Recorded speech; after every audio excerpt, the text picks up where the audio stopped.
Here's their perspective on Boeing's journey to crewed flight and how their relationship with Butch and Sunny influences every decision.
But you were saying when you were watching that, you really began to tear up. Yes, you can call me Mike today. And Oh, what did I? Oh my gosh, I'm so Butch is sorry, on the Mike. start.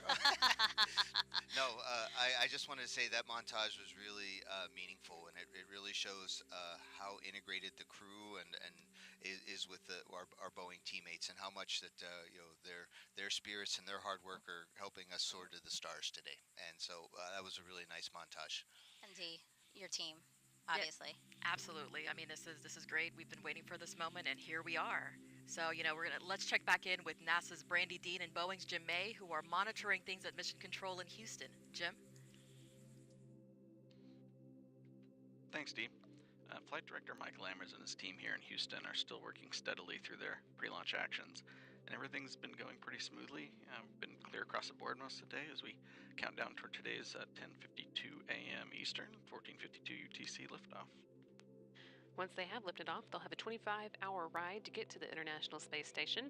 And with this being the crewed flight test, they'll have a number of test or flight test objectives to work through, putting the Starliner systems through its paces to prove them out before operational flights begin. The first of those will come after Butch Wilmore and Sunny Williams reach orbit today, when they'll be doing some manual piloting checkouts while they're still well away from the space station. They'll be flying some attitude maneuvers, changing Starliner's orientation using only visual cues to start with, and then using Starliner's attitude direction indicator, which will be used for all the other planned attitude maneuvers. They'll also point the spacecraft's tail to the sun to demonstrate that it can use solar arrays to recharge its batteries. And once they arrive near station, they'll take over with manual control again to demonstrate their ability to station keep for 5 minutes at the opening of the approach corridor. And this corridor reaches out to a little under 250 meters away from the forward docking port on the ISS Harmony node, or as you may hear as we listen into the flight loops later, node 2 forward. Now this maneuver should be pretty familiar to both Butch and Sunny. It's very similar to flight ops they performed while in the Navy. Things like lining up an aircraft with a refueling tanker, doing a landing approach of the carrier, and for Sunny, hovering a helicopter over a landing pad. And this demonstration will be a checkout of manual 6 degree of freedom control. So that will use both joysticks and Starliner. The translational hand controller, pretty similar to like a throttle stick in an aircraft, and the rotational hand controller, which looks and operates almost identically to a joystick in an aircraft. But we've got to get into orbit before we can do any of that. Starliner We've got Houston, the another side 1 hatch hour is being and 20 configured. minutes. Audible noise may be heard. Starliner coming. As I was saying, another now 1 hour and 19 minutes until today's 10:52 a.m. Eastern launch. Flight Director Mike Lammers has been keeping close eye on the activities in Florida as the crew got into their seats and went through their suit checks. Also, as they closed the hatch and started pressurizing Starliner. In about an hour, Lammers is going to be polling the team here in Houston for goes or no-goes, hoping to get thumbs up across the board for today's launch. He'll be speaking for his team when he gives his final go-no-go to the launch conductor about 7 minutes before launch. The International Space Station also has to be go to welcome Starliner tomorrow. So let's go back to the Space Station Flight Control Room and NASA's Rob Navius for an update. Rob? Thanks, Jim. And the International Space Station Flight Control Team, led at this hour by Flight Director Allison Bollinger, has in fact polled her team, and the ISS is go for launch. During the week or so that Butch Wilmore and Sunny Williams are aboard the International Space Station as visiting crew members, each dock day will see a different variety of activity for the Starliner duo. On Friday, the Starliner astronauts will continue unloading cargo they brought to the station and will transfer some of the used emergency equipment from station to Starliner for the trip back to Earth. They will stow their launch and entry suits aboard the vehicle and conduct a debrief with NASA and Boeing officials about the rendezvous and docking phase of the mission. Once Starliner's batteries are recharged through station power resources, Starliner will then be configured for quiescent or steady-state operations. So it's a busy timeline that lies ahead for both Wilmore and Williams and their Expedition 71 crewmates once Starliner docks to the complex tomorrow. And if you're just joining us at the time of launch, at 10:52 and 15 seconds a.m. Eastern Time this morning, the International Space Station will be flying 260 miles over south-central Turkey. For now, that's it from the Space Station Flight Control Room. Now back to you guys at the Cape. Certifying a second spacecraft for regular flights to the International Space Station will greatly benefit the orbiting laboratory. For more on that, here's NASA's Antonia Jaramillo. Thanks, Dee. We are here on the roof of the Atlas Spaceflight Operations Center, and joining me is NASA Deputy Administrator Pam Melroy. Deputy Administrator, as a former astronaut, you are no stranger to launch scrubs. Can you talk us a little bit about the process that our astronauts go through when a scrub is announced? Yeah, good morning, Tony. It's great to be here. I was actually teasing Butch and Sunny a little bit this morning about it. Really, there are a lot of procedures that have to be followed, but for the astronauts, they'll have some critical action steps to safe the vehicle. So thinking about anything to do with the boosters, the propulsion system, maybe the pyrotechnics. And so they will take those critical actions to save the vehicle. You want to make sure it's perfectly safe. And then it's a process of getting out of the vehicle and going back to crew quarters. If there's a longer delay, they might go back to Houston, but usually they'll stay in quarantine. And then it's back to hitting the simulators again. And let's talk, you also have obviously firsthand experience on the effects of spaceflight on the human body. Can you discuss with us the human research experiments that Butch and Sunny will take part in during their mission? Yeah, this human research program is critically important. There are so few people overall that have been to space that every single one counts. So when Butch and Sunny go up to the space station, they'll join our astronauts up there right now, Tracy, Mike, Matt, and Jeanette, and they will join in some of the same medical experiments so that we can have a larger pool of data. But in addition to that, we'll be watching very closely a couple of things. This is a new trajectory for a vehicle. It's going to be the first question I'm going to want to ask. How did it feel? What was the ride like? And then, of course, they've got plenty of experience getting out of the vehicle before launch, but it'll be a different thing after flying in space, and we're going to want to look at that closely. Absolutely, we are. And, talking about some of the science then that's currently on the International Space Station, what are some of the new interesting experiments that you are most looking forward to learning about? Boy, there is so much exciting that happens on the station, from studying basic research, but also doing Earth observations. But something that is really exciting to me is a new ESA experiment called Immune Assay. We know that the immune system of people in space is suppressed, but we don't really understand what's happening at the cellular level. And up to this point, we've only been able to study it in the lab. And so some new equipment that's going up is going to allow us to really understand at the cellular level what's happening in immunology on orbit. That is truly fascinating. Deputy Administrator, thank you so much for joining us here today. Megan D. Mike, back over to you. Now, today's launch will be the 100th launch of ULA's Atlas V rocket. It will also mark a sort of passing the torch within the company. Let's look at what this means to employees.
was awesome to see the actual physical passing of the torch, but also to see the faces, right, of all those who have helped us to get to where we are today, which is 1 hour, 11 minutes, and 20 seconds until liftoff of NASA's Boeing crew flight test.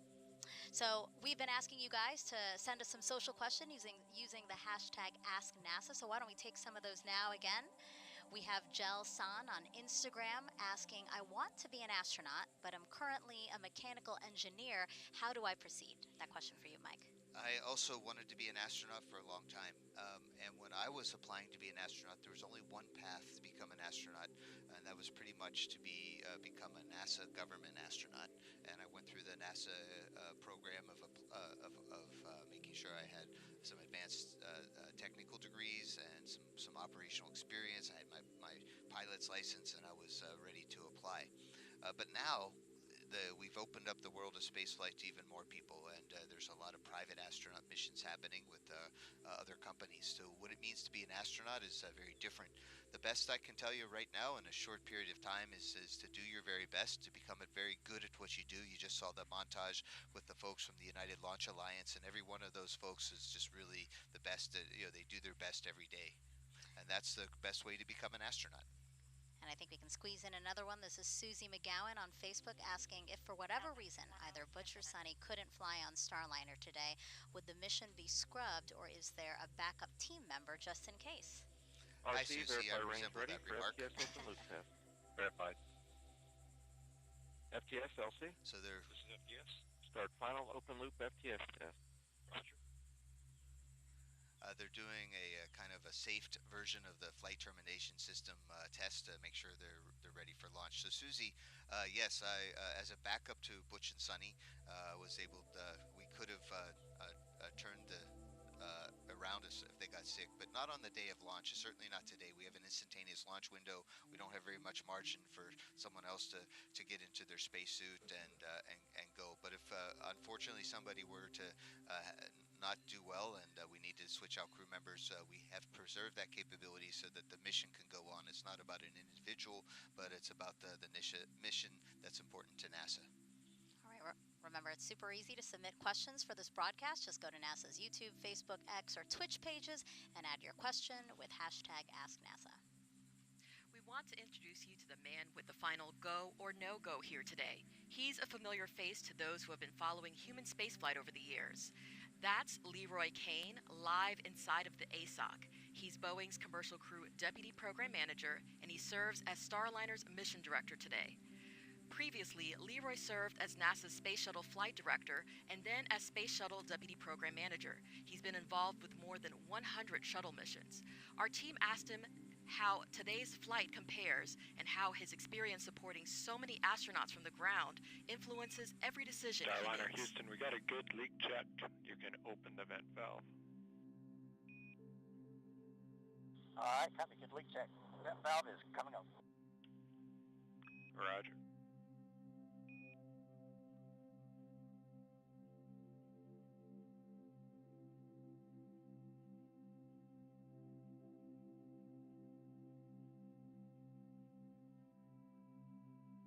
Cabin vent valve open. We copy vent valve open.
you're just joining us, welcome to the official broadcast of NASA's Boeing crew flight test. We have a beautiful aerial view of the rocket and spacecraft on Launch Pad 41 at Cape Canaveral Space Force Station.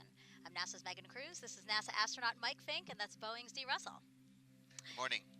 Now, we are here to watch NASA astronauts Butch Wilmore and Sunny Williams make history as the first people to fly aboard Boeing's Starliner capsule. And Mike, liftoff of the United Launch Alliance Atlas V rocket is slated for 10:52 and 15 seconds a.m. Eastern Time. Where are we in the countdown? We're looking really great in this countdown. Yes, so far so good. The rocket is in great shape, and the capsule on top, the spacecraft, Starliner, Calypso, they closed the hatch about 10 or 15 minutes ago and are just finishing up on the leak checks, saying that the hatch is definitely holding air, and we're ready for the pad team to say goodbye and head off the launch tower. 1 hour and 5 minutes to go. Now, CFT is the last test before NASA can certify Starliner for regular missions to the International Space Station for its commercial crew program. It's also only the 6th time that NASA astronauts will launch on a new spacecraft designed for crew. The last time an Atlas-class rocket launched humans to space was 61 years ago with the final flight of NASA's Mercury program. Over the last 3 hours, both Butch and Sunny, who you see there on your screen, have been getting ready for liftoff. The astronauts were helped into their suits inside the historic crew quarters suit-up room. You see that there. And then they walked out to family and friends. A wave there from Butch and Sunny before the 20-minute ride to Launch Complex 41 in an Astrovan. After arriving at the pad, the crew ascended the crew access tower to get into the Starliner spacecraft. They ingressed or got into Starliner and are now strapped in, awaiting liftoff. Roger, proceed. Mike, why is it so important for NASA's commercial crew program to certify a second, again, dissimilar crew transportation system to the International Space Station? Megan, it's really important because right now we only have two ways to get into humans into space. One is with the Soyuz and our Russian partners, and we all know that that's our relationship with the Russian Federation is a little bit tricky. We still maintain a good connection in space. And then we have Dragon, which is a fantastic spacecraft launching on the Falcon 9. But those are only two ways. Having a third way to get to the International Space Station, or from the U.S. perspective, just a redundant way to go, is that if something goes wrong with anybody, we still can get people up and down to the International Space Station. And we found that out with the Columbia disaster, how important it was to have another way to get to space. We stopped flying astronauts up and down the space station solely on the space shuttle, and we started flying on Soyuz, and that really taught us some good lessons then. Mike, you spoke with Butch and Sunny recently. How are they feeling about the road to this moment with only an hour and 3 minutes to launch? I think Butch and Sunny right now are probably taking small cat naps, or I guess Sunny, she doesn't like cats as much, so puppy naps, I don't know, but they are very excited. They've had it's been a long road in quarantine, away from friends, and they've been able to see their family from a distance, but they're ready. They're very much mentally prepared and physically prepared for a great launch today.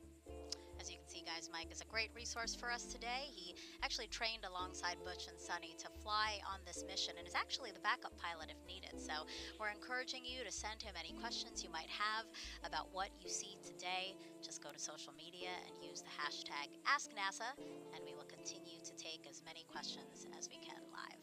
Again, a check of the clock, 1 hour, 2 minutes, 26 seconds and counting until NASA's Boeing crew flight test.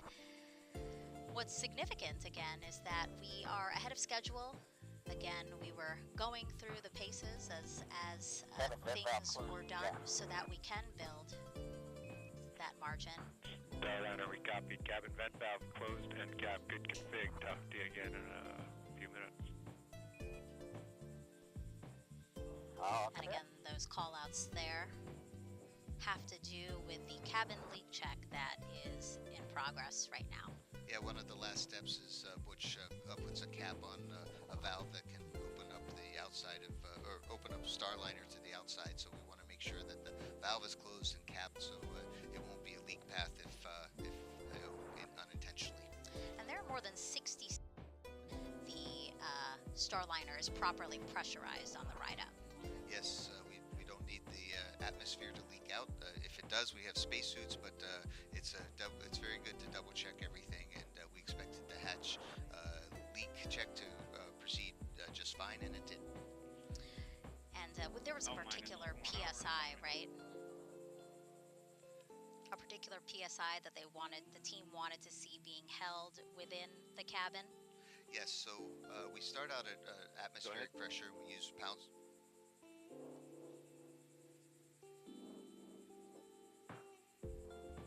per square inch as our measurement, so that's PSI.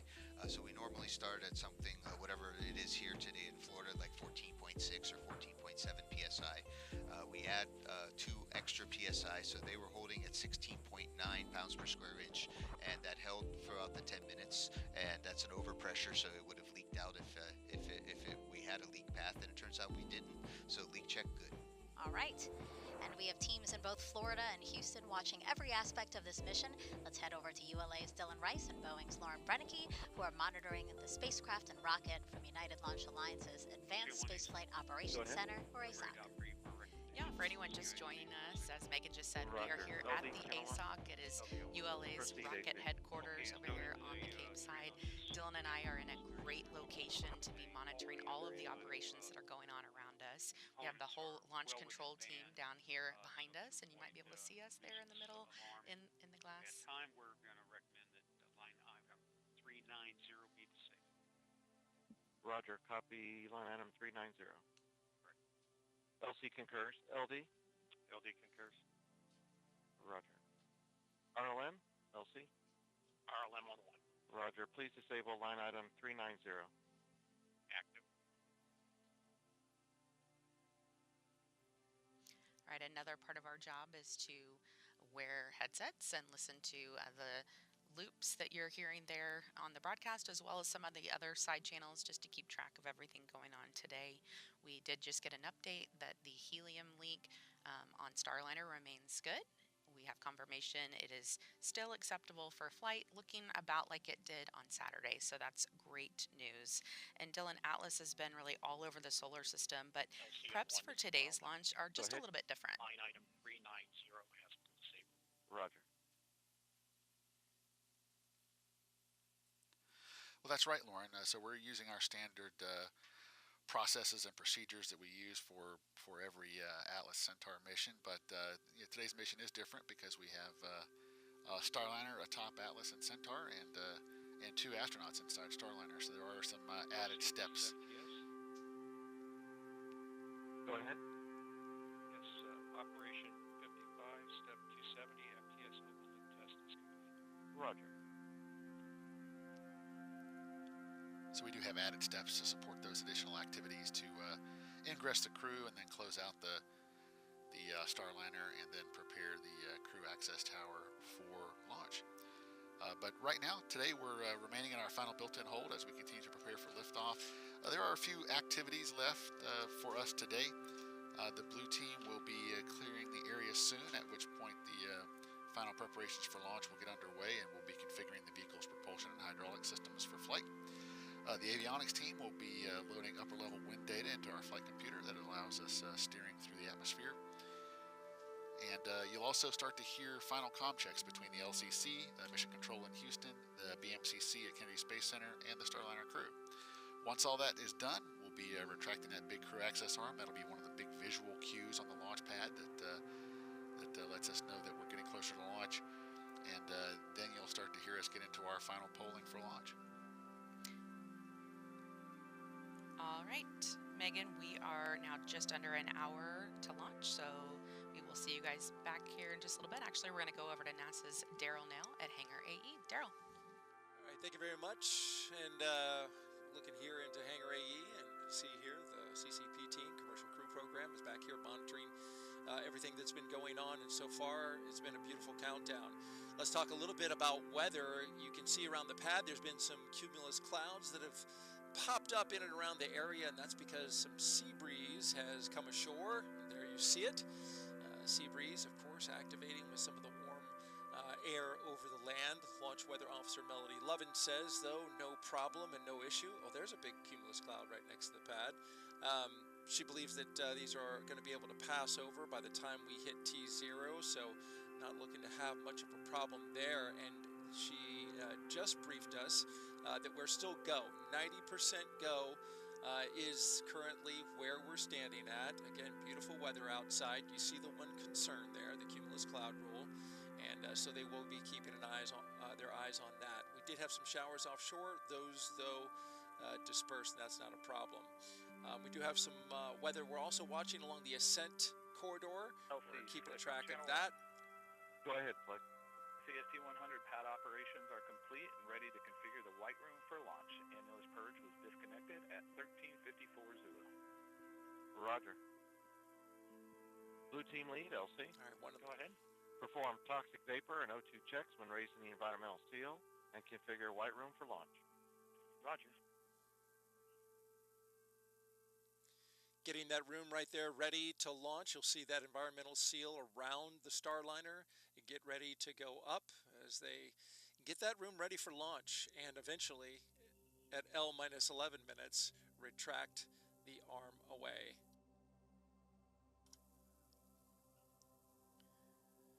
All right, again, the ascent corridor weather, though, it is low for any issues. So all across the board, we still look good for weather. There's a look at the satellite loop, and you can see all across the eastern seaboard, all the way up into the maritime provinces of Canada.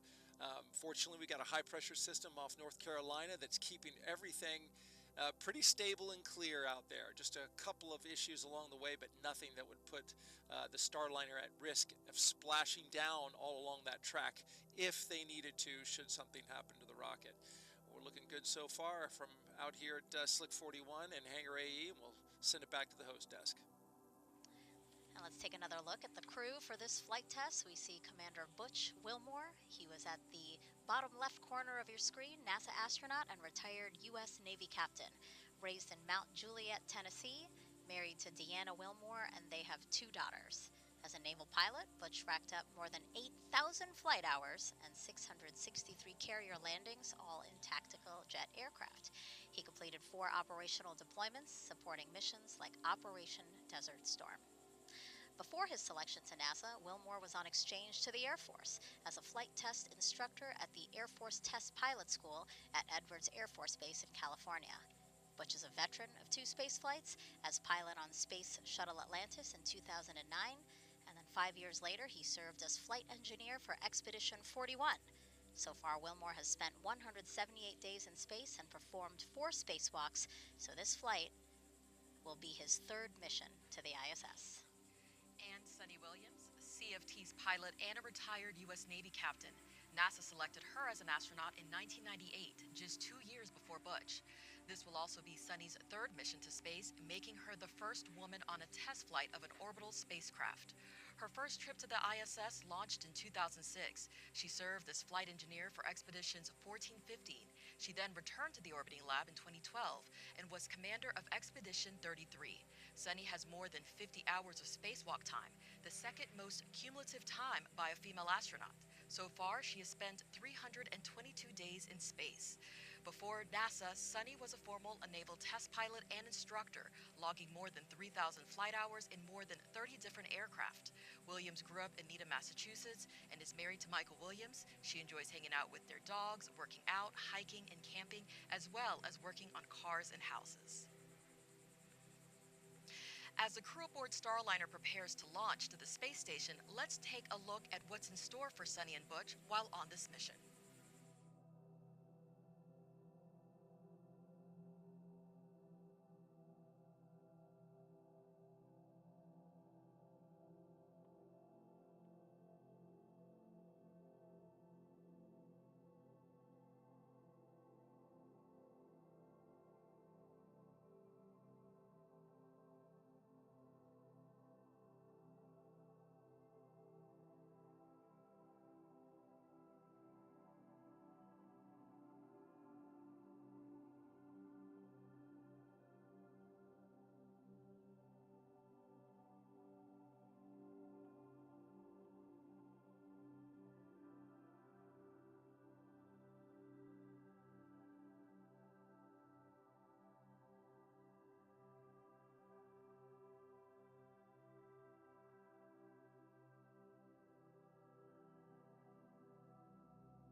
minus 50 minutes.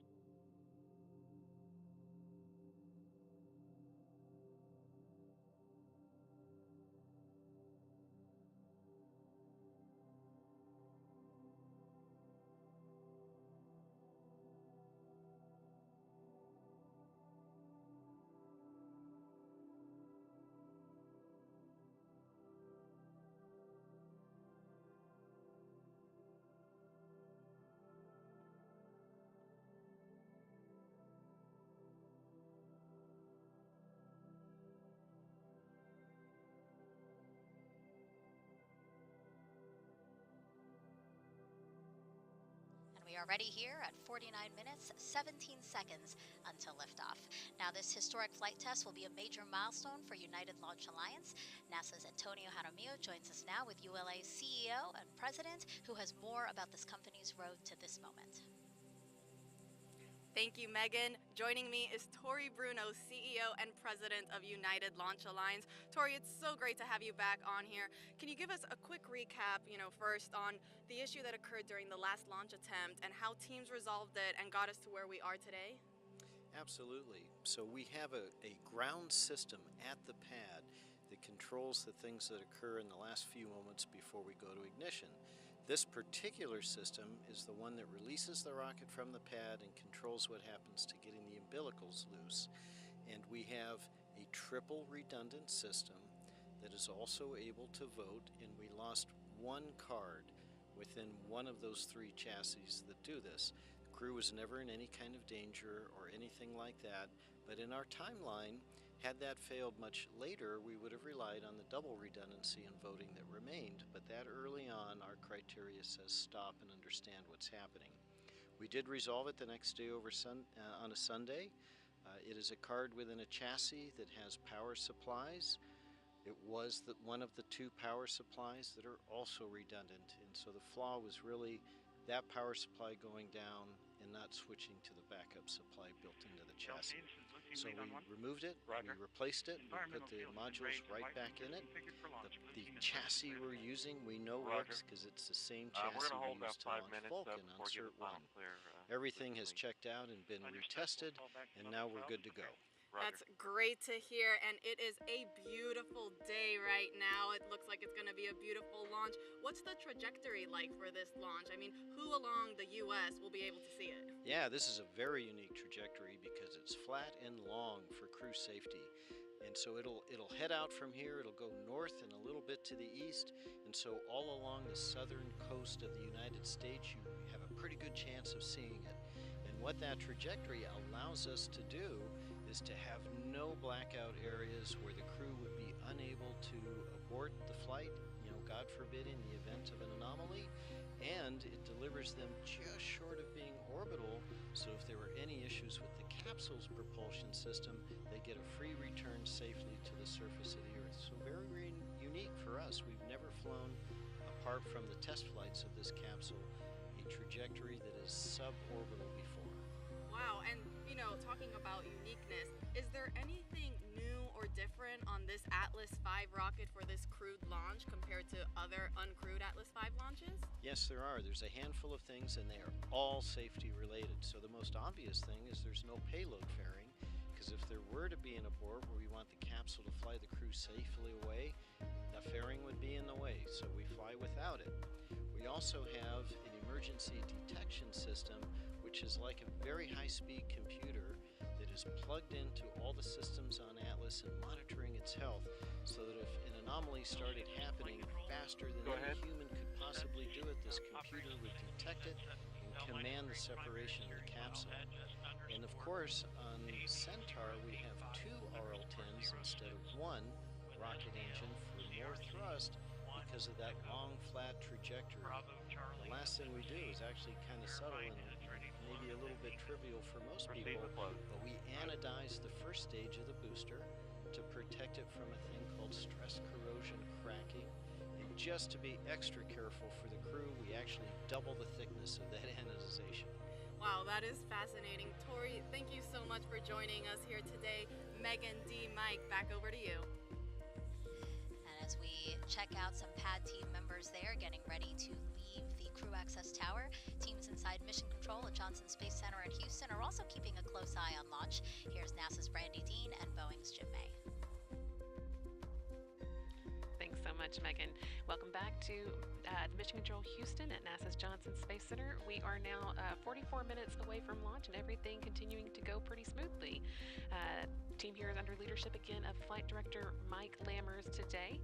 Once Starliner gets off the pad, Jim and I will be with you through the asset, giving you the play-by-play as Starliner makes its way into orbit and expanding on the calls that you'll hear from Capcom Joshua Kutrick, making to Butch Wilmore and Sonny Williams. There are a number of major milestones you'll want to keep an eye out for during Starliner's climb to orbit. The first you'll hear from Starliner's crew is roll program coming from Commander Wilmore, indicating that Starliner is rolling into the planned orientation for ascent and orbit ops. Then about 45 seconds into flight, the crew and Starliner will reach what's called max Q, which is the maximum dynamic pressure that they will experience during ascent, and that happens just before they reach Mach 1. A minute and 35 seconds into flight, the solid rocket boosters that give Starliner its first major push into orbit will have been used up. Starliner will then hold on to them for just a little more than a minute after that, and then jettison the boosters before second stage takes over and gets Starliner the rest of the way to orbit. Starliner will actually reach orbit about 11 minutes and 58 seconds into flight, at which point the Centaur's main engines will cut off. Starliner and its crew hold onto that stage for a couple of minutes, and then separate from it at around 14 minutes 58 seconds into flight. From there, Butch and Sonny will be free-flying Starliner on their own. During ascent, you'll hear Kutrick mentioning a number of abort-related milestones as Starliner moves past them. Starliner can safely abort all the way up to orbit, as you just heard in that interview we saw from Florida. That includes the East Coast, off the coast of Newfoundland, and off the coast of Ireland. Beyond that, it would just be able to safely abort to orbit, and of course we're hoping not to need any of those options. And the last major milestone before crew begins what we call orbit ops is the orbital insertion, or OI burn, which will move Starliner into slightly elliptical orbit as opposed to the more slightly suborbital trajectory that it starts off in after separating from the Centaur. From there, Starliner will be on its way to the International Space Station. And speaking of the space station, let's check in with Rob Navius and the International Space Station Flight Control Team. Go ahead. Rob? Thanks, Brandy. Back here in the International Space Station Flight Control Room, flight controllers are keeping tabs on the countdown and monitoring the work on board by the Expedition 71 crew in advance of Starliner's scheduled arrival tomorrow. Roger.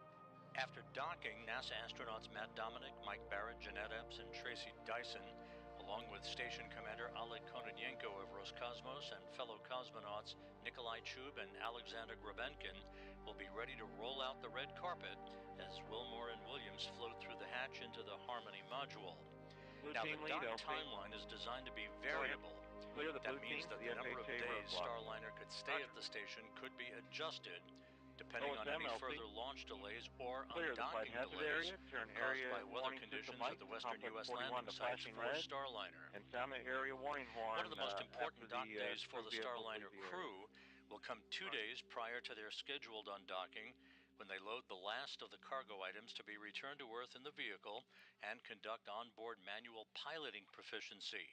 That will enable them to stay sharp for their departure from the station and the deorbit and entry events that will follow. FELC. We're now 41 minutes, 9 seconds away from liftoff. Today, the operational loops are so far thankfully quiet. And with that, we'll go back to our folks at the Cape. As we prepare in less than an hour to launch 2 astronauts to space, during this test flight, let's check back in with NASA's Antonia Jaramillo, who's with NASA's Associate Administrator, about the mission. Thank you, Dee. Joining me is Jim Free, NASA's Associate Administrator. Jim, thank you so much for joining us. Can you discuss a little bit why it's important for the space agency that we have another American spacecraft launching to space from American soil?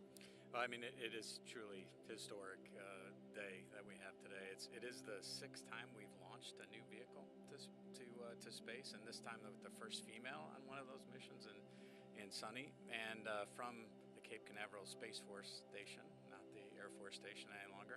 And we're also, now it gives us that chance to get back to ISS with another crew. And the learning that we're doing there about the human body, about technology, about science, of course, science is key to all we do. And then to prepare ourselves for those missions to the moon and then on to Mars. Absolutely. A lot of firsts, a lot of important things for sure happening on this mission.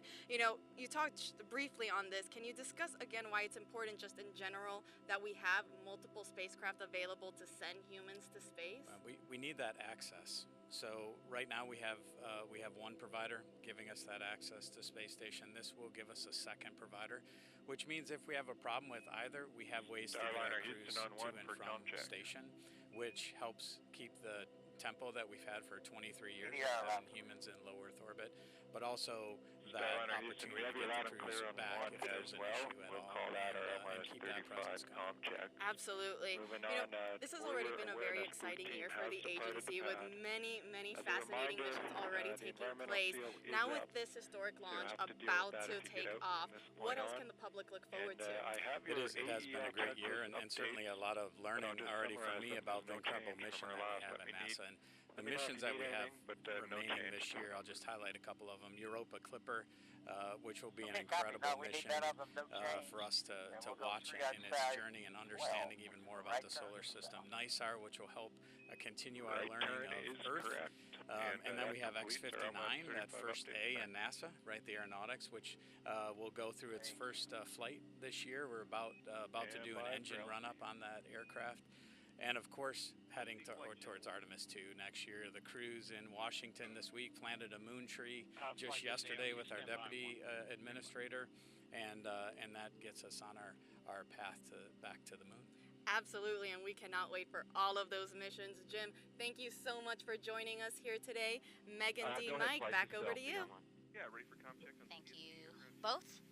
We are now 38 minutes until liftoff of NASA's Boeing crew flight test with Butch Wilmore and Sunny Williams. You can see they're inside the Starliner spacecraft, patiently, maybe, awaiting liftoff, right, Mike? Oh, they're very patient at this point, and so far so good today. It's been a very smooth count, as Rob Navy has mentioned earlier. And so the plan is for Butch and Sunny to be docked. Roger. That was a call out saying that the pad team has cleared the pad. Now, the plan is for Butch and Sunny to be docked to the ISS for at least 8 days, and then after, they will return to Earth with a soft touchdown in the American Southwest.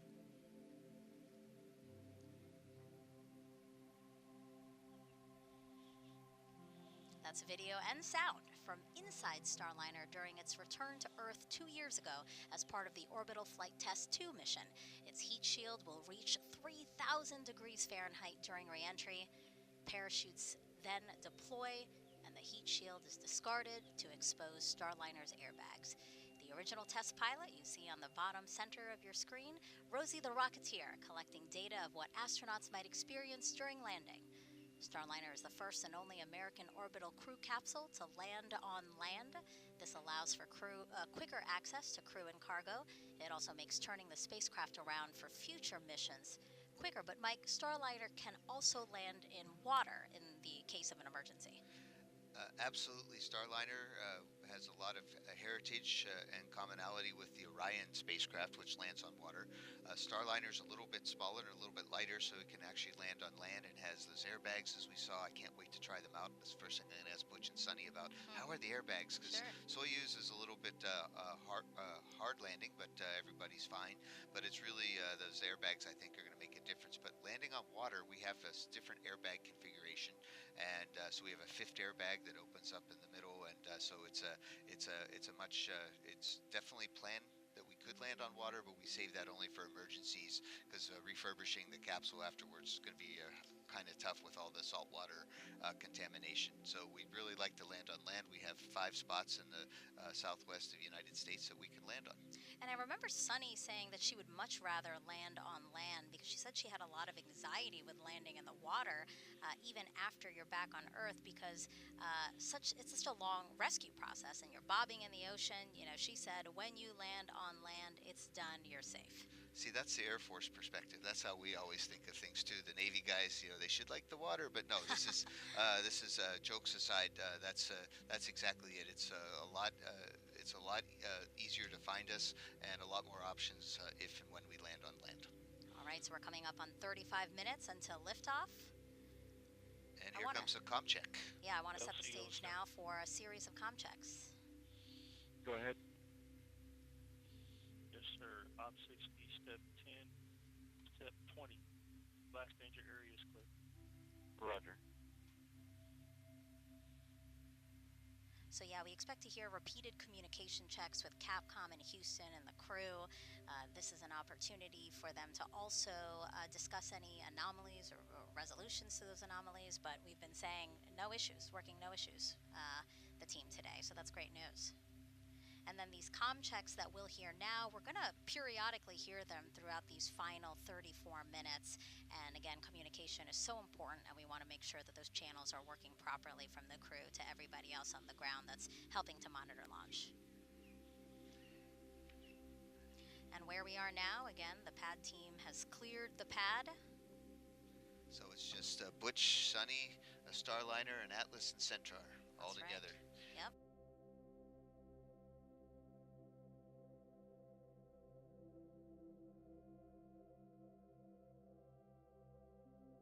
Has been cleared of all personnel accounted for.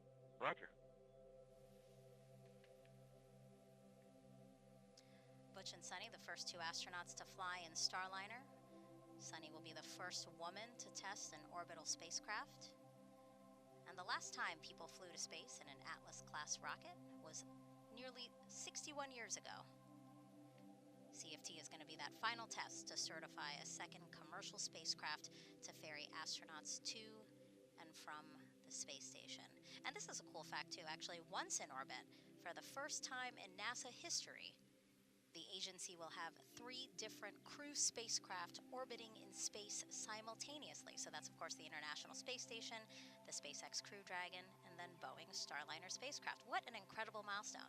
That is an incredible milestone, and NASA's going to break that again, hopefully soon, when we have another spacecraft. We're working here at the Kennedy Space Center to get Artemis and the Orion spacecraft up into space, too. So these are exciting times, and we're building a future where there's even more spacecraft in the future with humans on board going to space. And that's more opportunity for future astronauts.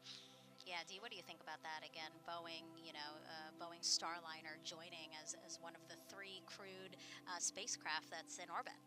Yeah, exactly. I echo exactly what Mike said, that this is all about expanding human spaceflight. So having another vehicle, once this is certified, is going to do exactly that. It's going to get more people into space. Of course, this time to the International Space Station. It's going to increase science. But of course, there's also private missions. So, at the end of the day, it's going to be, it's always great when you can get more people, into space.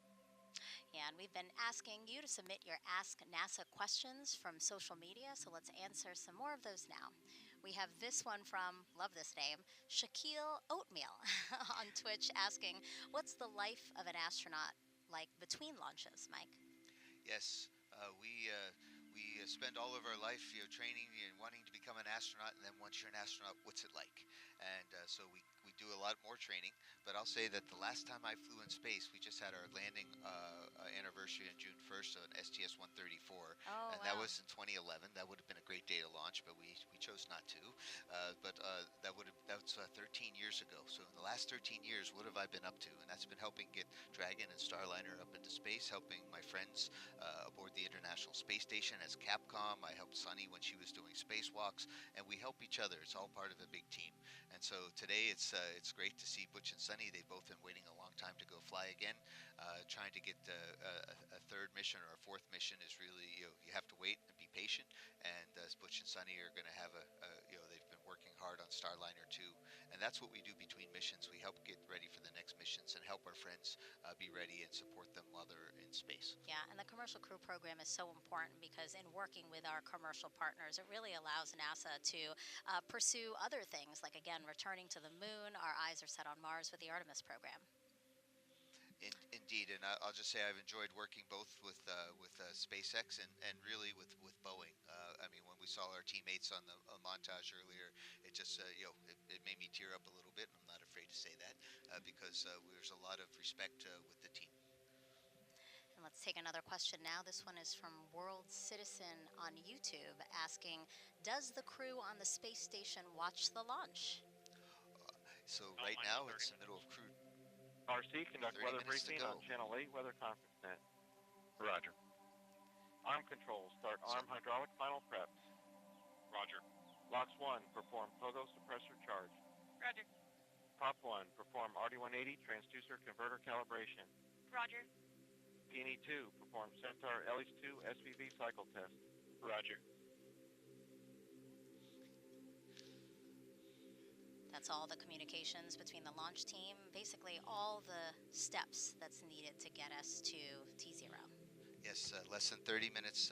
Less than 30 minutes left. So aboard the International Space Station, if the crew gets a minute, I do believe that they're beaming up this launch broadcast. So hi to my friends aboard the International Space Station. That they're going to watch the launch. They're very invested in this. They've been waiting for weeks, months for the Starliner to arrive, and we're good friends with the crew on board. So it's going to be very cordial. But yes, I remember watching the shuttle's launch. And then when my friends landed on either the shuttle or on the Soyuz, we would try to watch the landing coverage too. So certainly we were always watching NASA TV. And we did get a chance to talk to NASA astronauts Tracy Dyson and Jeanette Epps prior to launch. And Prop 1 go. Are we complete?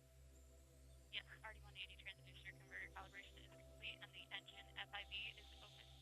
Roger. Flight control, start flight control final prep. Roger. LC, P&E 2. Go ahead. Centaur LH2 SVV cycle tests are complete. Roger. again, Tracy Dyson, Jeanette Epps, two of the astronauts that are on the International Space Station already. We did get a chance to talk to them prior to launch. Roger. And they said they are ready for Butch and Sunny to arrive. They've gotten their areas all set up for them, so they're really excited to welcome them just about 26 hours after liftoff today.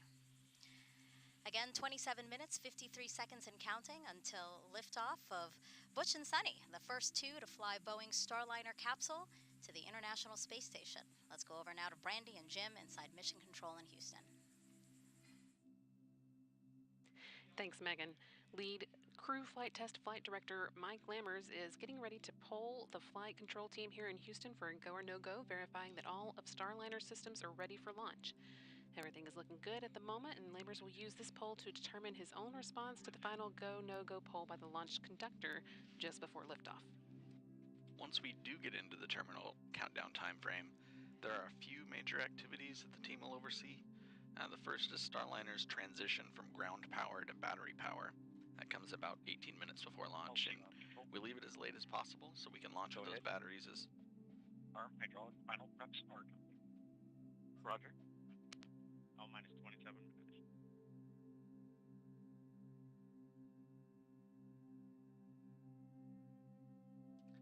We leave that power transition as late as possible so we can launch the batteries as close to full charge as possible.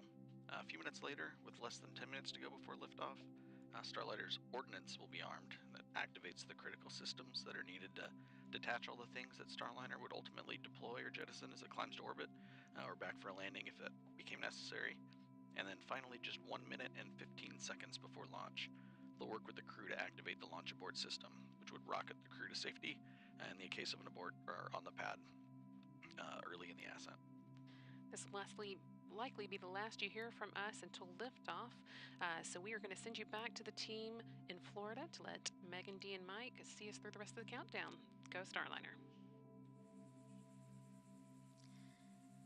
Now let's take a closer look at Starliner, the next generation crew capsule that you see atop the Atlas V rocket there on launch pad 41 on Cape Canaveral Space Force Station.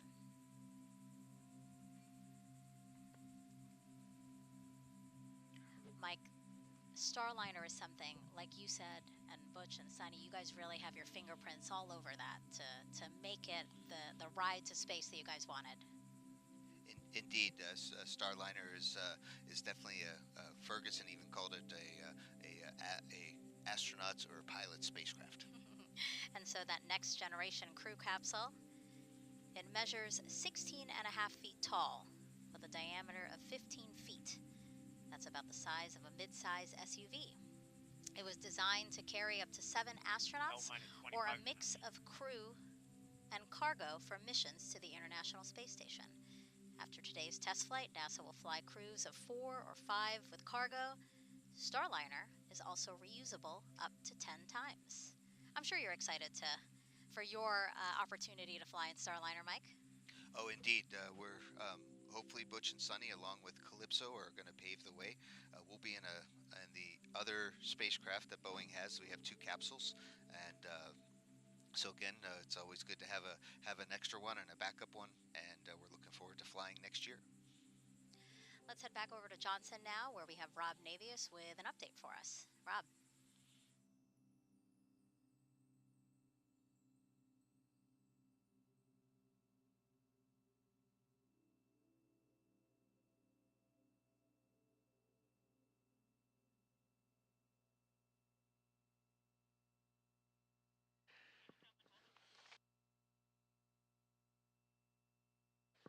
As we mentioned earlier, in the midst of Starliner arrival preparations on the station, NASA astronauts Matt Dominic, Tracy Dyson, Jeanette Epps, and Mike Barrett are preparing spacesuits to be used for a trio of spacewalks scheduled to begin on June 13th.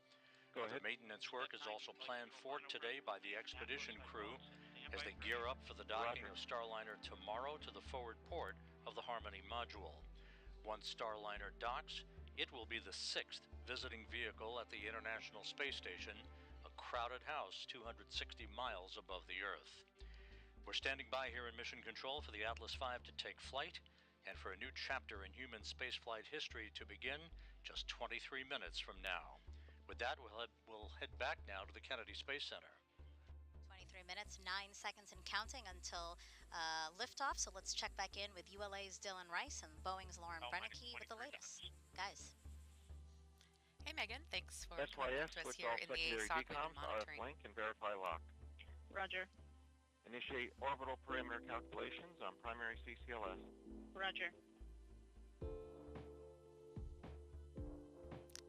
Monitoring those procedures here, and we're coming up on about L minus 22 minutes to launch. And around this time during the last launch attempt, our team worked through what you may have seen a suit pressurization issue. They worked very quickly around this time in the countdown to make sure that everything was going smoothly with this. But when we switched to internal power at L minus 18 minutes, that triggered a small voltage trip, and flight software correctly identified it and turned off the fans. So we quickly turned them back on, just like you would do with your computer, off and on. And today we're going to turn the fan off when we move over to internal power so it doesn't trip again. Then we will turn it back on after.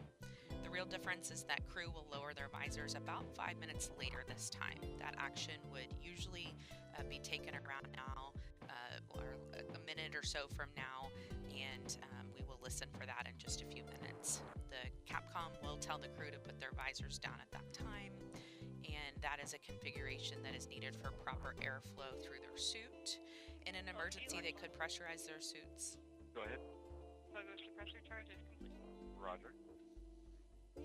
LCSYS. Go ahead. All secondary.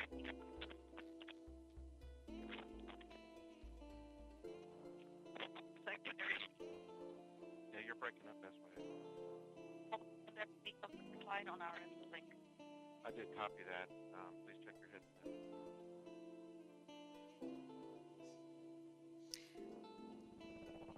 All right, as I was saying, that in an emergency, they would be able to pressurize their suits quickly if needed. And it's a little different for them this time because, as we mentioned during this broadcast, their helmet is really more of a visor. It lays back like a hoodie on their shirt, and they pull it forward and then just zip it up. And this config also calls for them to deflate their lumbar support and secure their restraints from launch. So once we get to that point, it's really buckle up, it's almost go time, and then the crews will report back when finished. And then while we're talking around L minus 19, we're also going to be looking for the Starliner readiness poll for terminal count. That will happen on a side channel, so I'll be listening for that, and I'll let you know when we hear it. We do have a few polls coming up. That one is short. It will take place in the Boeing Mission Control Center, or BMCC, here in Florida. That is where the spacecraft launch conductor, Brian Gardner, will pull people in that room in charge of the propulsion system. Yeah, you see the room there on your screen. PNE-1, reinitiate AHB charging. Roger. RLM, verify redline monitor. Starliner, you can configure seat flow, deflate the lumbar support. Configure your restraints. Per the pre-brief, keep your visors up, please. Ground Hero be commanding off. Suit fan Bravo momentarily. Right, you might have heard, kind of came in faintly, but they asked them to go ahead and deflate their lumbar support. Wasn't sure if we're going to hear a little bit more about that. But again, there will be 3 calls coming up on this Starliner readiness poll for terminal count. They will poll the mission support room manager, or MSR. After launch, the BMCC turns into mission support as things shift over to Houston. They will also poll the spacecraft test conductor, who monitors our power systems. All personnel and visitors remain in present position until launch. Maintain operational silence in the LCC. This is the LC with a terminal count briefing. If a condition exceeds a launch constraint anytime after the terminal count status check, the observer shall announce hold on channel 1, identify their station, and briefly state the reason for the hold.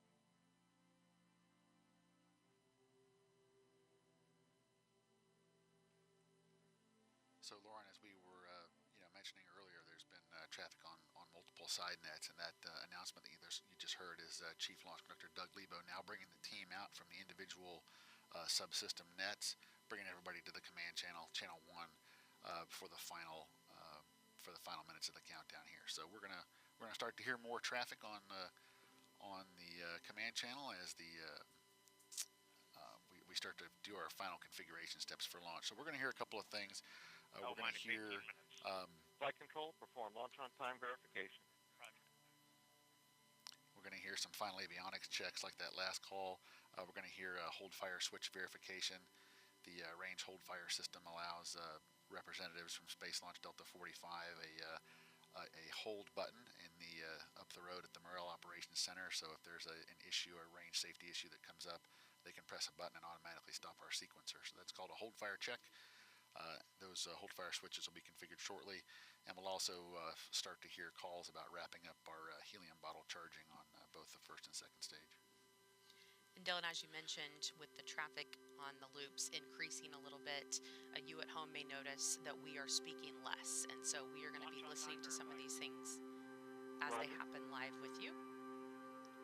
And we feel it's important for you to be able to... AHB charging reestablished in a flight path. Roger. Minus 17 minutes. OSM, place SRB ignition SMA switch in the enable position. SRB ignition enabled. Verify FCO, RCO, and OSM hold fire switches are in the proceed position. Ready to proceed. All right, we're going to send it over to NASA's Daryl Nail at Hangar AE. Daryl. Thank you very much, and getting a final look at the weather. I can tell you this, it's a beautiful day to fly. Outside, our launch weather officer told us that there's no change in the forecast. We are 90% go, and what a beautiful shot of our beaches here from the courtesy of our chopper team here at the Kennedy Space Center. Folks coming out to enjoy the launch and an amazing day. Weather, no changes again. Low-topped cumulus clouds on land, which you see some of it there, but because they're low-topped, that's not a concern. When a rocket flies through a big, thick cumulus cloud, it can trigger a lightning strike, but those clouds are not the kind that can do that, according to Launch Weather Officer Melody Lovin. And so we're good to go there. We also have a launch visibility is always a factor here in the southeast. Can you see the rocket and from where? And our friends at United Launch Alliance provided us with this graphic so you can see about which point in the launch you would see the rocket. If you're within the first 2 inner circles, you should be able to see the solid rocket boosters jettison a minute after launch. Folks in the Orlando and Central Florida area will be able to see it about 90 seconds of flight, and then it'll come into view for much of the rest of the state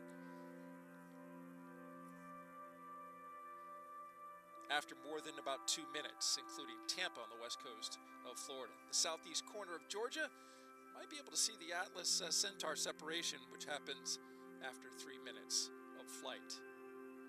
Again, we're looking good here at the ASOC. Richard Jones polled his team, the NASA operations manager, and all of them are go. Are now merged, going to air to ground 1. Roger.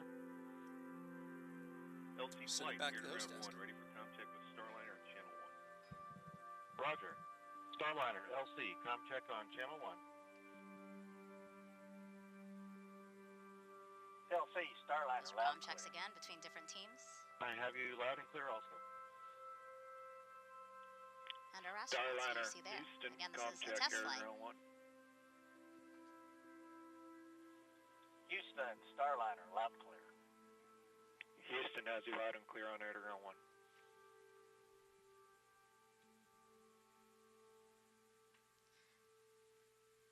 Test flight, and Boeing is working towards certification. To do that, there are a total of 87 flight test objectives and many more operational capability checkouts. So take a look at some of the main objectives with the crew on board. I'll go through a couple of them here.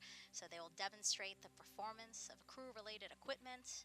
The crew will perform hatch operations and transfer emergency equipment. They will also evaluate the vehicle and transfer cargo while in a docked configuration. They'll conform functionality of manual piloting and deorbit with a successful separation of the crew module from the service module. And finally, they will demonstrate Starliner's entry and descent. 13 minutes and 24 seconds from only the 6th time NASA astronauts will launch on a new spacecraft designed for crew. And if you're curious about the previous 5 flights, we have you covered. Check out our video here.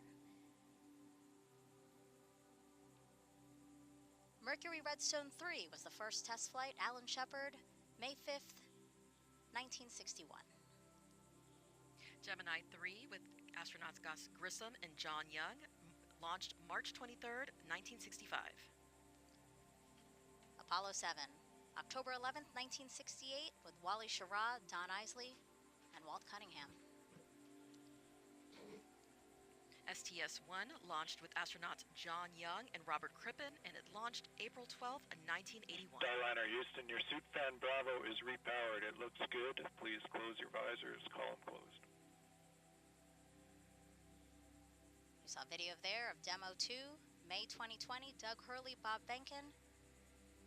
And then, of course, today's NASA's and Boeing's crew flight test with Butch Wilmore, and Sonny Williams. You know, Mike, 12 minutes and 15 seconds to go. How are you feeling?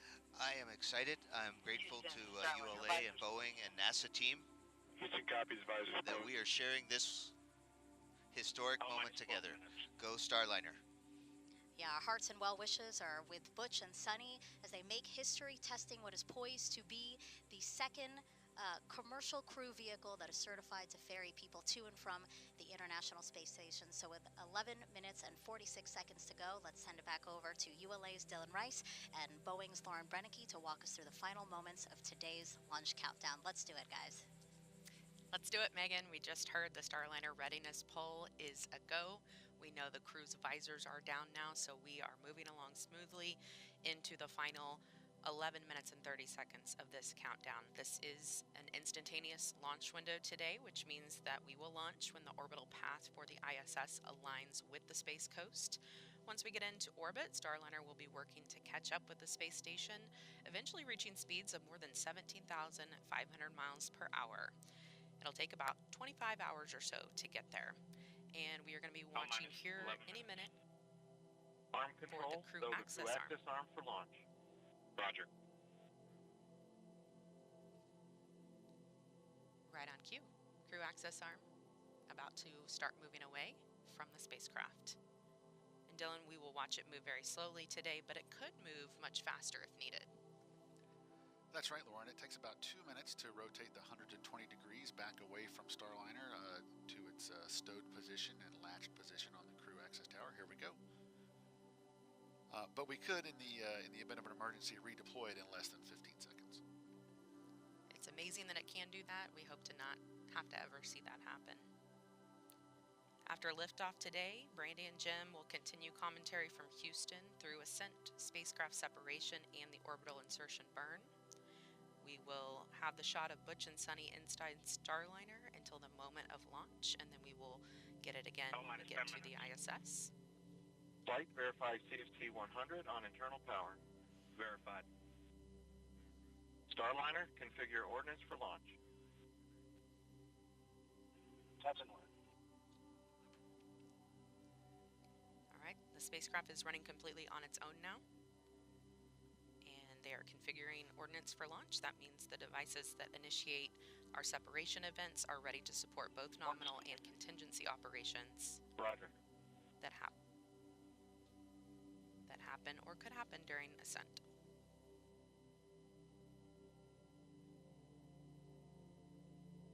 So Lauren, we're just about 2.5 minutes now away from our terminal count status check. The terminal count status check is the final report from each operator indicating that their system, whether it be a ground control system or a launch vehicle system, is ready to execute the final 4 minutes of the countdown to launching the rocket. At this point, if there were an issue, the anomaly team would be discussing it, but nothing like that has happened right now. All's quiet. I am expecting to hear all members of the team report go when pulled by Chief Launch Conductor Doug Lebo. And we're actually hearing on a side channel that they are preparing for the launch vehicle systems poll. This is the long one. A lot of people view this as their favorite poll. It's kind of fun to listen to them list off each system, and then that team will give a final go or no go for launch.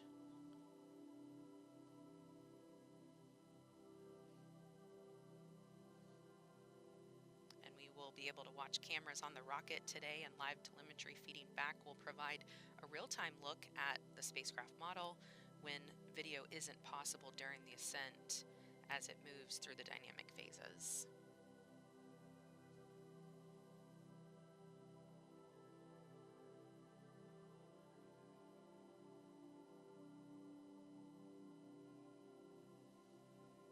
Minus 8 minutes.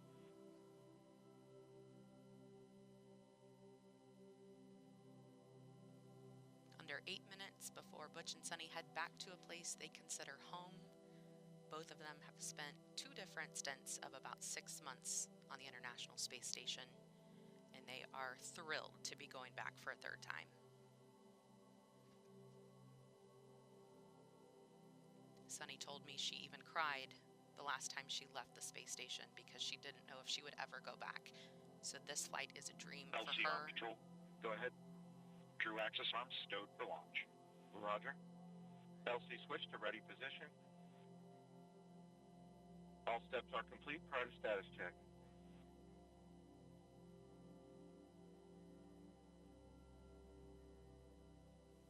Let's listen in to Chief Launch Conductor Doug Lebo conduct that final terminal count status check as we prepare for launch. Minus 7 minutes. Status check to proceed with terminal count. Atlas systems, propulsion. Go. Hydraulics. Go. Pneumatics. Go. LO2. Go. Water. Go. Centaur systems, propulsion. Go. Pneumatics. Go. LO2. Go. LH2. Go. Has gas. Go. Electrical systems, airborne. Go. Ground. Go. Facility. Go. RFFTS. Go. Flight control. Go. GCQ. Go. Op support. Go. Com. Go. Umbilicals. Go. Arm control. Go. ECS. Go. Redline monitor. Go. Quality. Go. Op safety manager. Go. ULA safety officer. Go. Vehicle system engineer. Go. Anomaly chief. Go. Range coordinator. Clear to proceed. Flight director. Houston flight is go. Starliner. Starliner, go. Launch director. You have permission to launch. Proceeding with the count. ALC, verify T0 set for 14:52:15 Zulu. Verified.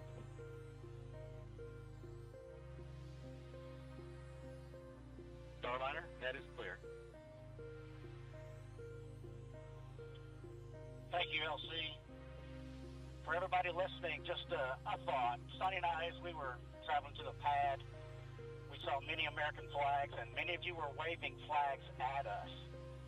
And then as we reached the pad, we look up, and of course there's that American flag on the side of the white room.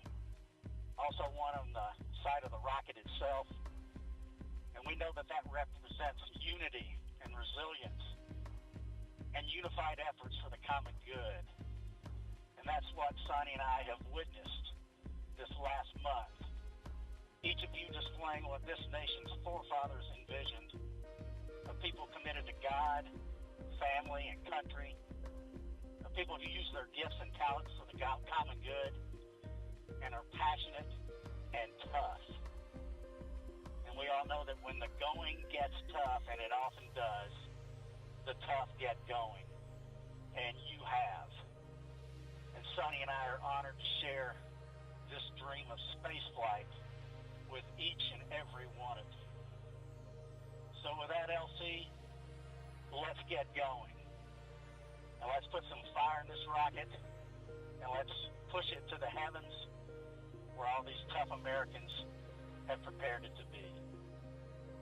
Let's go, Calypso. Take us to space and back. LC flight, Starliner configured for terminal count. On my marker, the time will be T-minus 4 minutes and counting. 3, 2, 1, mark. 3:55. Clocks are resumed for an on-time liftoff. Just beautiful words from Butch there. No better example of unity on this planet than what happens at the International Space Station, where Butch and Sonny are headed in just 3 minutes and 30 seconds. 3:30. Atlas hydraulics at flight pressure. Atlas boosters hydraulic steering systems now pressurized for launch.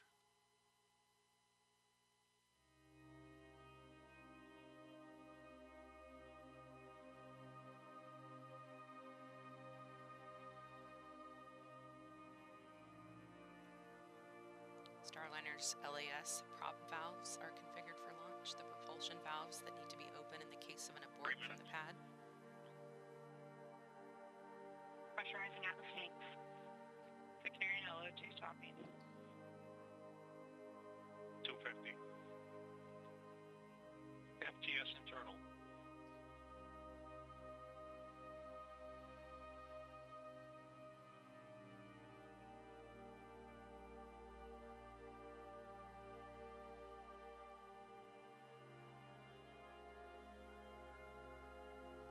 Flight software is in ascent mode. It is now set for the uphill climb.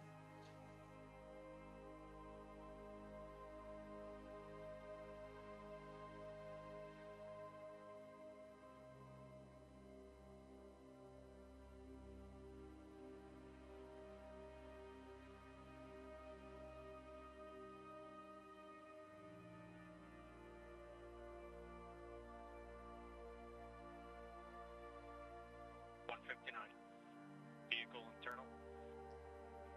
155. Launch sequencer start. 150. Securing Centaur LH2. Securing Centaur LO2. Vehicle is now transferred to its onboard batteries, and topping is Launch completed. enabled. 137. FTS armed.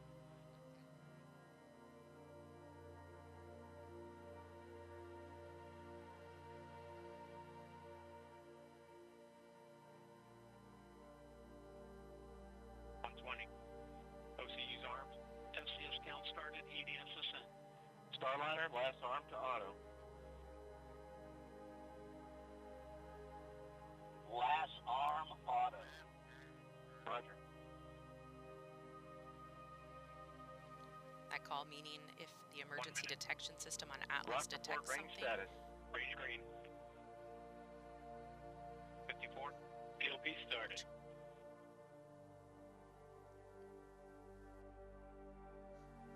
it will trigger the launch abort system on Starliner and fire automatically. If that happened, the spacecraft would push itself away from the rocket a mile up and a mile out.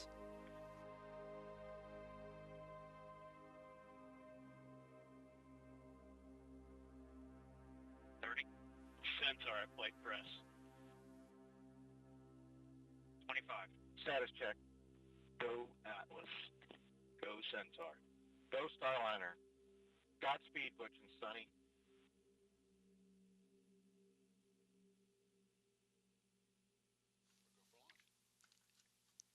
10, 9, 8, 7, 6, 5, 4, 3, 2, 1.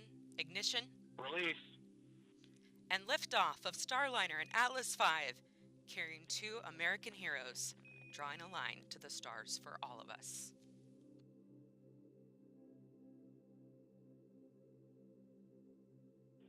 Houston, Starliner roll. Roger, roll.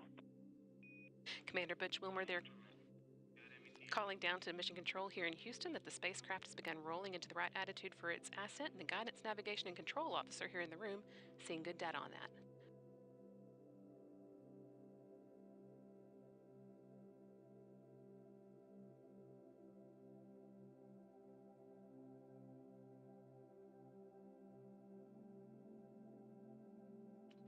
Starliner passing through max Q, or the point of maximum dynamic pressure where the forces of air friction are highest, which in Sunny will shortly be passing through Mach 1, or the speed of sound.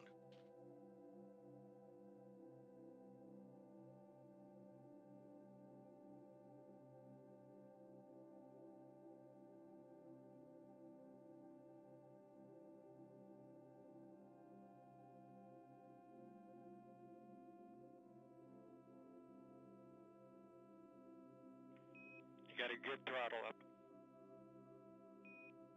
Good throttle. Starliner and Atlas. Looking good with speeds and attitude increasing as expected. Coming up in less than 20 seconds, the solid rocket boosters will run out of fuel and burn out. Good SRB burnout. Good SRB.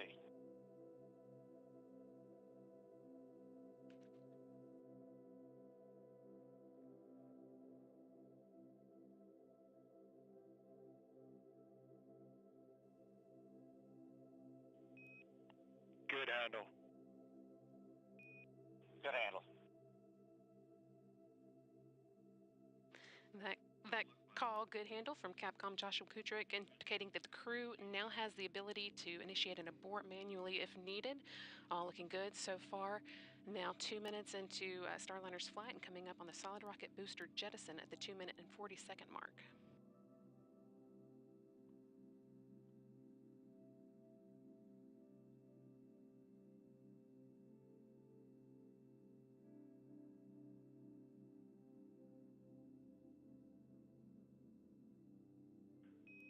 CLG and net, good trajectory.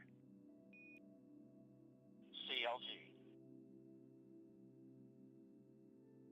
The solid rocket boosters have now been jettisoned after seeing Starliner through its first 90 seconds of flight. Team on the ground here confirming that it was a good jettison and that the vehicle's trajectory continues to look good. Now 3 minutes into today's flight.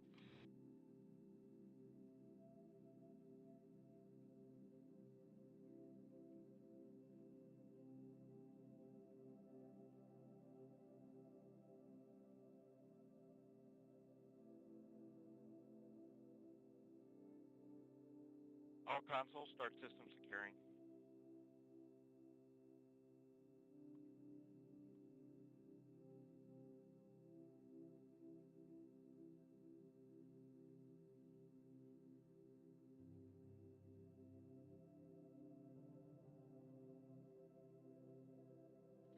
Atlas booster now throttling back to limit the G-forces on Butch and Sunny, trying to limit that to around 3.5 times the force of gravity you would feel while on the ground.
Staging. ECAL's open. Team, You you're have in the ground. sublimator act. ECAL sub-act. Great Atlas. Team on the ground reporting that they saw LC. the ascent cover on top of Adjust Starliner security that's been roadblocks protecting for pad the access spacecraft's control. docking system through its climb into orbit. They And saw did that testing jettison to as complex planned. 41 in preparation Staging for was initial good. You safety have good inspection control. and securing. Roger. Good control. And now the second stage's two Centaur engines have ignited to continue pushing Starliner into space, fueled by liquid hydrogen and liquid oxygen. The next milestone that we'll be watching for is the aeroskirt jettison.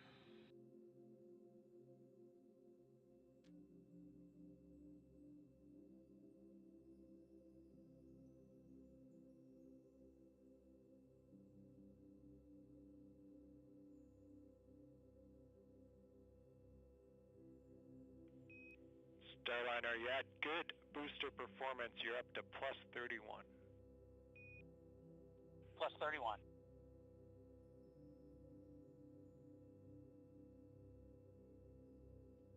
Atlas Control reporting booster performance offset of 31 seconds of ISP, or specific impulse, relative to its design baseline of around 450.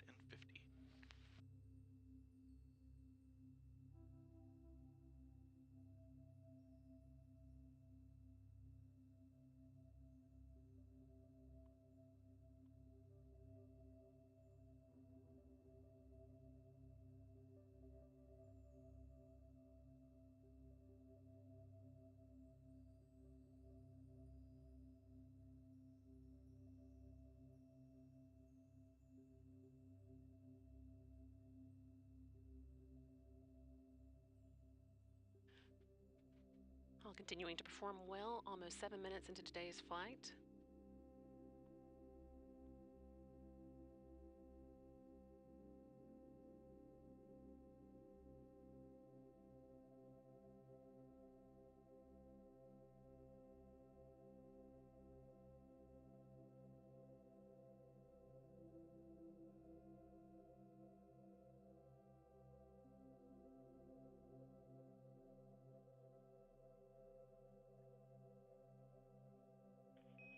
Good Centaur.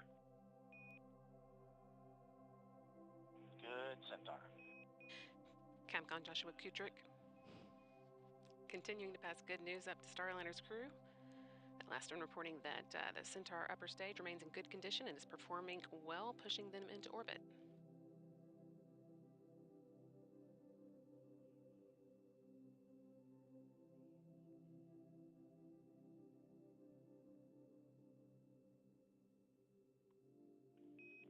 St. John's open. St. John's.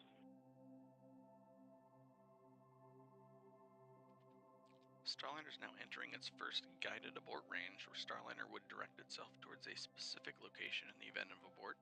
In this case, just off the coast of St. John's, the capital of the Canadian province of Newfoundland Labrador.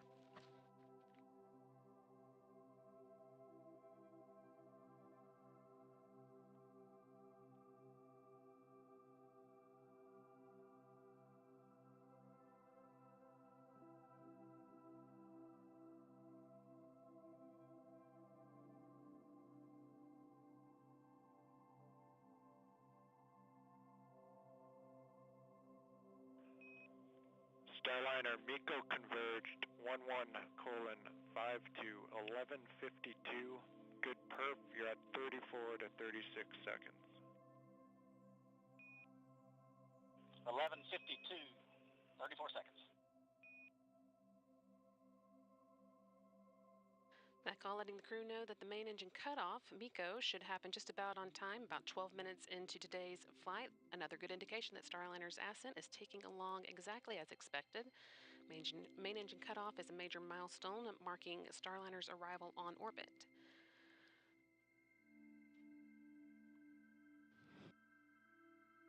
Still got about 2.5 minutes until we get to that, with the spacecraft continuing to perform well, make its way towards orbit. No action, Starliner on the LCL. That's just the system coming up into controlling mode. Outstanding. No action.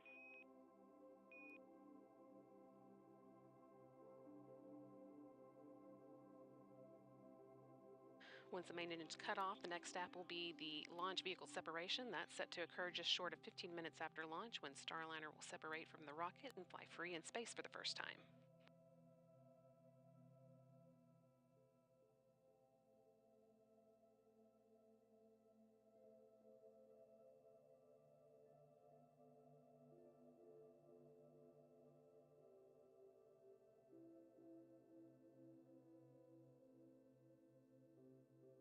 Flight Dynamics officer reporting that at this point, Starliner could potentially make an abort landing off the coast of Ireland. Get cooling. And they're, again, all continuing well, so we're not expecting to need that abort. As Starliner is rapidly approaching orbital velocity, the support region is only available for just over 1 minute, where Starliner would just continue up to orbit after that.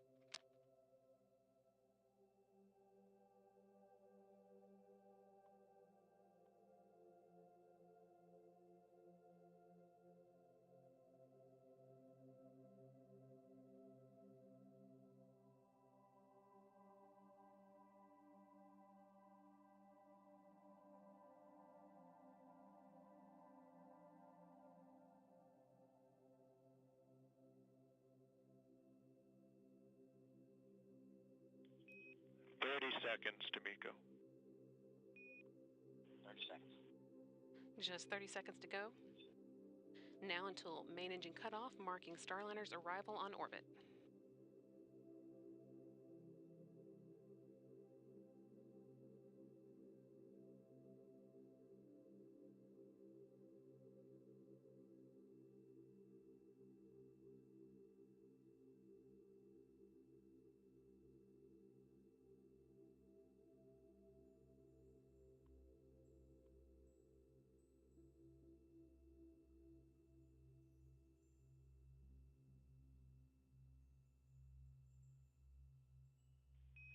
Nominal Miko Starliner. Nominal Miko.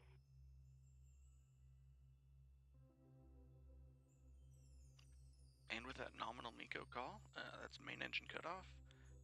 We've got good energy, meaning a good velocity for continuing to orbit, and a good plane, meaning Starliner's trajectory is aligned with the International Space Station for rendezvous tomorrow. And with that, Butch Wilmore and Sunny Williams return to orbit. Individually, they are both extremely experienced astronauts. 1452. 1452.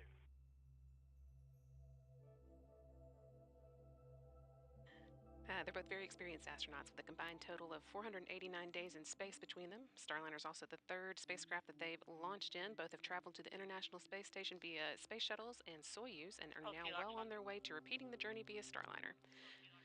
It's also worth noting that Williams' role as pilot marks the first time that a woman has crewed a flight test of an orbital spacecraft.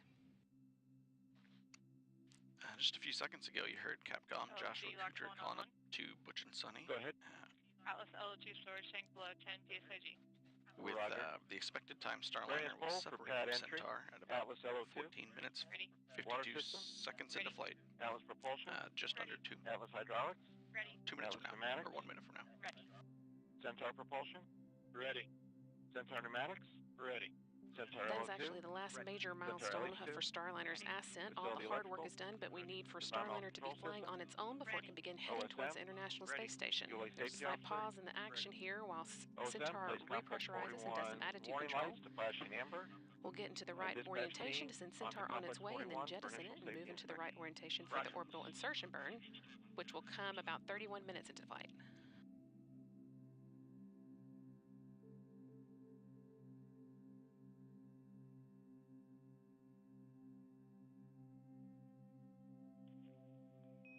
No action on the cabin temp Starliner. No action.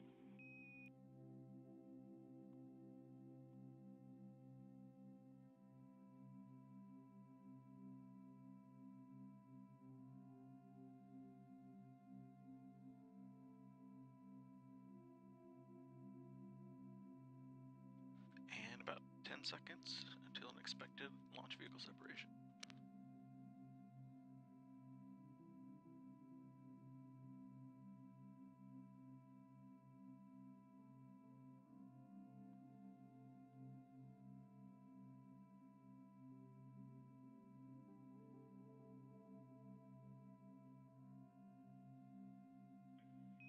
LVSEP confirmed. Good LVSEP.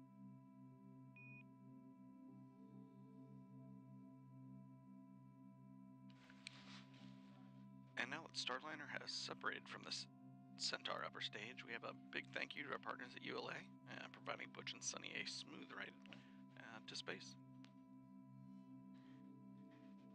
That is not the end of today's orbit activity, though. The team will now be getting ready for the orbital insertion burn, which comes 31 minutes after flight. So that's still about 15 minutes away now. Sunny Williams and Butch Wilmore will be getting their tablets out and doing a few other activities to get Starliner ready for that. And that will be that will be the first in a series of burns that will set Starliner on its way to the International Space Station.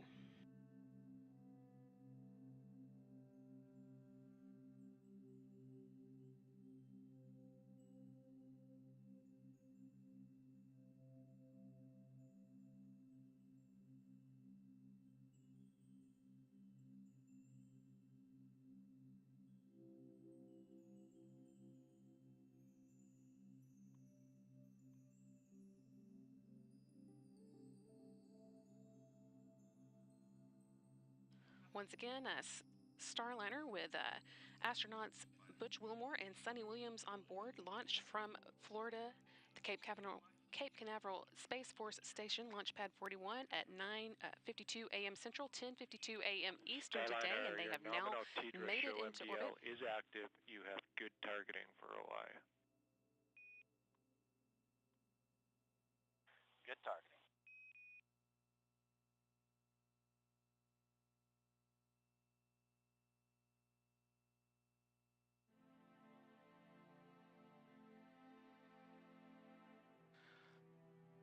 With the call for good targeting and information about Starliner's TDRS schedule being good, means that we've got good communication with the ground. TDRS is the tracking relay data satellites that Starliner uses to talk to the ground, and the flight controllers on the ground are seeing the dynamic. Go ahead. Yeah, if you could relay a message to our brethren at ULA. We're all listening. Go ahead. Yeah, they've been a member of the family for a long time, but now it's official, and we want to welcome them to human spaceflight. We all copy all and really appreciate the words.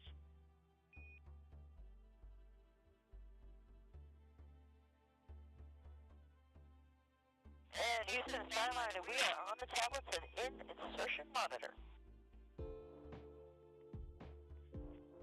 Copy tablets, we're with you, insertion monitor.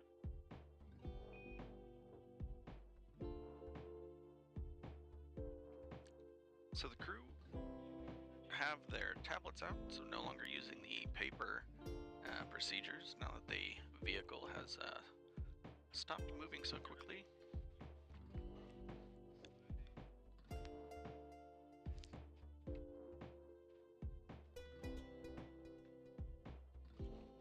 So there's a handful of things that the crew's going to do now, mostly just prepare the inside of the cockpit so they are looking at the right data to prepare for the upcoming orbital insertion burn. The vehicle itself has done a few things recently. It started to power on the solar rays on the back of Starliner and turning off several of the thrusters that are no longer needed at this phase of flight.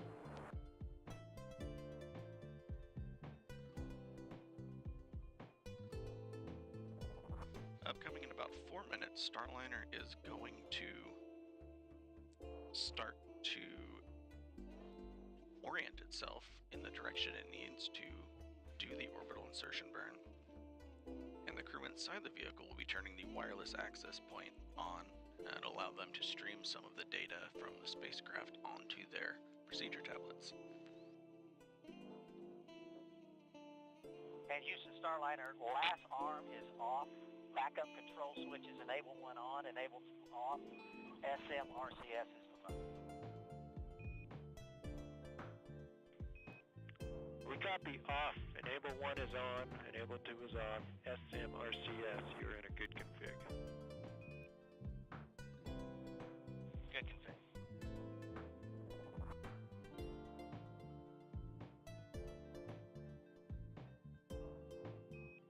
Your EXDV targets are on board and good. Good EXDV.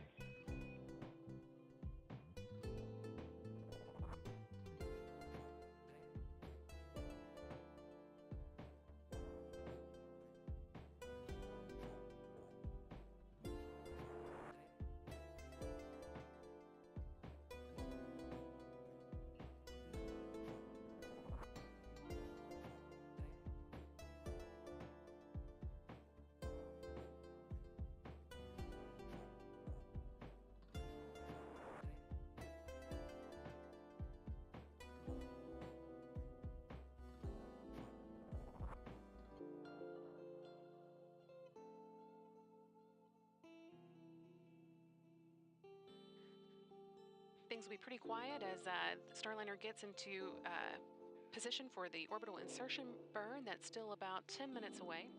Starliner is actually designed to be pretty autonomous and in fact docked with the space station on its last trip around without the help of any crew on board. But we do still want to know that if needed, Butch Wilmore and Sunny Williams could take control and manually abort the spacecraft's approach to the station if they needed to. So to prove that, one of the few things on their agenda after they reach orbit will be to perform a test of the manual piloting mode.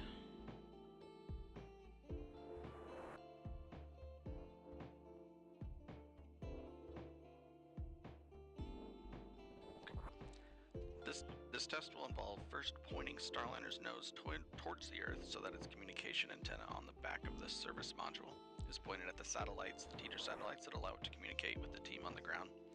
They'll then move Starliner so that its solar arrays are pointed at the sun, showing they can charge Starliner's internal batteries as needed.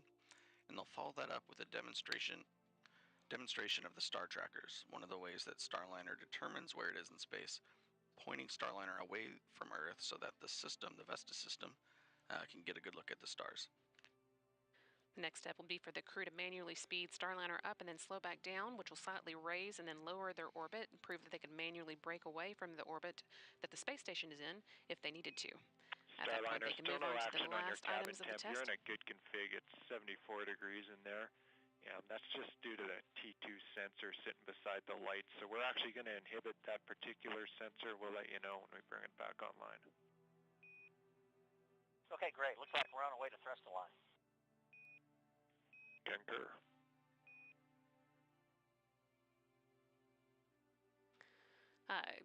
Josh Gutrick calling up that the crew can ignore some alarms they're seeing on the temperatures inside Starliner. That's just a result of one of the sensors being next to a light that's causing it to show higher than it actually is, but it sounds like the crew are pretty comfortable and are getting into place for that orbital insertion. As I was saying, after they have manually broken away from the orbit of, proven that they can manually break away from the orbit of the space station, they are going to move on to the last items of their test for tonight. That's manually moving Starliner into the right orientation for re-entering the atmosphere, and then moving back into the attitude that will let them soak up some sun with the solar arrays and try a different method of manually charging the spacecraft's batteries. But again, once that all has to wait until after the orbital insertion burn. This is again the first of several burns that will put Starliner on its way to the International Space Station. We've still got about 6.5 minutes until we fire up the engines for that burn.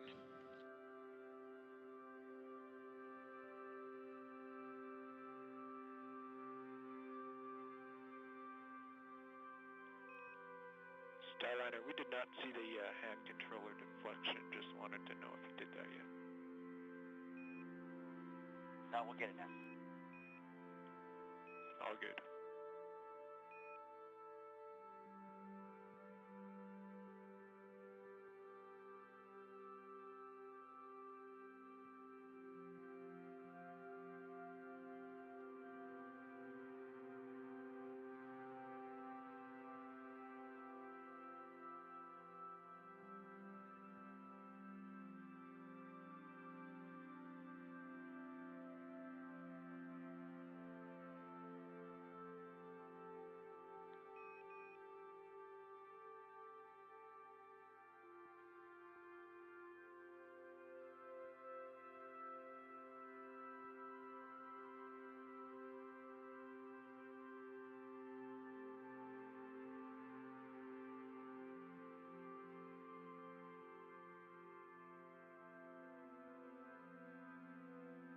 LC on sim.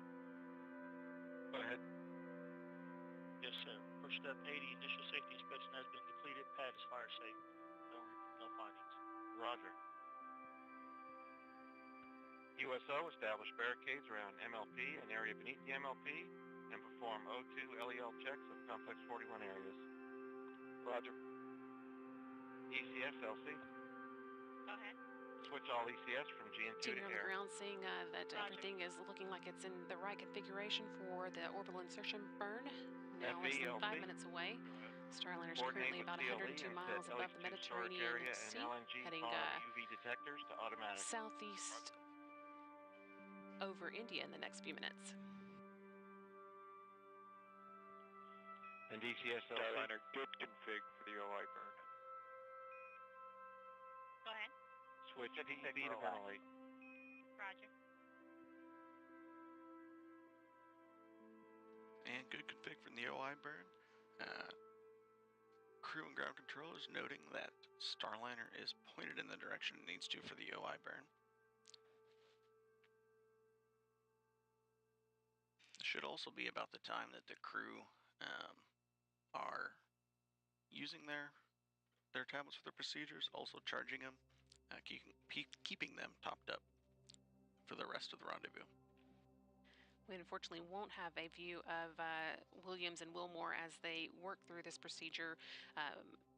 Although we had a view of them from inside the cabin on the ground, Starliner isn't able to send that view to us again until it gets to the International Space Station. So you'll be seeing this screen quite a bit as Starliner was getting into the right position for the burn, and actually just now you can see some of the engines firing that help it steer and move around in space, and you can also see what attitude it's in at any given time. Lots of good information on the screen. It is. Go ahead. A lot of this information actually directly mimics the views that the crew is seeing, especially the one in the upper left-hand panel. That is an exact copy of the display the crew is using for their attitude directional indicator. It also covers what mode their translational hand controller and the translational pointing is in. On the left side, on the right side, the pointing guidance, which tells the Starliner in automated mode which direction to point, or when in manual mode, which direction the crew needs to move the vehicle, like we're going to do in some of the manual piloting maneuvers. And following back up a little bit on the camera conversation, there is a planned upgrade of the Mustang system that we should see on our PCM-1 mission that will include live feeds from inside the cockpit. And the Mustang system is the cameras that we were seeing views from earlier. That's correct. There's a handful of cameras around the inside of Starliner. We often see the one from kind of beneath Butch and Sunny. That's given one of the better views without being directly right in their face while they're inside the cockpit during pre-launch. But once they're in orbit, they've gotten out of their seats a little bit, and we should be able to see a little bit more around the cabin.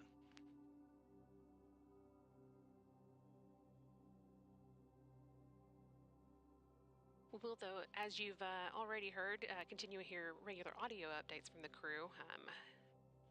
Everything going well now that Starliner is just under 30 minutes into today's flight. We've got about a minute and a half left to go into that orbital insertion burn that will be kind of the final end cap, really, to today's ascent, which again took place at 10:52 a.m. Eastern when Butch Wilmore and Sunny Williams launched inside the first Starliner to carry crew members on board from the Cape Canaveral Space Force Station, Launch Pad 41. They made it to orbit about 14 minutes later, and now we are just again waiting for this first of a series of burns that will set Starliner on its way to a rendezvous with the International Space Station that is scheduled to take place at 12:15 p.m. Eastern, 11:15 a.m. Central tomorrow.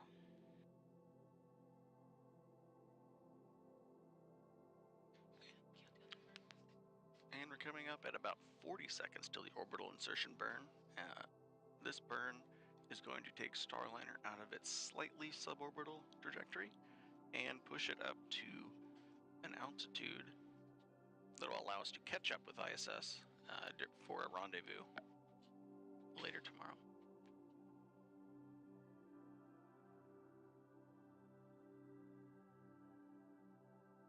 15 seconds left to go, and once again, you'll be able to see those engines firing on this digital screen here that show when the burn has started. 2 seconds.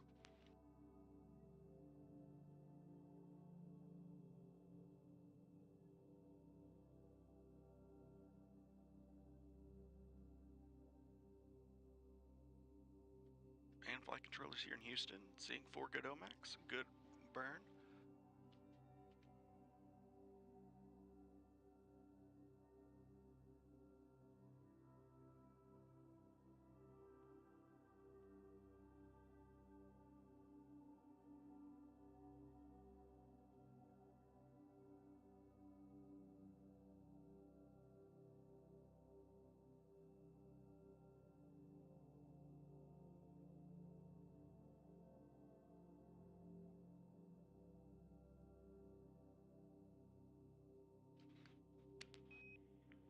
We took a look. That was a good OI burn. You're maneuvering to NavCal 1. Good OI burn, going to NavCal 1.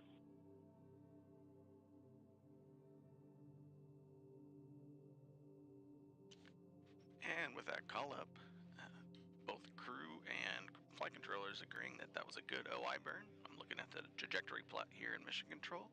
I see our trajectory pointing us directly up to the altitude we need to go to for the next burn.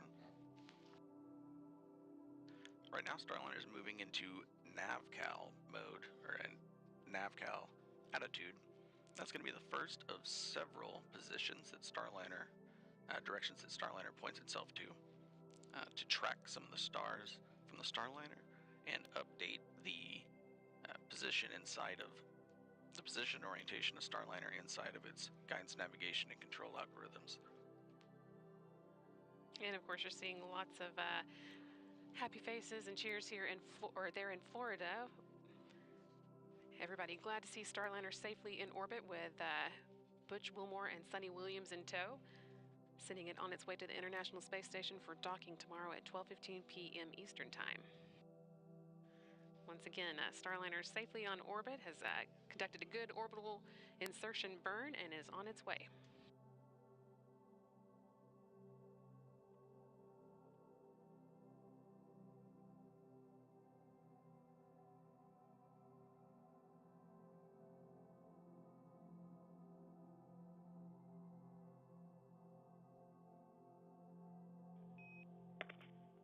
Starliner Houston.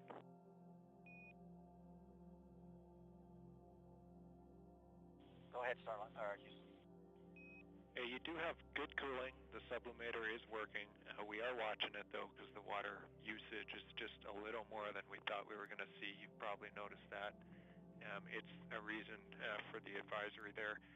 From the ground, we'd like to swap you over to the other leg. So we're going to close sublimator leg 1, wait for about 60 seconds, and then open up leg 2. You'll see us do that.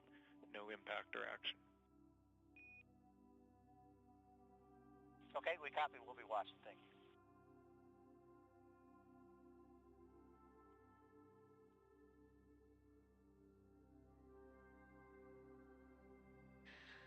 Joshua Kutrick there again, giving the crew some words about information they're seeing on orbit. This one related to sublimators, which are used to cool the spacecraft down, but just letting them know that there's nothing that they need to be concerned about. The team will keep watching that. In the meantime, as Starliner begins making its way to the International Space Station, we're going to check in with Rob Navius in the International Space Station.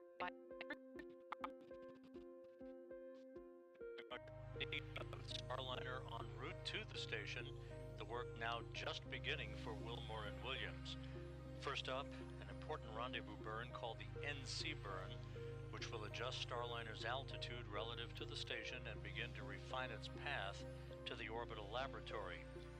Flight Dynamics will be assessing the accuracy of Starliner's initial trajectory and will update any adjustments to that trajectory for subsequent maneuvers to be conducted over the next 24 hours. Now, we're expecting to hear the first of 3 audio reports from the crew during their free flight on how the ride uphill to orbit was before they move into what are called far-field demonstrations of the vehicle. That will include manual piloting tasks and a manual translation control test. That will prove Starliner's ability to execute a manual docking if required, as well as an abort capability prior to docking. Keep in mind we're providing continuous coverage now of Starliner's flight to the International Space Station. On Thursday morning, rendezvous operations will begin in earnest shortly before 10 a.m. Eastern Time, leading to a targeted docking for Starliner to the station at 12:15 p.m. Eastern Time. So please stay with us around the clock as we bring you every minute of Starliner's flight. For now, we're going to sign off from the International Space Station Flight Control Room here in Houston and go back to Megan, Dee, and Mike Fink at the Cape. Hey, and welcome back to the Space Coast of Florida, where about 36 minutes ago we witnessed the launch of a United Launch Alliance Atlas V rocket carrying the first 2 astronauts, NASA's Butch Wilmore and Sunny Williams, inside Boeing's Starliner capsule to the International Space Station. The first time ever, Starliner now in the right orbit to rendezvous with the space station in just over 25 hours. How are you guys feeling? How was it to watch launch? Again, just right over the water behind us here. I mean, this is extremely exciting, obviously a long time coming and a culmination of so much hard work by so many teams. But of course, we're going to be even happier when we see Starliner dock, and even happier when the hatch opens and we watch Sunny and Butch float into the International Space Station. Oh, absolutely. Yeah, well said, Dee. I mean, this is exciting. We've built up to this moment for years and years, and it finally happened. I got to see a Starliner launch with my friends on board. How cool is that? And I could feel like the whole planet was cheering for them. Yeah, it was really nice to see it happen. There were a lot of emotions here at the host desk among the 3 of us, as well as the crew that's supporting us here on the host desk. And it's just a history-making launch. Sunny, again, the first woman to test an orbital spacecraft. That's amazing. And then again, the last time people flew to space in an Atlas-class rocket, 61 years ago.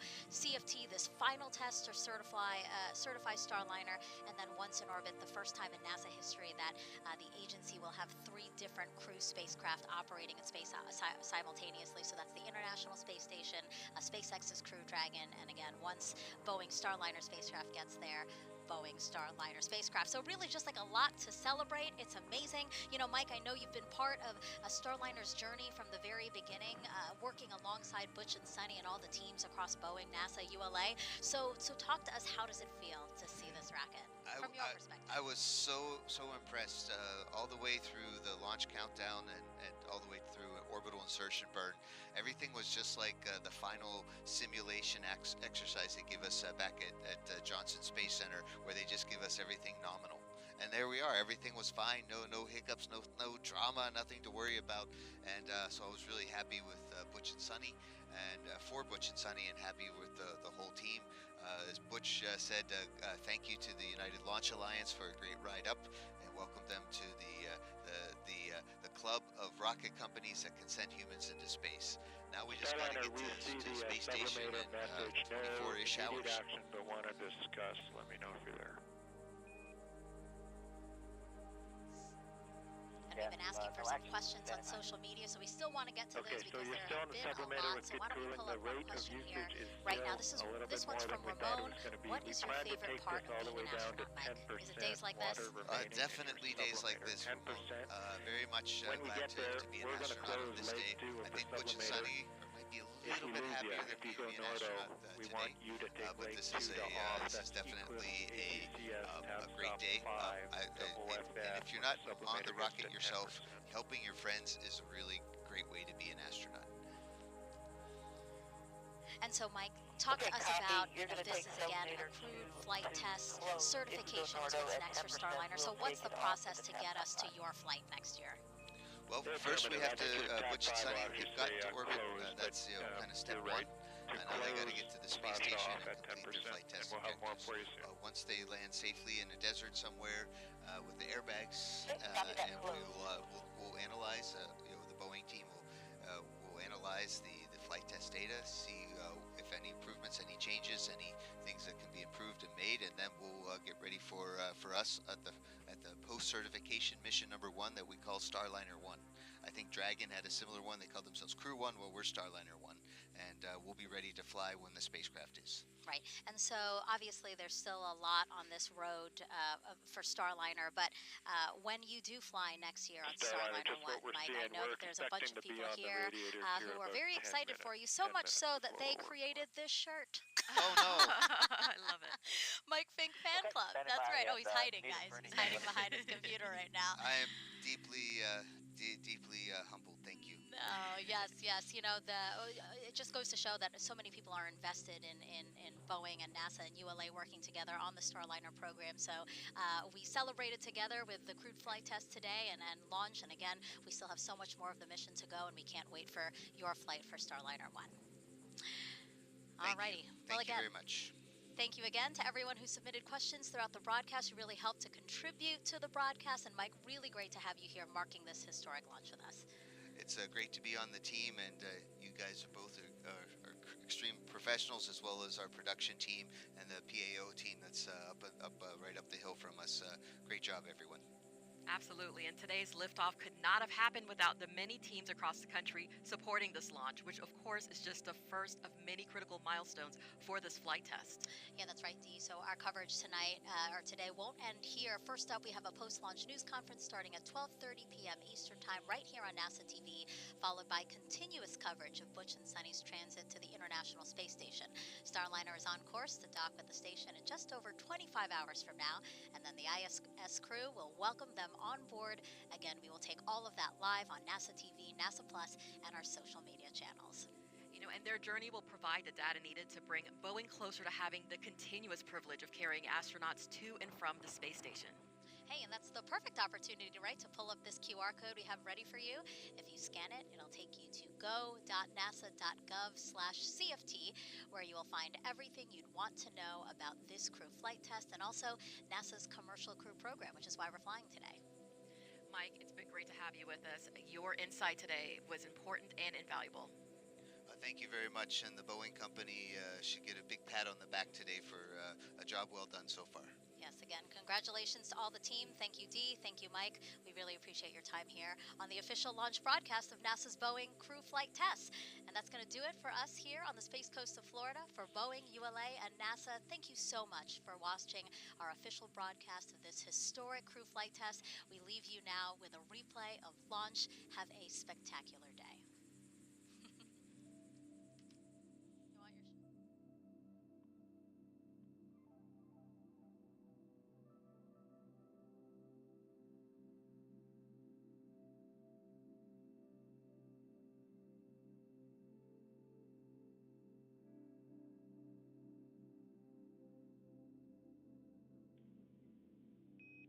Starliner, as discussed, there's 10%. We've closed leg 2, standing by on routes.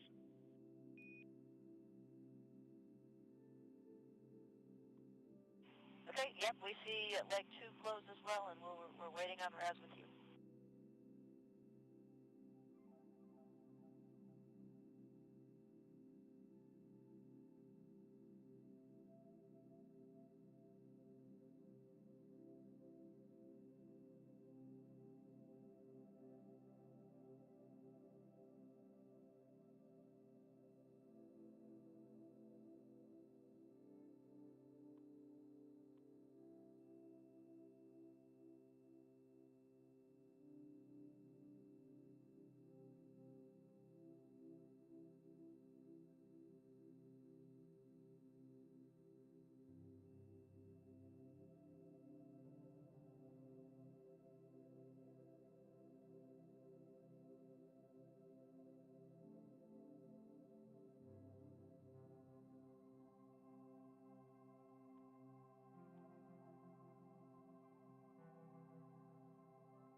that too. Go ahead, sir.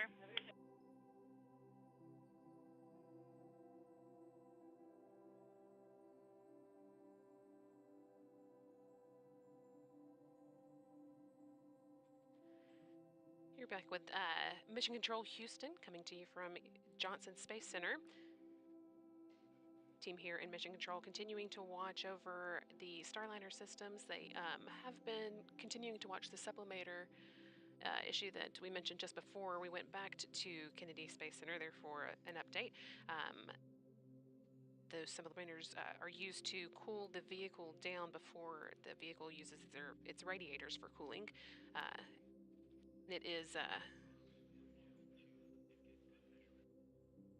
running out of water a little more quickly than it was expected to, but the radiators will be able to take over the cooling of Starliner just in the next few minutes. So we'll keep an eye on that, but it should not be a problem for today's flight.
Another update that we got while we were getting those final words from Kennedy Space Center was that the team here on the ground is getting good data from the Vistas system. That is a key system on board Starliner. It stands for Vision-Based Electro-Optical Sensory Tracking Assembly, which is a long name because it's very important.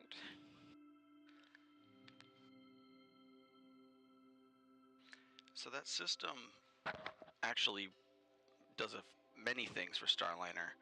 It's a combination star tracker. It's also the cameras that look at station and tell the Starliner flight control system exactly where it is and which direction it is pointed relative to space station. So the spacecraft autopilot itself will use that information during docking for automated dockings, and the crew can see those cameras while they're doing their manual docking should they need it. So you'll be hearing a lot about the Vistas over the next 24 hours as Starliner makes its way to the space station. That is a key part of the systems that we'll be checking out along the way and then using for the actual docking. Yes, and that system is made up of 6 cameras. It's got it's a dual redundant system, so there's 2 copies of each. There's 2 regular spectrum cameras that similar to what the human eye can see. One for a narrow field of view for looking longer distance, one for a wide field of view for shorter distances. There's also an infrared camera that can help Starliner see station while it's in the dark. It also has a laser-based LiDAR rangefinder that can also pick out the structure on station and kind of paint a 3D view of station inside of the flight computer. So that gets tied in with the rest of the data to help Starliner know exactly where it is relative to station.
So Starliner's finishing up its third of 3 navigation calibration maneuvers.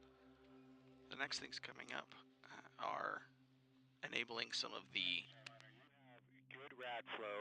I'm not sure if they made it, you noticed, but there was a few warnings pop up. Those were associated with the radiators coming online. We're still watching it, but good rad flow.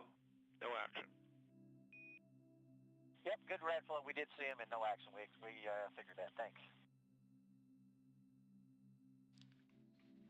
And those radiators, that was one of the items I was going to say is coming up soon. Starliner turns on the radiator system based on what the current temperature is, based a little bit on solar activity and the heating it got during ascent. So now that that system's on, cooling Starliner, we are looking towards getting Starliner pointed in the direction for the next upcoming burn, which is the NC burn, or the phasing burn, where that C means catch up. During that phasing maneuver, Starliner is going to stay in a slightly elliptical orbit, but at a lower altitude than station, and it's going to use that time to catch up with station, and then we'll later move up to station's altitude for final rendezvous and docking. View you're seeing here is of the flight control team in Mission Control Houston.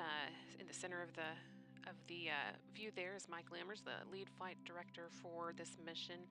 Next to him, Rick Hempfling, and on his other side, Joshua Kutrick, the day's Capcom that you've been hearing talk with the crew. You saw Lammers there pointing around the room as he was going through a go-no-go call for moving into orbit ops, the next mode that Starliner will be working in, having finished its ascent and its orbital insertion burn.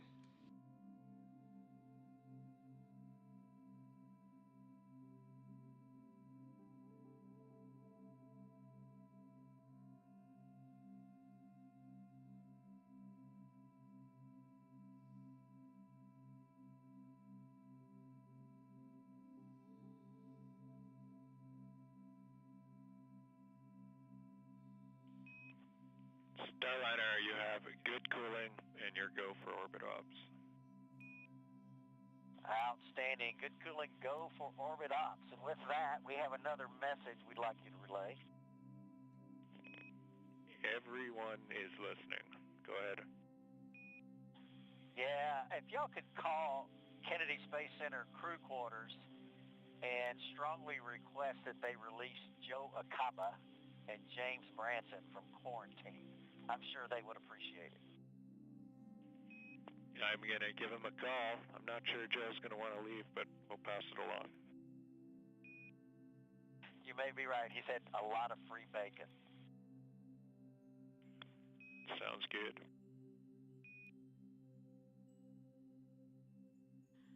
We heard there that go for orbit ops that was communicated up to the crew that we were talking about just a moment ago.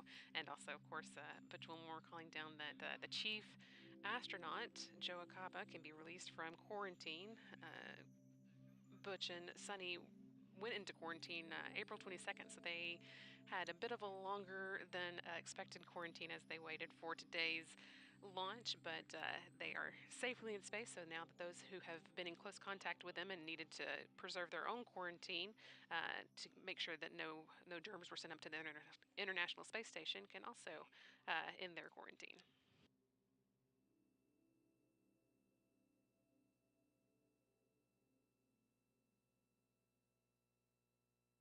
And Houston, are you ready for PCS activation?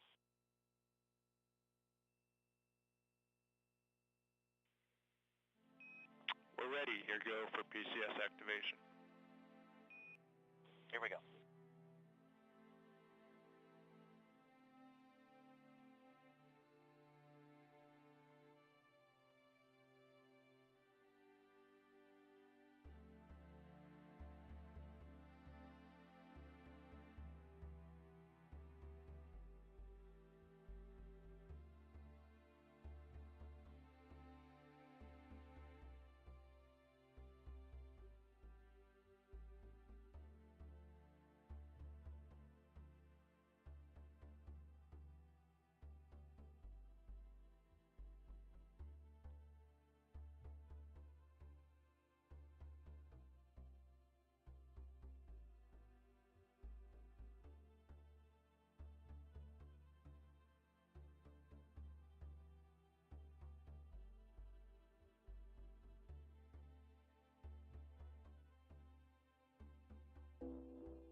Now burp the PPM suit open via step 1.14 3 times. It keeps cycling back above up to 150.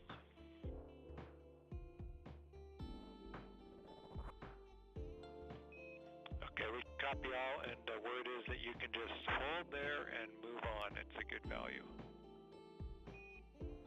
Okay, we'll go with that.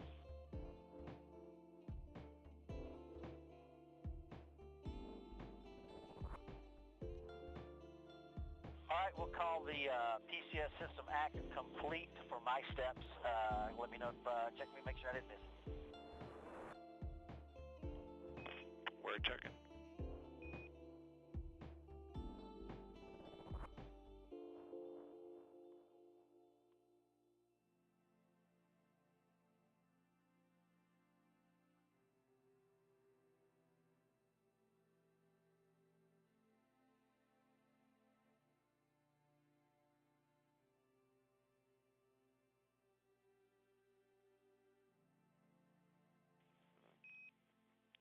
Starliner, your PCS activation looks good.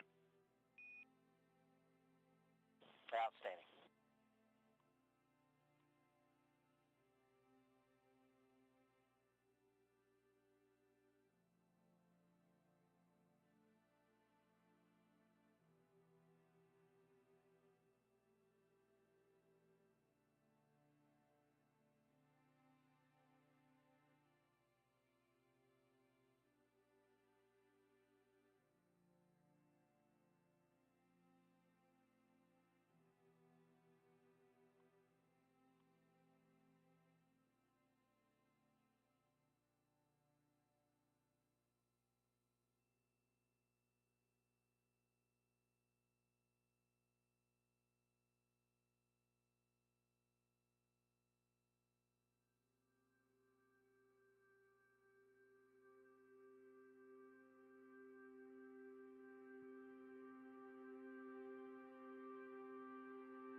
For those just joining us, or for those who've been watching since launch, Starliner is doing the last bit of coast before it gets to the NC burn, or the phasing burn.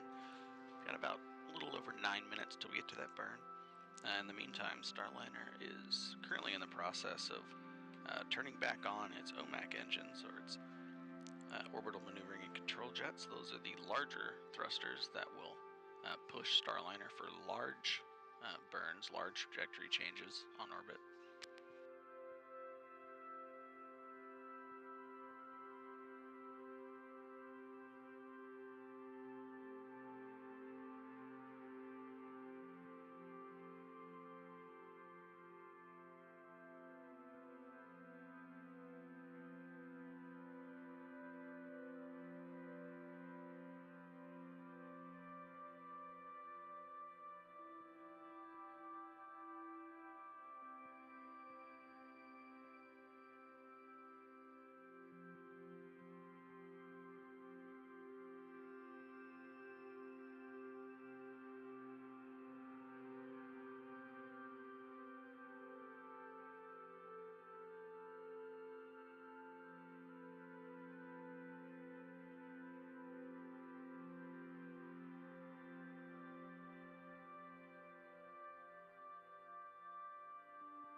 And Houston, the hatch locking device is installed. We copy, hatch locking device installed, thanks.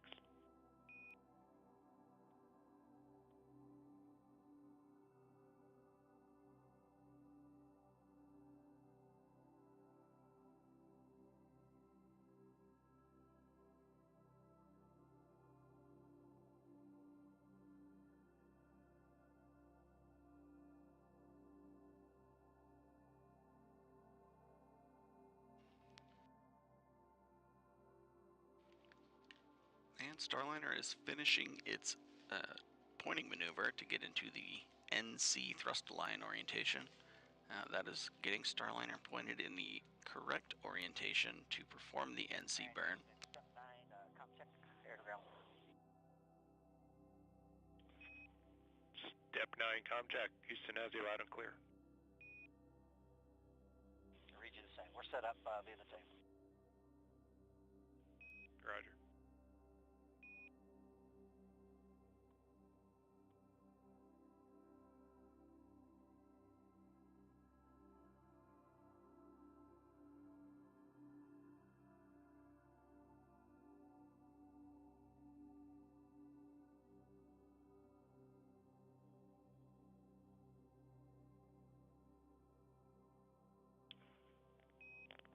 Starliner, good config for the NC burn. Good config for NC.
Houston, Starliner, com check on the handheld mic.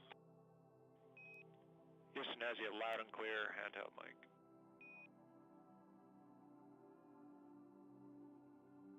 Give me another 5 count there, Houston. This is Houston, 5, 4, 3, 2, 1, and we have you loud and clear, handheld. Yeah, we're just checking the volume on the speaker. Thanks. Copy.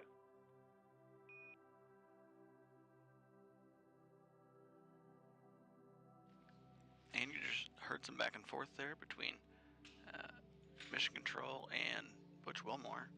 The crew switched off of using their headsets. That way they don't have to stay wired into the console the whole time and wear those headsets. They've switched over to the speaker and handheld mic inside Starliner for any communication they need to do down to the ground. We're now coming up on about 3 minutes till the NC phasing burn.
We're coming up on 2 minutes till Starliner's NC burn.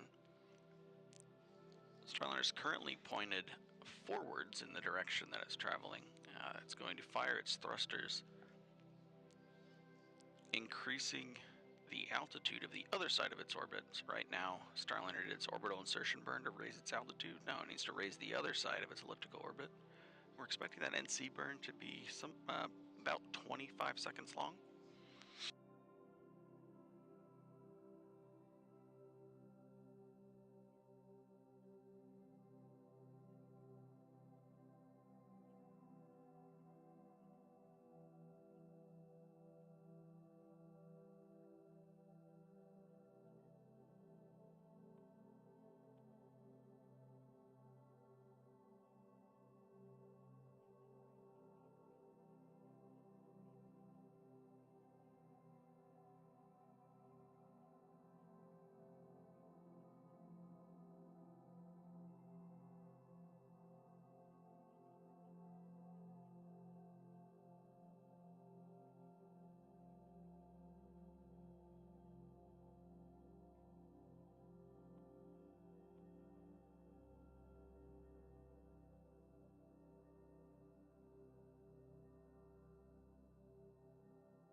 And 30 seconds till the expected NC burn.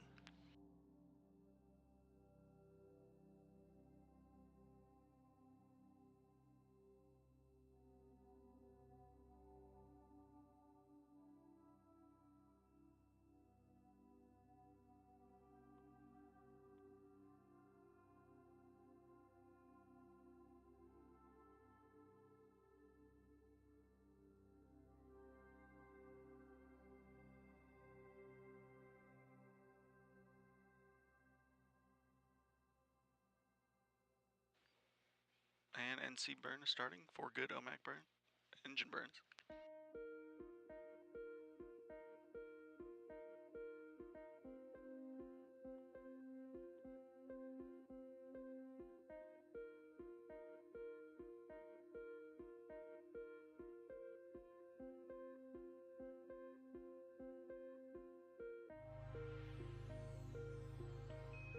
Good NC burn.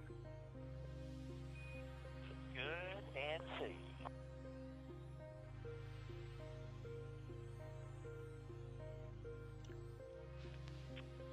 You're on your way to tail sun, step 12. We see it. And that call up from Capcom Joshua Kudrick to the crew, and Butch responding, he sees the same data.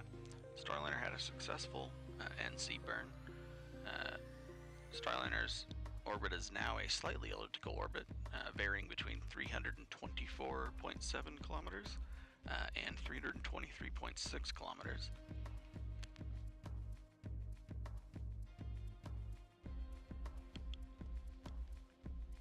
In the meantime, while Starliner waits for its next burn, coming up, the NHPC-1 burn, which is 20 hours and 42 minutes away.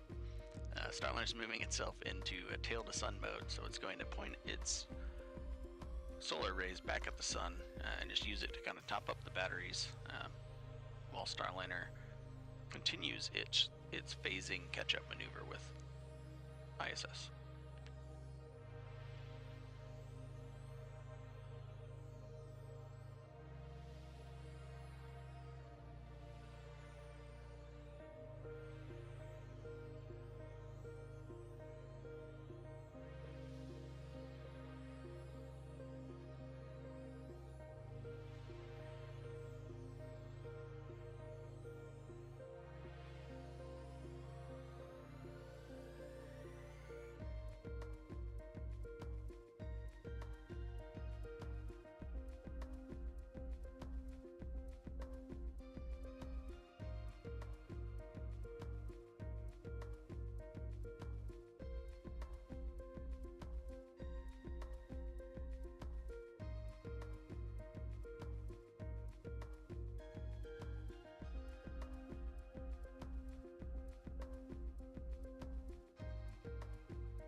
This first section of downtime that the crew's going to have, they're going to be using this time to get out of their suits. Should take a few minutes per crew member, but in the meantime, Starliner is also starting to open up its NDS NASA docking system entry cover. It should stay open for a majority of the flight. That way Starliner will be ready for docking.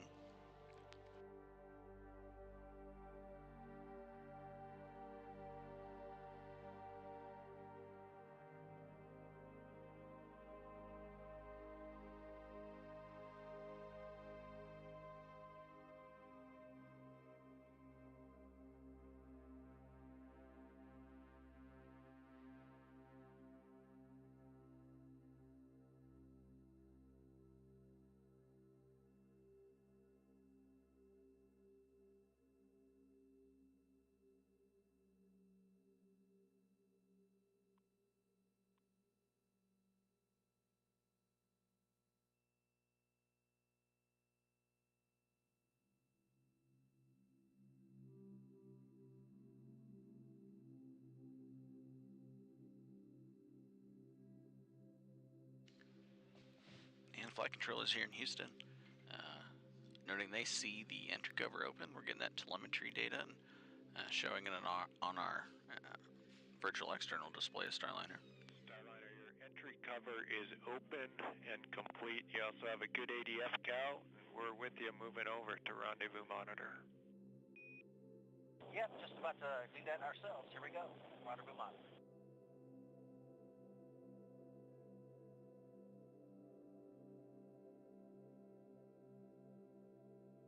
And crew acknowledging, they also see NDS cover open.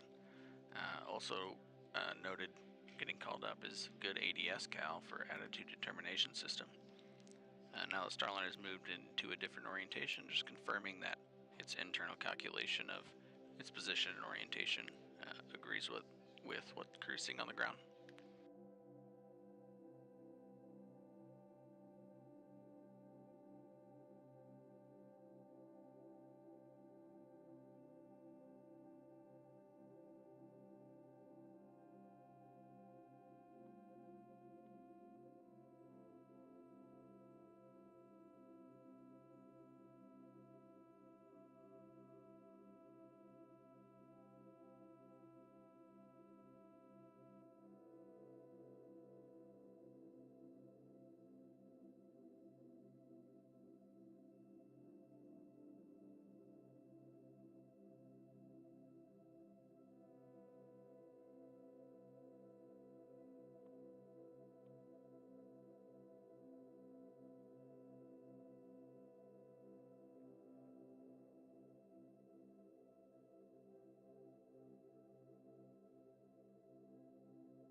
morning. I'm NASA's Sandra Jones, and I am joined by Jim May from Boeing, and we are going to continue to bring you live coverage of the in-flight portion, the phasing portion of Starliner's mission to the International Space Station.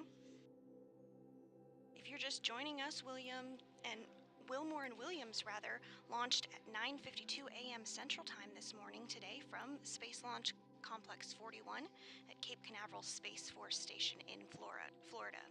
The duo did lift off on the Atlas V rocket and are slated to dock to the International Space Station's forward port of the Harmony module just a little less than 24 hours from now, targeting that docking at 11:15 a.m. Central Time tomorrow, June 6th. Following docking, the crew will complete hatch opening operations, targeting that hatch opening around 1 p.m. Central Time tomorrow afternoon, and welcome remarks to follow around 1:20 p.m. Central. At this time, Wilmore and Williams are awake and have a busy few hours ahead of them. First up was the NC burn, which took place just a short time ago and was successful. This burn helps get Starliner in the proper trajectory in preparation for tomorrow's docking. Next up, the crew will begin to prepare for their first PAO, or Public Affairs Office Mustang event. This is the first opportunity for the crew to provide remarks on the mission thus far and their flight into orbit. Following this, the CFT crew will also conduct some far-field piloting checkouts and provide feedback to the teams on the ground on those checkouts. We will discuss these piloting checkouts a bit more here shortly as we approach them. Following this, the crew will complete data collection on VESTA, or the Vision-Based Electro-Optical Sensor Tracking Assembly. This is essentially a vision-based system which helps with tracking and docking, of course, for Starliner. The crew will also complete other tasks and checkouts, do a little cleanup, all before completing a medical conference and getting some rest. So as you can see, quite a busy few hours ahead for the crew.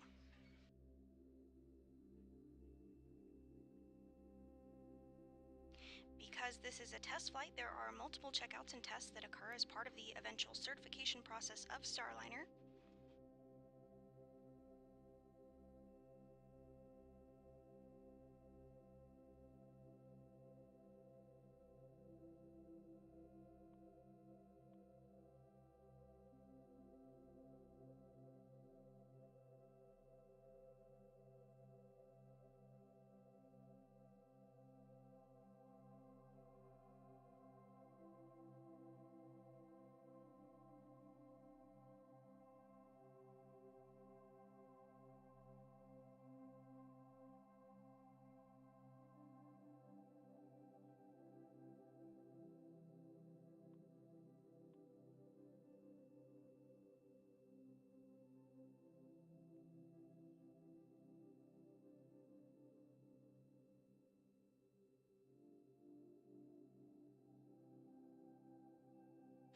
And coming up here in just a few minutes at 11:30 a.m. Central Time, we will have the opportunity to hear from managers at both NASA and Boeing and United Launch Alliance about today's successful launch of Butch and Sunny. You can tune in and listen into that news conference on the NASA TV channel or the nasa.gov website. We will be splitting our channels, so we'll have a media-only loop that will be provided as audio-only coverage. We are continuing to cover every step of the way along this mission until we do dock, but we will be splitting those channels out in order to broadcast the post-launch news conference.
if you are just joining us, we now are over an hour and a half into today's flight of the first crewed flight of the Boeing Starliner spacecraft. Starliner Houston, Air to Ground 1, Vesta Sensor Orientation Command sent.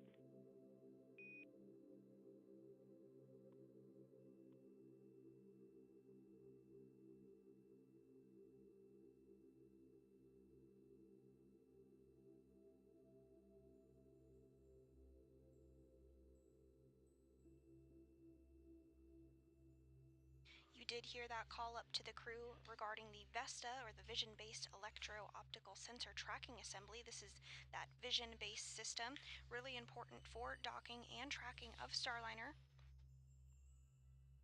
Later today, there will be an entire checkout and data collection of the Vesta system, and we'll be sure to cover it live every step of the way.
Starliner Houston, when able.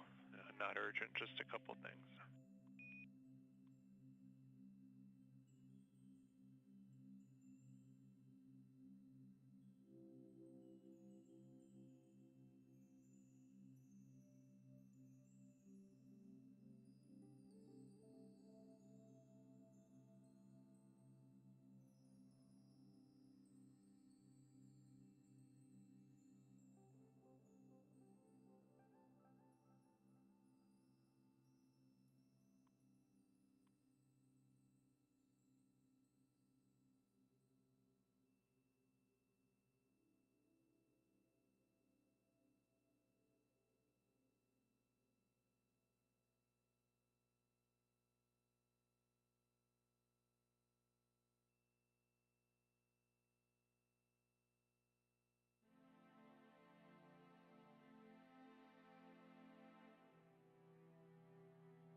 And again, we are targeting a post-launch news conference to begin here momentarily, where leaders from NASA, Boeing, and ULA will have the opportunity to discuss today's flight of Butch and Sunny.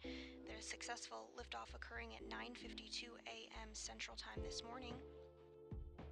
And those leaders will also answer questions from the media during that news conference. You can join and watch along on that post-launch news conference if you would like on nasa.gov or NASA Plus.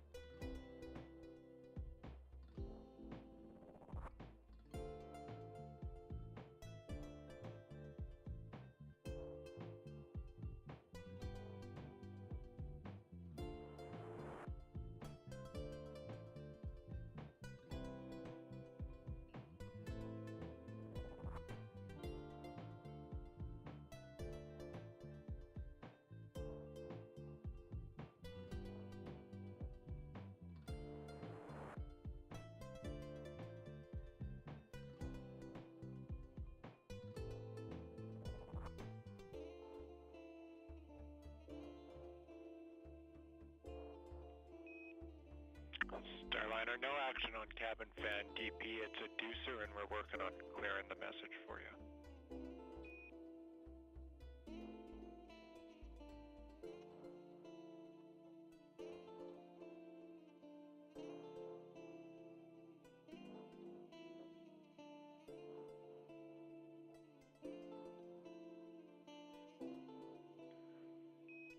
Starliner, we just want to make sure we have you after going back to grounds and lower LDR. So, do you hear this? Houston on 1.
Starliner, this is Houston on Airground 1 in the blind. We think that our audio is getting on board and that you hear this, but we have not heard from you. So if you're here in Houston, feel free to just deflect the RHC. Deflection on the RHC, we'll see that if you're hearing us.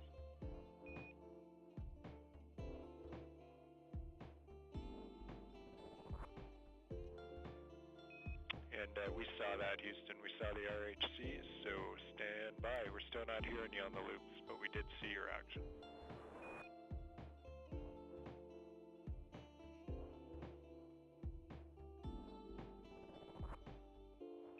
And the teams here in Starliner, Houston, one thing we're hearing here is to check the handheld mic connector, make sure it's fully plugged in still and hasn't dislodged.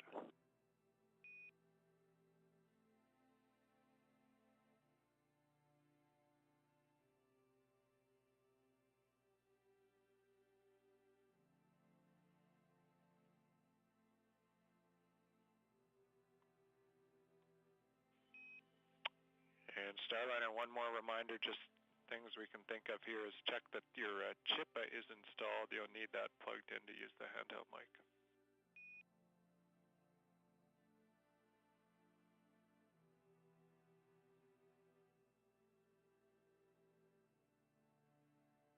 And you are hearing... Houston, we've cycled all the buttons. Chippa is installed. How do you read air to ground 1?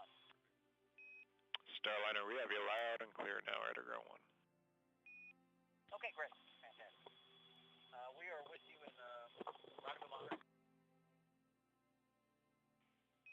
Okay, copy. Just getting caught up. Vector sensor orientation command has been sent, and then I have one action for you for the humidity system if you're ready. We are ready. All right, we saw your activation.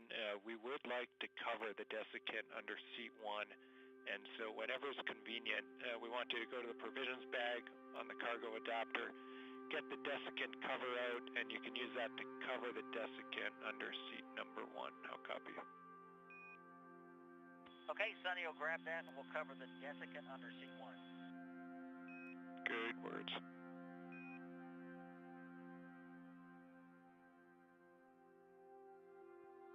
And I don't know if you heard our question earlier, but the male piddle packs, the urine packages, we cannot find those. We found the clips, but no pack.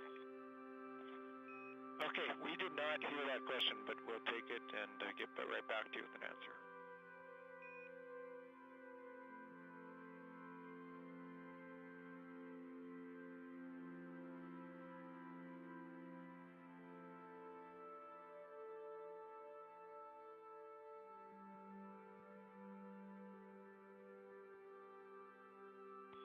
And one more time, the location of that desiccant cover, Houston.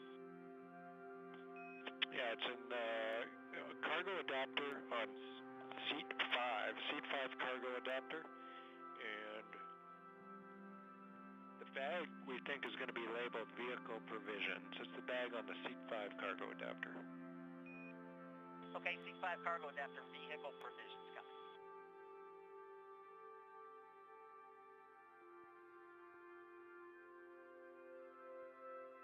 And you did hear some calls from here on the ground up to the crew of Starliner.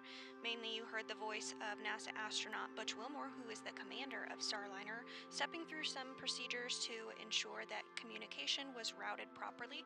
All of that seems to be resolved at this point, and working through some cargo operations and stowage.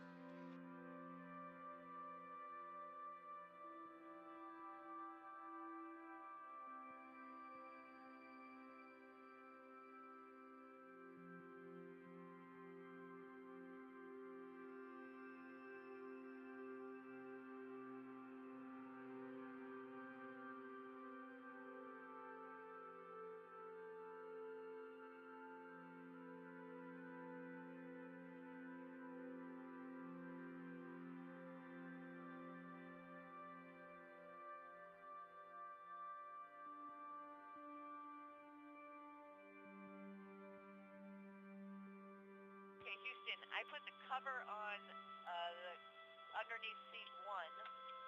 For underneath seat 5, do you need something done there as well?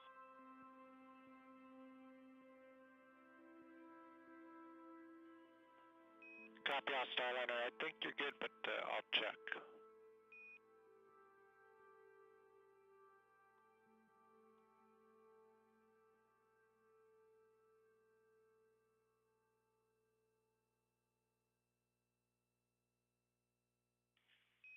Sonny, we double checked and you're in a good config. No action needed under seat 5.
Starliner, the NDS SCS checkout's complete and nominal. Outstanding, thanks.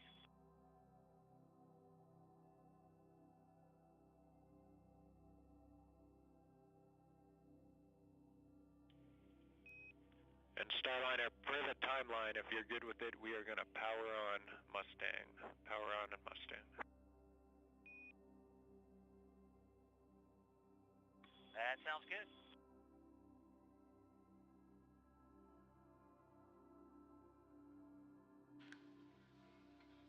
Capcom calling up to the crew. They're going to power on the Mustang system. A reminder that Mustang system is the series of cameras and microphones that are throughout Starliner's cockpit. In this case, they're going to record a message to send down to Earth later. A few remarks on the mission so far, what Butch and Sonny are thinking. But they should be simultaneously downcasting that over the air to ground loop, and so we should be able to pick it up here on the live feed.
Starliner Houston, for the Piddle Pack location, we're here in starboard bag by the side hatch.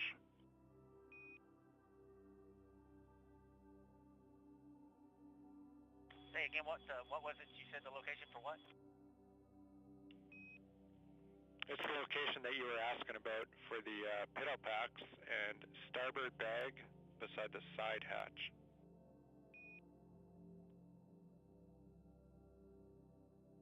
Yeah, that's where we looked. We didn't see them. We'll look again. Yeah. There was the yellow clips were there. There were some pads, but there were no bags for the pads. Copy all, and we'll dig deeper. Stand by.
Starliner for Butch. We're still investigating your question, but in the meantime, we're hearing there are more bags in the environmental health kit, same place you'd be pulling the CSACP out of.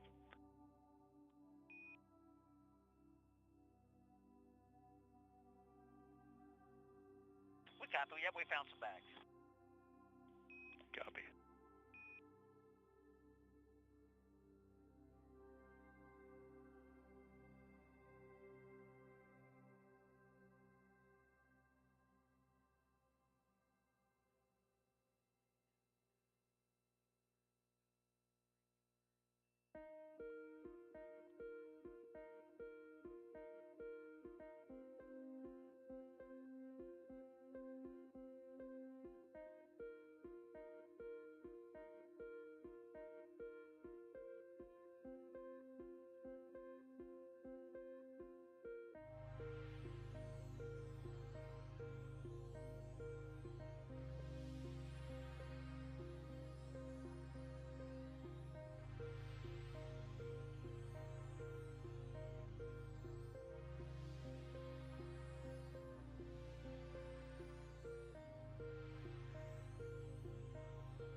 Catching up on Starliner's CFT mission to ISS.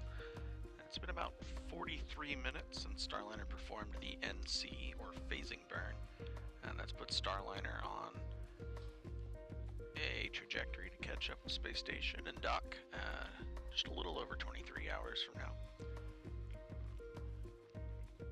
The crew is getting themselves comfortable inside the cockpit, doing a handful of things. After getting out of their suits, we do expect an upcoming call down from the crew over the air-to-ground loop that we should be able to hear on the broadcast. We are also expecting a final checkout of the NDS system before they stow it away again for use later for docking tomorrow.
as part of the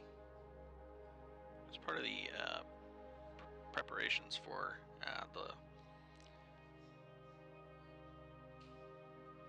the wait to the next burn, while the crew gets themselves.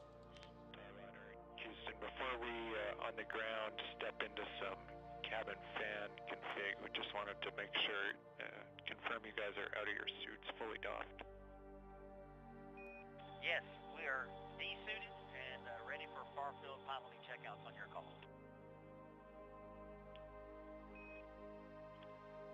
Copy all.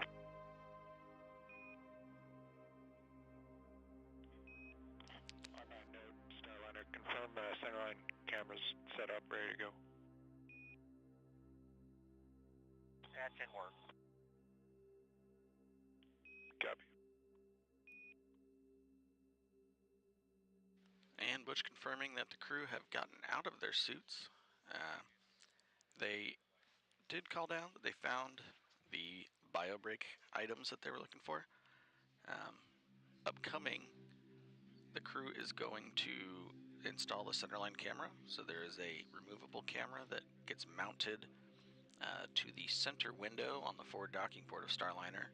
It's used as a alternate navigation device for the crew specifically, and has a camera that will allow them to see the centerline image of the docking port as they approach ISS on their crew tablets. Additionally, they're going to perform one of the first manual piloting demonstrations coming up as part of the far field piloting checkouts.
Starliner for suit fans and cabin fans when able.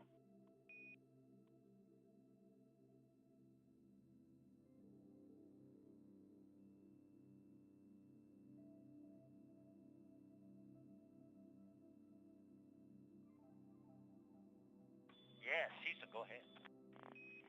All right, we're caught up with our side of the cabin fan reconfig, and so we need you to take both suit fans to OFF and then set all cabin fan speeds to 5. Okay, both suit fans coming off, and cabin fan speeds, you want all 3 at 5. Affirmative, good words.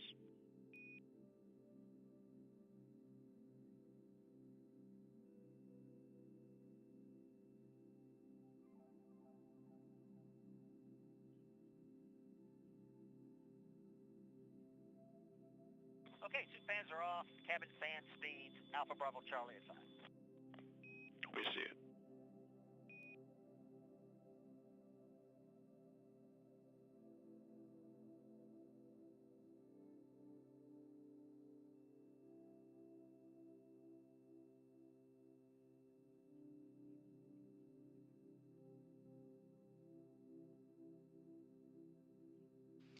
And you are continuing to hear callouts from the ground, namely from the Capcom or capsule communicator, Josh Kutrick, who is supporting Starliner right now. the team in Mission Control Houston is about to go through a shift handover, so we'll then be hearing the voice of Neil Nagata to his left on the screen there, or his right rather.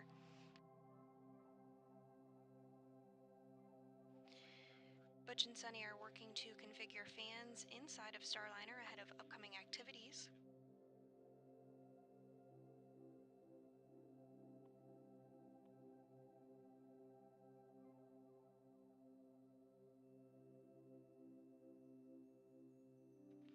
And a bit later this afternoon, they will work to get a camera set up ahead of those far-field piloting checkouts. These are checkouts that take place in anticipation of certification of Starliner to ensure that the spacecraft can be. Starliner, your cabin fan config looks all good. And one last verification for us. Can you confirm that 10.406 is complete? So that's your everything good set up with the WAP, tablets, and Mustang power-up.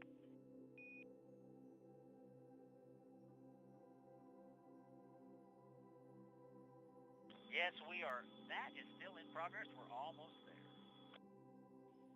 Copy, thanks.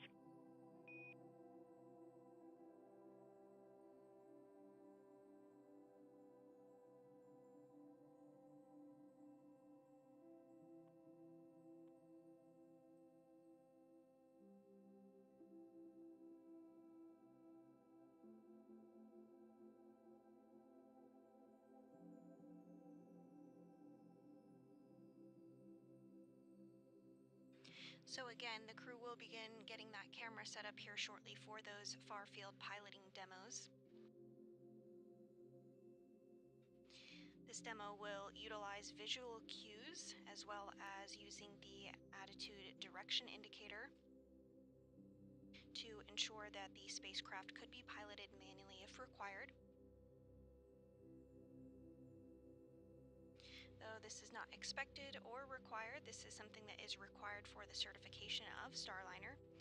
Starliner is an autonomous spacecraft, meaning most operations require no input from the crew. However, the crew will provide a test out manually should that situation be required.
All right, Houston, the WAP is powered. We do have a good mold, and Serenity camera is almost done.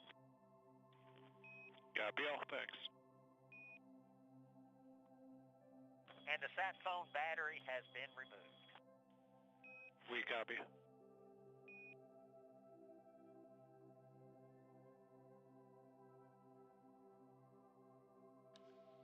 And Commander Butch Wilmore confirming a few things. First, that the wireless access point has been installed and ready for their use for sending spacecraft data to their crew tablets. They also take the battery out of their sat phone. So there's a satellite phone the crew can use in the event of emergency to give them a direct line to emergency personnel once they've landed. But since they're in orbit right now, they're going to go ahead and take the battery out of that and stow it for use. Bring it back up when they re-enter Earth's atmosphere after the mission.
We're about ready for far-field piloting checkouts on your call. So let us know when we're ready to power the camera and start doing all the getting set up for it.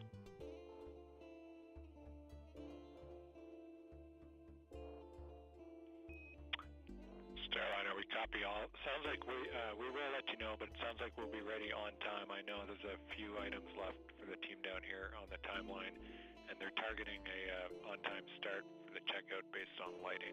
But more to follow. We'll let you know when we're ready. That sounds great. Sounds good. Thanks.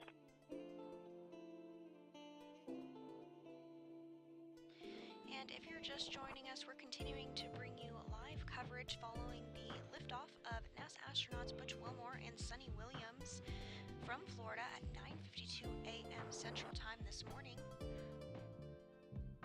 At this time, the crew is awake and looking ahead to the far-field piloting checkouts. These manual piloting far-field demos are conducted in anticipation of eventual certification of the Boeing Starliner spacecraft. This demo ensures that the crew could provide attitude maneuvering and translation control capability manually. While this is not expected or required, this is something, again, that is needed ahead of certification. Because Starliner is an autonomous spacecraft, it means most operations require no input from the crew. However, the crew will provide a test out manually of the far-field piloting capabilities just in case that would be required.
Starliner Houston, timeline sync up when able.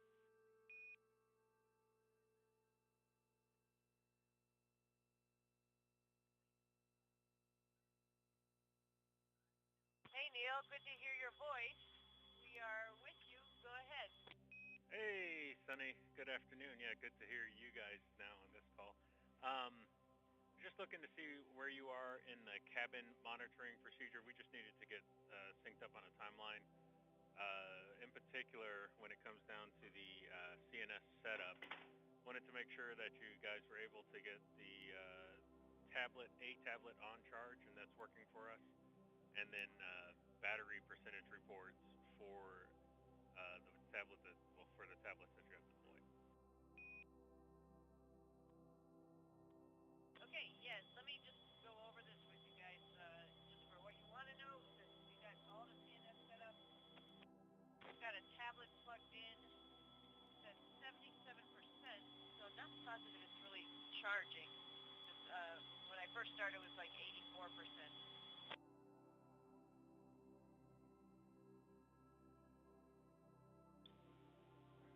Okay, Sonny, I think you said that the tablet, plugged in, started at around 84, it's now at 77.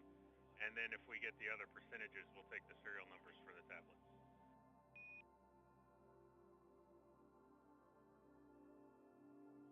This is serial number 9. We don't have any of the other ones deployed quite yet. Okay, copy that. And for the other items in cabin monitoring, just looking for a status there, see if we got through that one.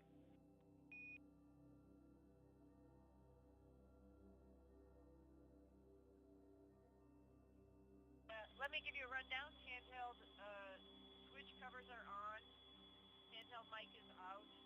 On the battery is removed from the survival radio.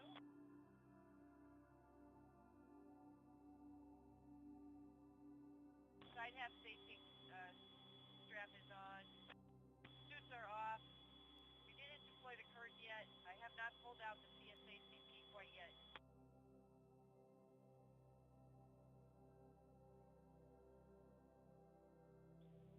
Okay. FDF, we've semi-deployed that. We'll get all the cars up at the end of our piling demo. The camera is set up. The CG accelerometers are off, and we just have some water out if we need it.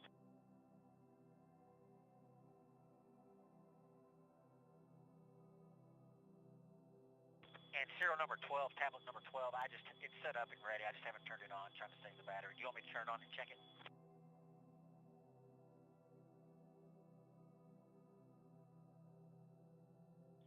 Yeah, no need right now. And hey, Butch, we'll get the battery status from you once you activate it.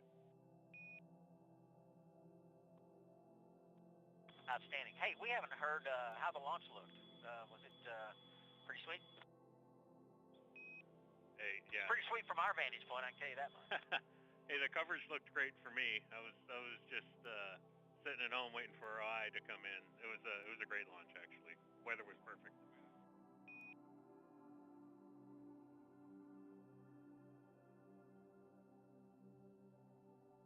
So there weren't very many clouds obscuring the view? No, you guys were the only things making clouds. And for the timeline too, we're going to be ready to take a look at the OCC bowl checkout that Sunny's got.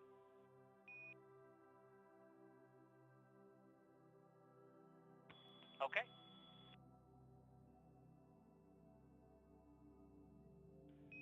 And as you know, we also were taking a look at some sublimator performance on the way uphill. We're going to look at trying to perform a sublimator refill, so you guys can take a look at that in the procedure if you want to, if you got some time.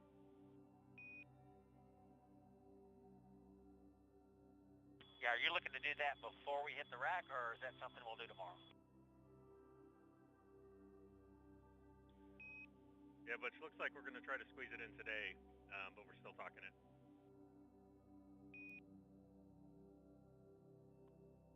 Alrighty. And that's going to be 10.5.401 when you get there. 10541.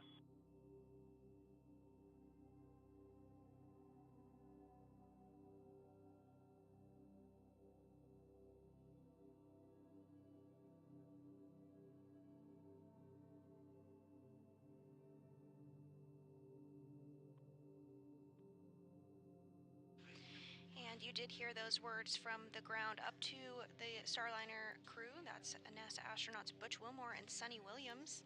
The team here in Mission Control Houston is now being led by the Orbit 3 flight crew and the flight director Ed Van Sice, who's currently on console supporting this leg of the mission.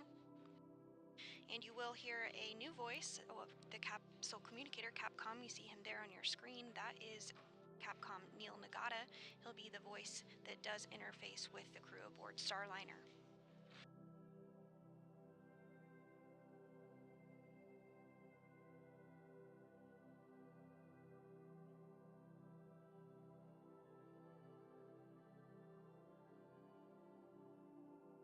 Everything continuing to go smoothly now, over 2.5 hours into today's mission of the Starliner flight. Next major milestone that we are looking ahead towards are the far field piloting checkouts that we've been discussing.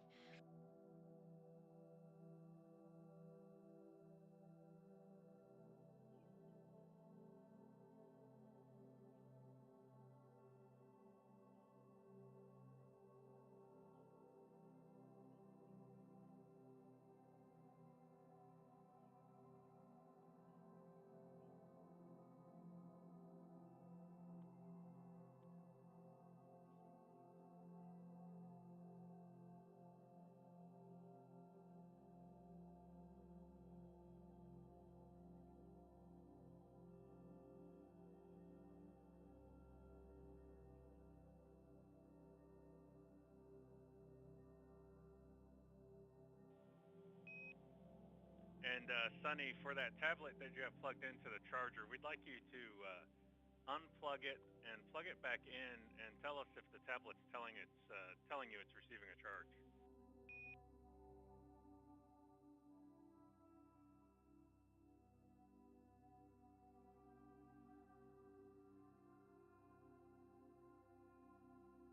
All right, she unplugged it and she's plugged it back in. And we've got the little plug symbol that says it's receiving charge. All right, good news. We'll watch that one for a little bit, then we'll check back on it.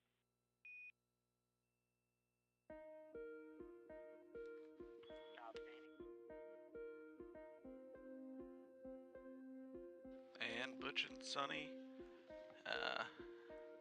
doing some IT troubleshooting the same way we do on Earth with unplugging it and plugging it back in. But they've confirmed that they've got good charge on the tablet they've got plugged in. Looking forward a little bit, talking about the far-field demos that are going to be manually flown by the crew. Got a handful, some RHC and THC checkout, comm maneuvers coming up, low power mode recovery, and some manual thrust align and tail to sun maneuver, back and forth. Starliner, we are ready to accept the bold demo, ready for the first block of PAO words, and then the PMCs we talked about at the handover, those are optional. You guys just let us know if you want them.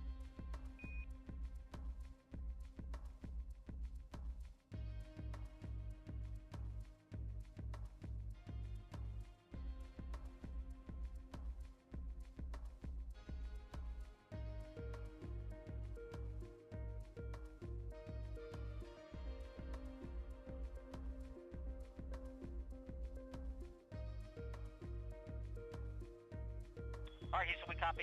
We've got numbers for the bold. What are you looking for specifically? And yeah, we'll pick a PMC. Why not? All right, Roger. We'll plan on keeping it. And stand by for bold.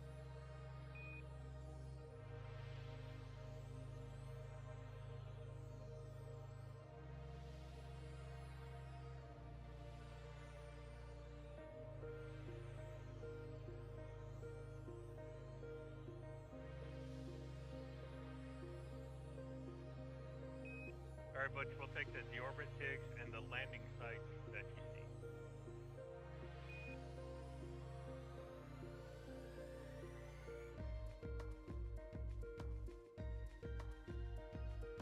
Okay, copy, stand by.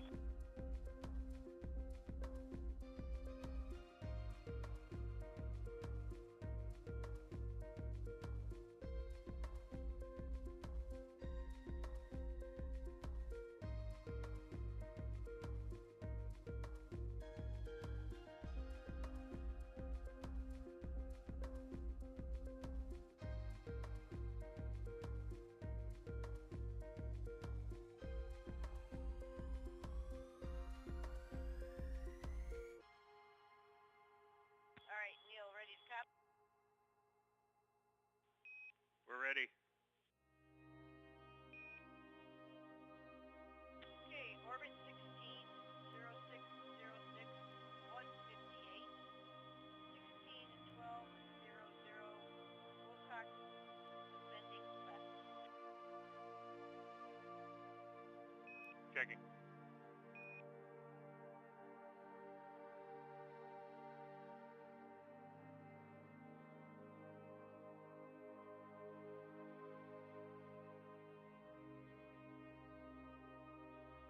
And Sonny, just verifying it was 161158.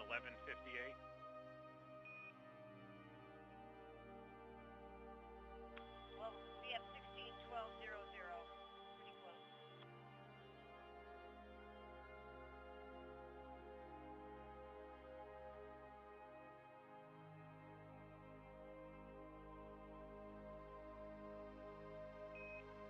All right, yeah, copy. That's good. Thanks for the test. Okay, I've got 3 other sites. Is that all you want?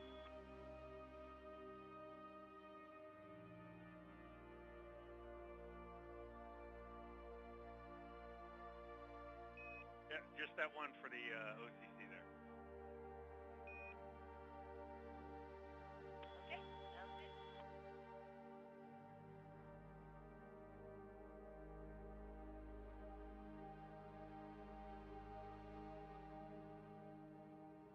And those calls from NASA astronaut Sunny Williams to the ground, discussing a variety of coordinates should a landing need to take place. We're not tracking anything like that, but this is all part of that certification process. Here on the ground, our FIDOs, our Flight Dynamic Officer, will take those numbers, ensure that everything is tracking well and properly for the trajectory of Starliner. Everything continuing to go smoothly now, 2 hours and 43 minutes into today's flight.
Starliner Houston, we're going to be go for you to start the far field piloting checkouts now, and we'll pick up the PAO later. We need the lighting for the checkouts.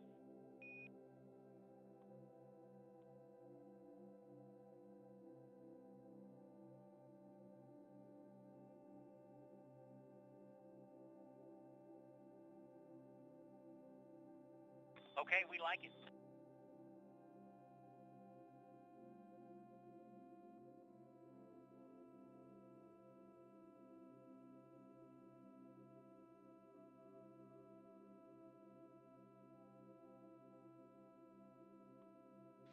And the team on the ground verifying lighting conditions look good ahead of those far field piloting checkouts, which will begin here momentarily.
And Houston, we see you've got Mustang activated. Yep.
And we are awaiting the beginning of the manual piloting far field demo.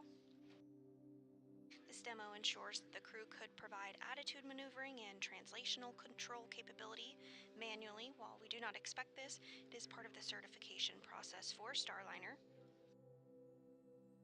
One of the requirements for this checkout is that it occurs in daylight, which the crew currently is in a daylight orbit at the moment.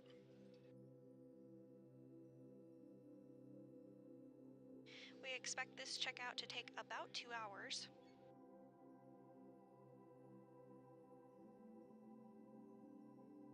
And there's a variety of different manual piloting techniques that they will utilize as part of that certification. Part of it will also include using a stopwatch to take measure of where Starliner is at and ensure it is tracking as expected.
as we await the start of these far-field piloting checkouts, one of the first steps that the crew will do is start up the center line camera.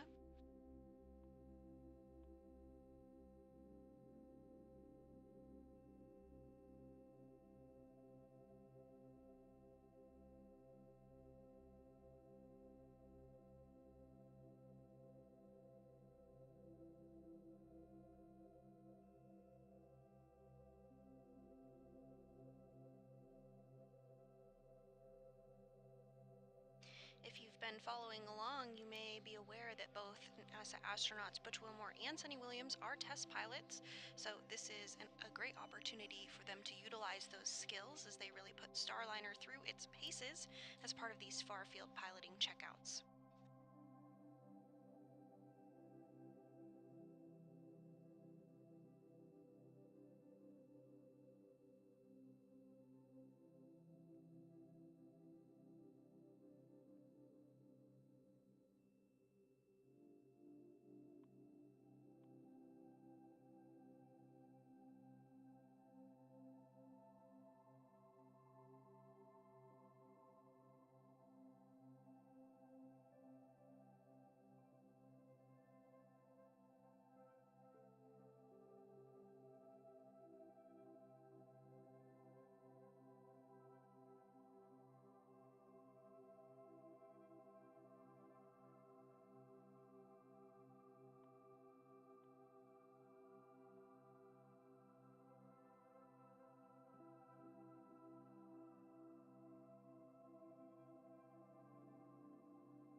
Another aspect of these manual piloting checkouts that will take place, you might hear the call of something along the lines of bad Siggy recovery demo.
Again, as part of these checkouts, you might hear the call bad Siggy or Siggy in recovery mode. That Siggy is the Space Integrated GPS Inertial Navigation System, essentially the GPS that Starliner utilizes to track its location. So as part of these manual piloting checkouts, NASA astronauts Butch Wilmore and Sunny Williams will put Starliner through its paces to ensure that they could recover should something have gone wrong with that Siggy system. Again, this is all part of the certification process of the Boeing Starliner spacecraft.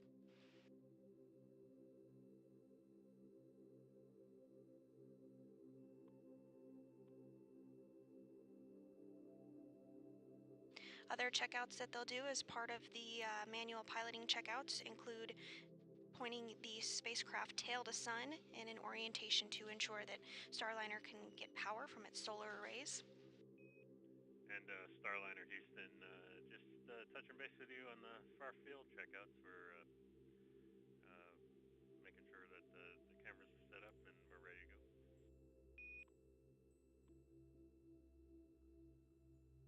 As you would expect, Houston, the difficulty is getting tied into the Wi-Fi, just like on every other system you've ever tried to tie into. But we have finally got it. So that part is a success. We're ready to, for 1.2, is moding to sequence 31. Okay, yeah, and just for my own sake, Wi-Fi to the camera, I'm assuming? Yeah, it's camera, and also you've got to have the right Wi-Fi so you can zoom via the tablet, all of that. Yeah, okay, copy that. We'll talk that a little bit later. Yeah, we're ready for 1.2.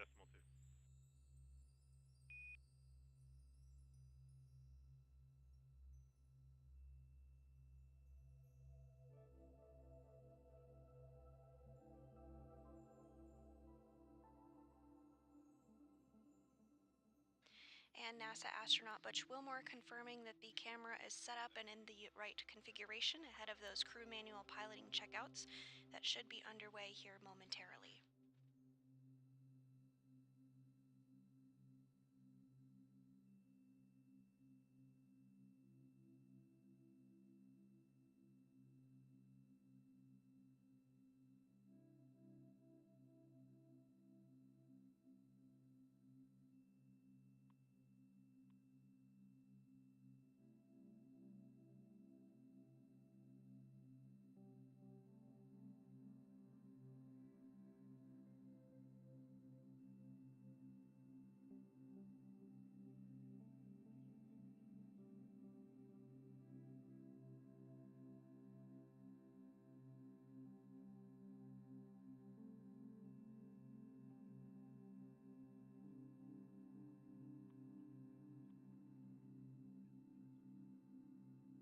All right, here comes sequence 21, or 31. Roger.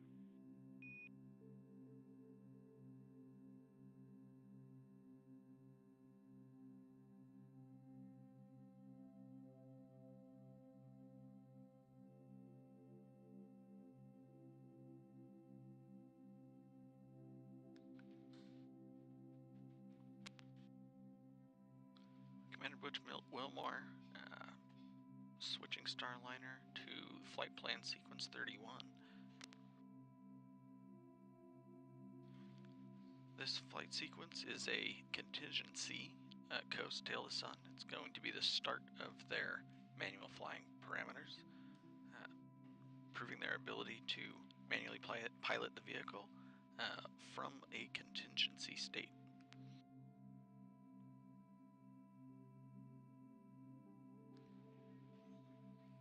A contingency maneuver, a contingency plan is when, if the vehicle is in an off-nominal state, for example, after an emergency or during a time where they need to identify a problem on the vehicle, they'd go to that sequence, and the crew's going to work their way flying from that sequence to a handful of other attitudes and positions per the flight test specifications.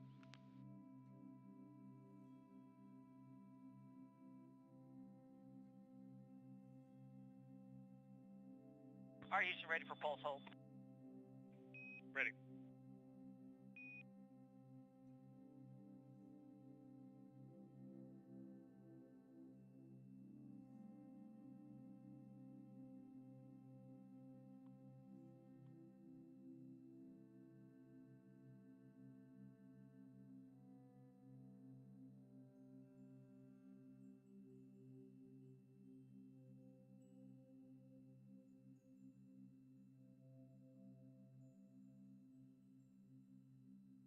And Commander Butch Wilmore does now have control of the spacecraft and is conducting those manual piloting checkouts.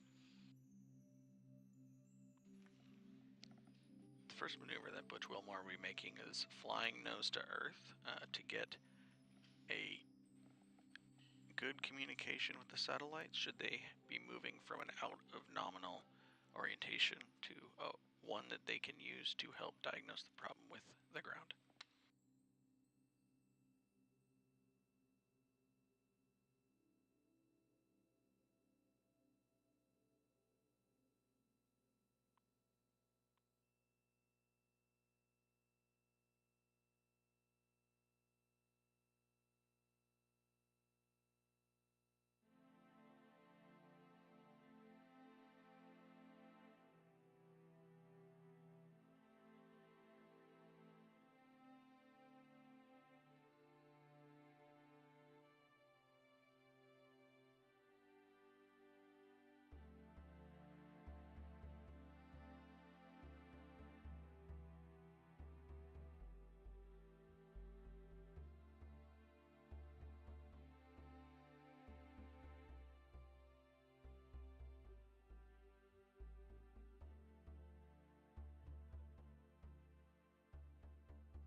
if you are just joining us today, we are continuing to provide live coverage following the liftoff of NASA astronauts Butch Wilmore and Sunny Williams from Florida at 9:52 a.m. Central Time this morning.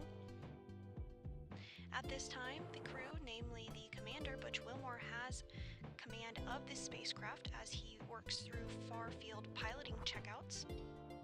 These checkouts are in anticipation of Starliner certification, and he is working to point the spacecraft nadir and select the aft antenna, essentially just pointing the spacecraft in the proper configuration so that they would have the best possible communications if required for manual piloting. Again, this is not something that we expect, however, it is part of the certification process as Starliner is a fully autonomous vehicle. The Starliner saw the RHC caution go into and out of alarm. Transient looks like you're still flying. No action, obviously. Just continue to fly. We're taking a look at it. Okay, yeah, we're in our first attitude now. Roger.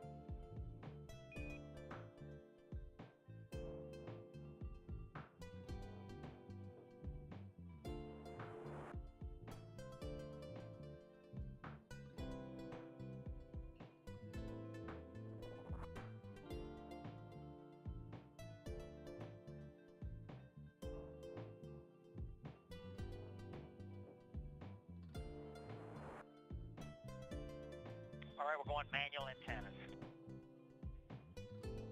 Roger.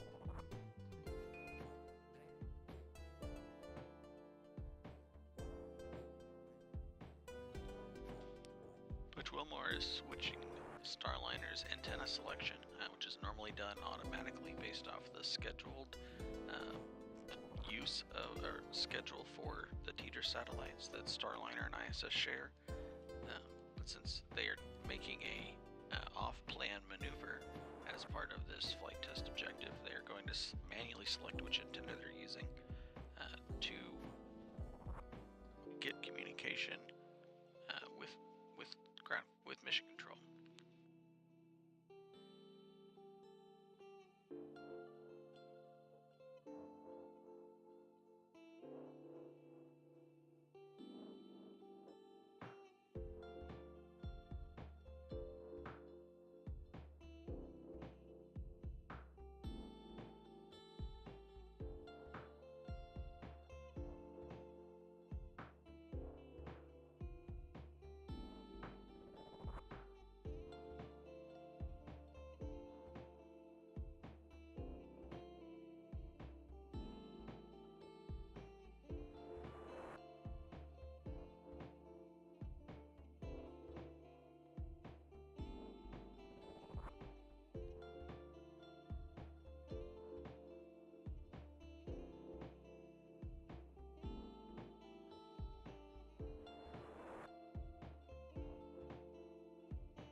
All right, Houston, we are in the attitude. It looks like we want to hold for 15 minutes. You concur?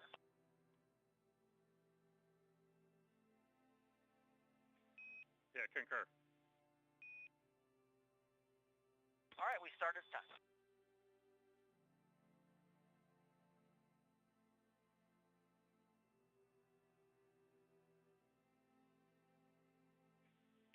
Starliner, just be advised, we're right on the edge of the foresight of that antenna, and so we'll just expect Tom to get a little ratty.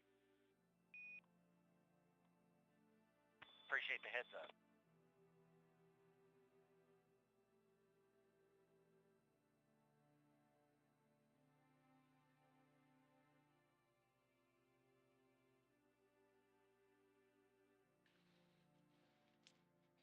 As part of this flight test objective,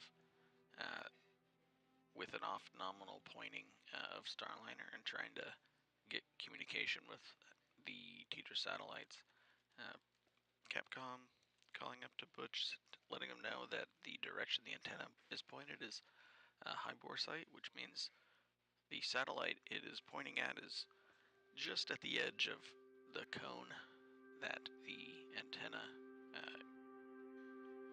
uses to connect to the satellite.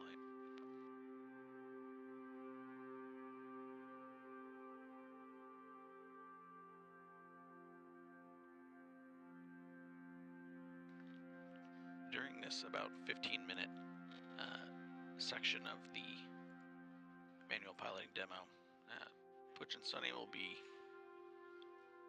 maneuvering Starliner to point it incrementally in different directions to help improve power generation, which means the crew is going to be trying to tilt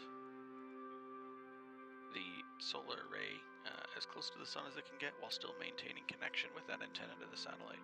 This will help charge the batteries while they're in this off-nominal orientation.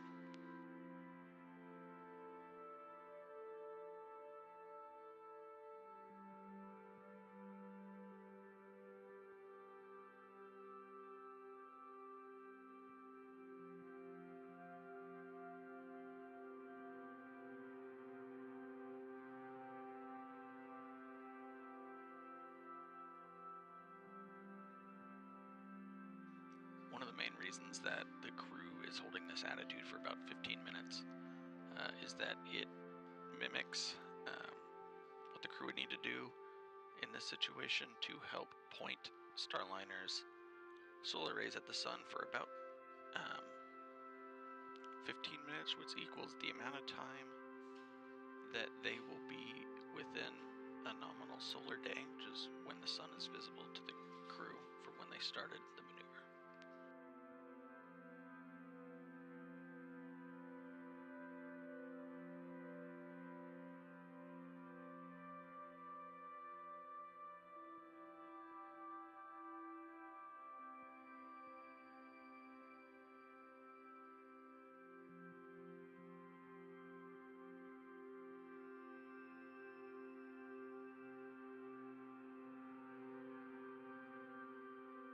And the crew is in a day pass at this time as they perform that hold for 15 minutes. This is just to have the ideal configuration to assess that power generation in this process.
we're back with you. We switched over to lower left antenna.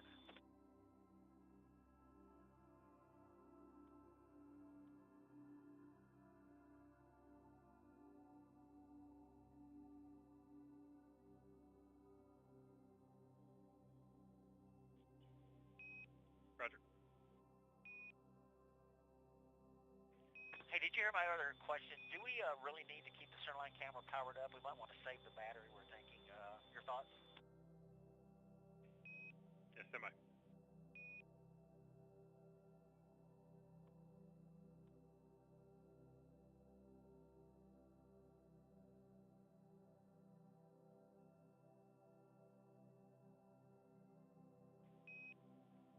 Hey, Butch. Yeah, we talked about it a little bit down here. We're going to want the data from the manual Earth pointing demo.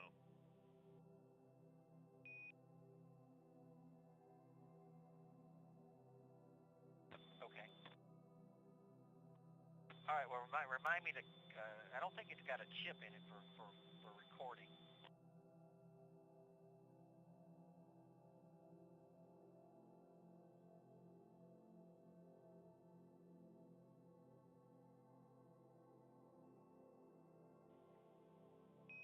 Okay, yeah, copy that, and just be advised, it's going to be step 2 when you're doing the attitude recovery demo. Okay.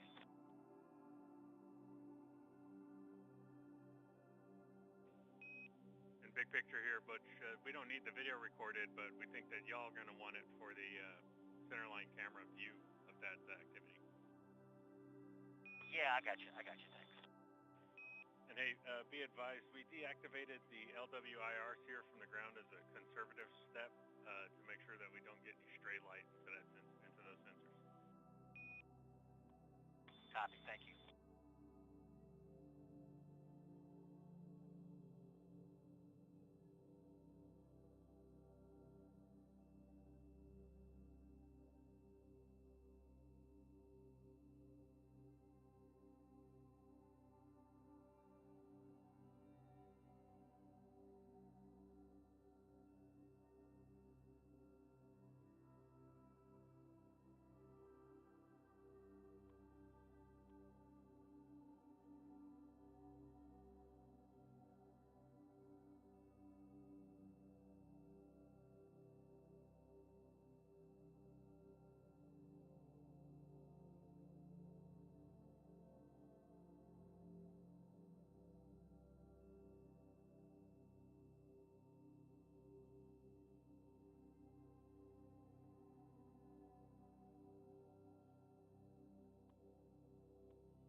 And as part of the far-field piloting checkouts, the crew continues to hold their attitude as part of that 15-minute timer.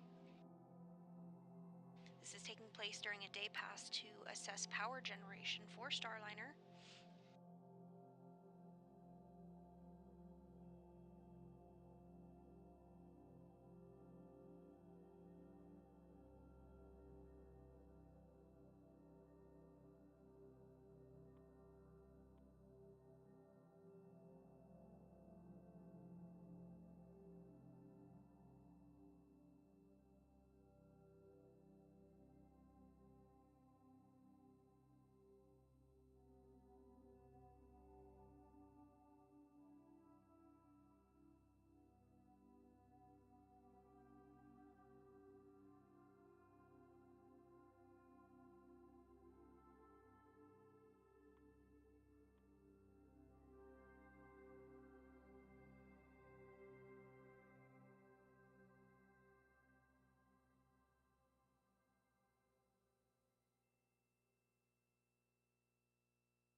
Starliner crew continues that 15-minute hold. The crew aboard the International Space Station, that crew of 7, is beginning to wrap up their workday here shortly and looking forward to Butch and Sunny's arrival tomorrow.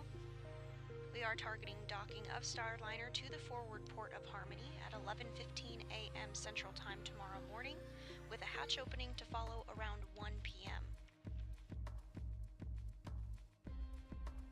On board the International Space Station, again, there are currently 7 astronauts and cosmonauts living aboard. Those include Oleg Kononenko. Houston, back with you on the aft antenna. We show about 1 more minute. Roger. And concur.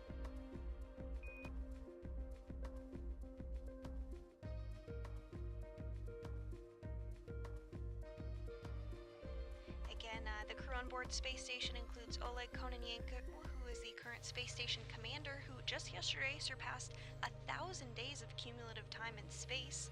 Nikolai Chub from Roscosmos, Tracy Dyson of NASA, Mike Barrett of NASA, Matt Dominic of NASA, Jeanette Epps of NASA, and Roscosmos cosmonaut Alexander Grabenkin.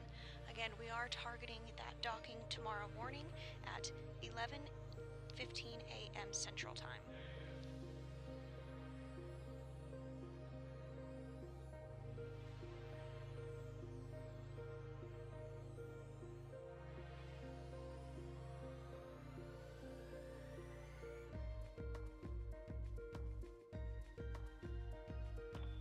All right, Houston, we are ready for point mode auto on the antenna.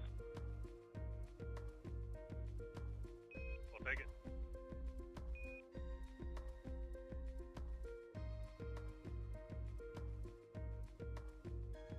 Okay, we're ready for step 2 if you are. And we're ready to, Butch, and then also for the centerline camera correction, it was step 3 where that really come in handy. Yeah, we figured that out. No problem.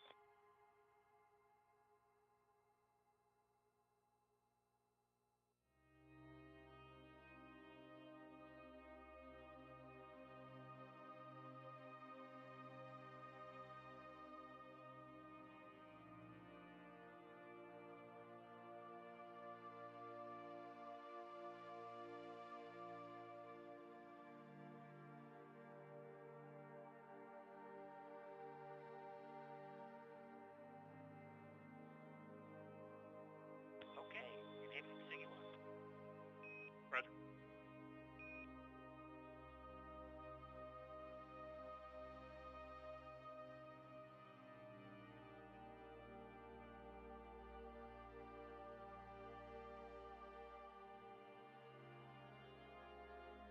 All right, we got no white dot on Siggy 1, and over to you, Houston. Stand by. All right, stand by.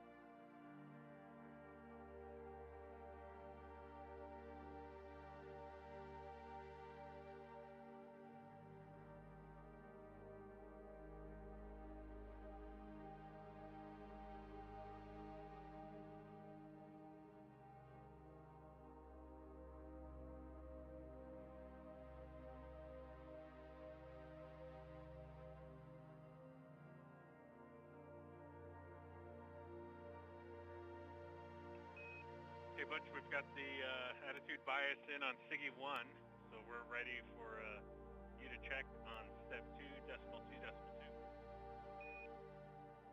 2.2.2, here we go.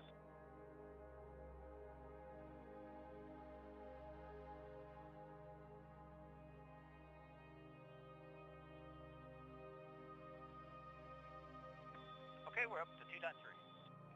Roger.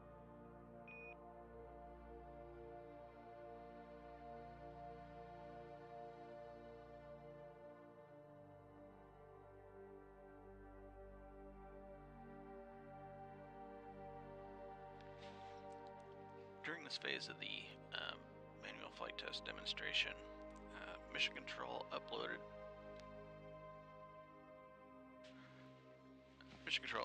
a update to the internal estimate on one of the SIGIs,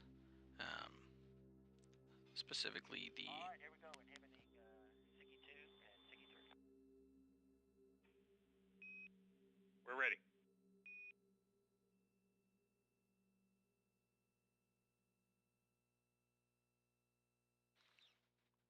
The inertial navigation system. The Mission Control sent an update to the inertial navigation system 1 on SIGI 1 to change its estimate to be something worse than normal. What Butch is going to do is only use that single SIGI. It's expected. Affirmative. Okay, we got you up. Roger.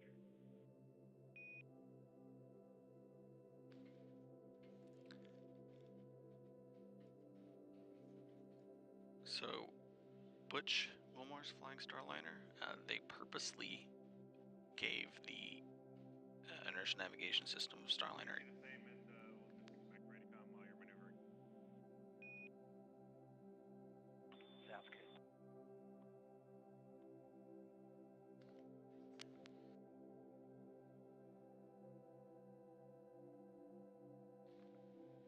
With Mission Control sending a bad estimate of Starliner's attitude on purpose to the inertial navigation system, Butch is going to take over manual control and orient Starliner to point at the stars to then update that value to go back into normal range.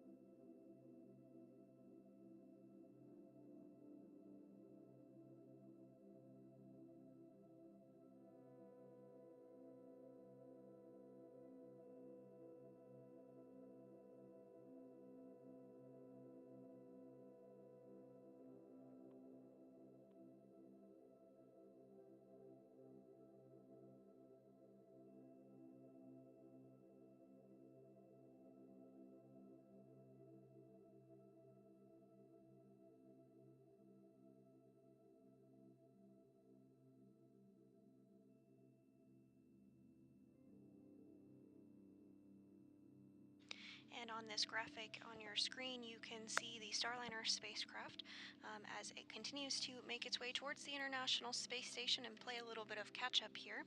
Again, we are targeting that docking at 11:15 a.m. Central Time tomorrow morning.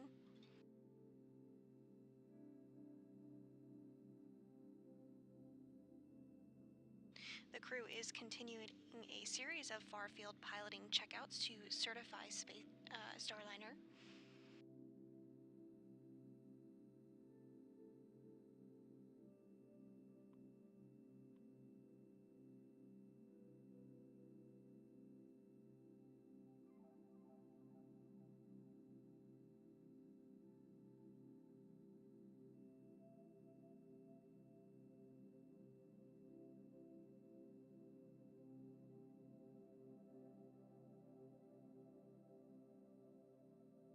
And this view from inside the white flight control room, which is the Starliner flight control room of the flight director on console during this Orbit 3 shift, Ed Van Cise, as well as the Capcom or capsule communicator, which is the voice you hear communicating to NASA astronauts Butch Wilmore and Sunny Williams. That is Neil Nagata.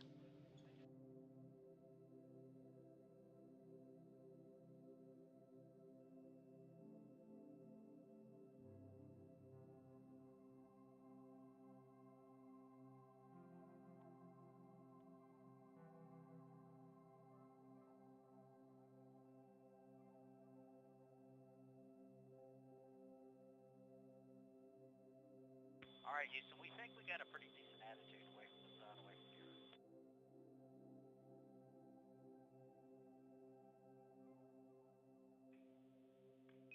Earth.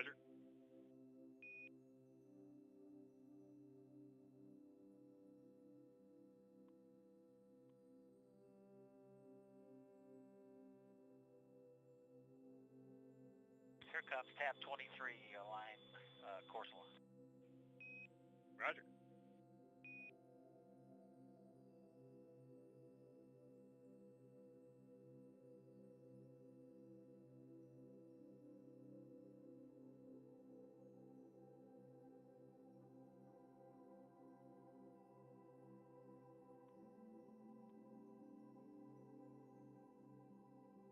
Okay, here comes tab 24.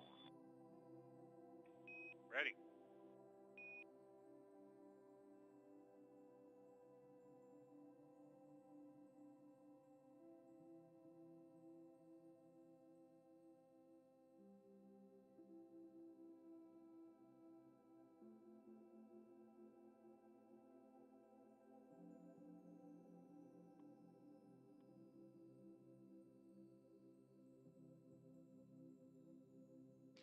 And to just break down a little bit more of what is taking place at this time, Butch Wilmore and Sonny Williams are completing those far-field piloting checkouts, particularly when it comes to the bad SIGI recovery mode. The SIGI is the Space Integrated GPS Inertial Navigation System, essentially the GPS system on Starliner. So Mission Control Houston did intentionally send a bad command or bad GPS signal to the Starliner spacecraft, and now the crew in that manual piloting mode is working to utilize... Looks like everything's confirmed up to 2.4.5, and we're going 0.3.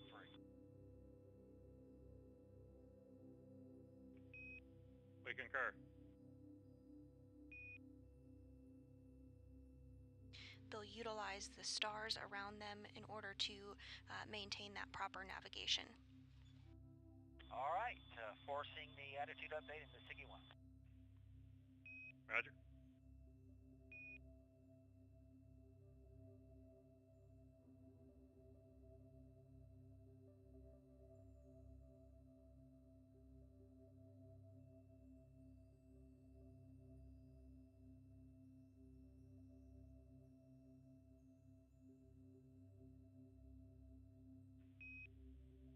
That looked good.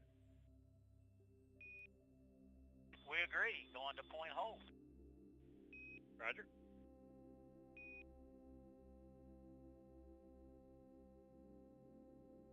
And we'll go tab 23 back to final line. Roger.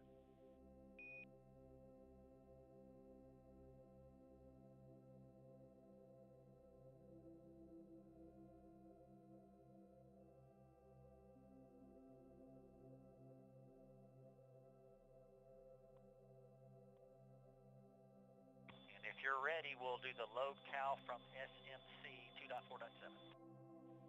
We're ready.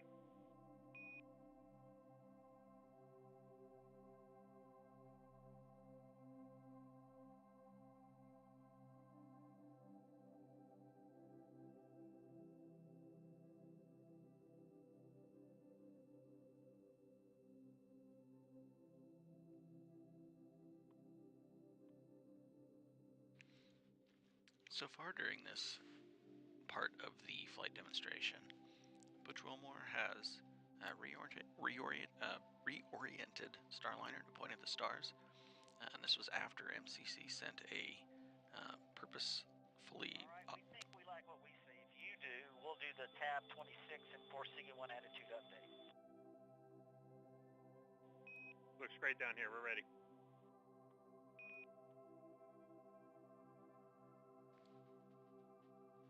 Butch Wilmore following up after MCC sent a purposefully bad attitude estimation update to the inertial navigation system, pointing at the stars to get a new estimate, clearing the previous estimate, and now they're having Starliner calculate its new estimated attitude. All right, we like what we see. We'll go tab 4 and 5 and bring back SIGI 2 and SIGI 3 into enable gear. Yeah, we're ready.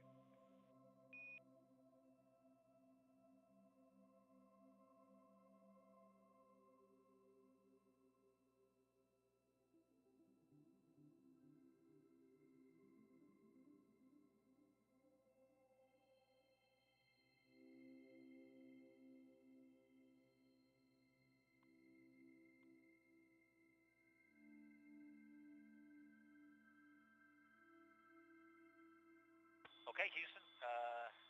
Looks like we're up to step 3. You've got some steps.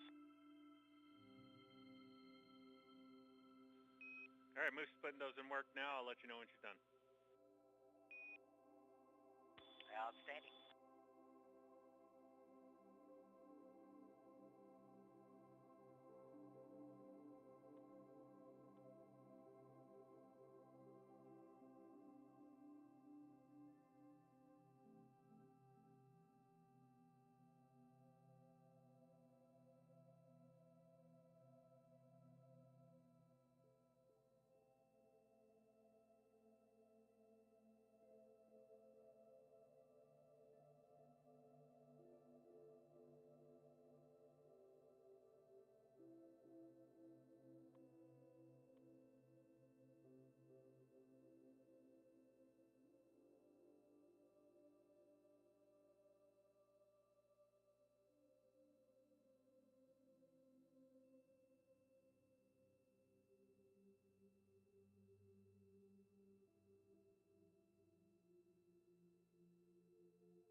And we're still working on the 3.1 steps, but just be advised sunset's going to be in about 3 minutes.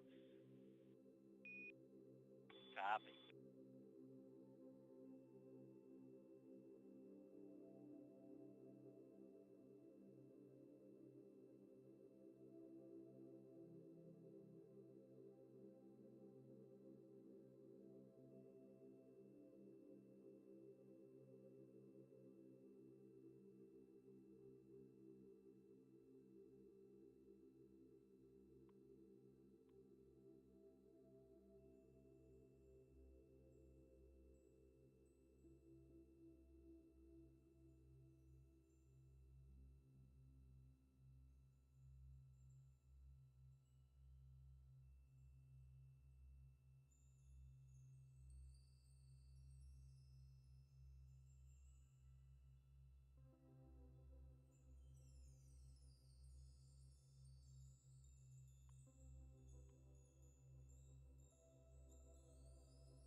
Starliner, we're going to go ahead and wait for sunset down here, and then once we're there, we're going to fire up the IRs so you can use them for the plus X align maneuver. Okay, stand by.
Starliner ready for you to pick up in step 3.2.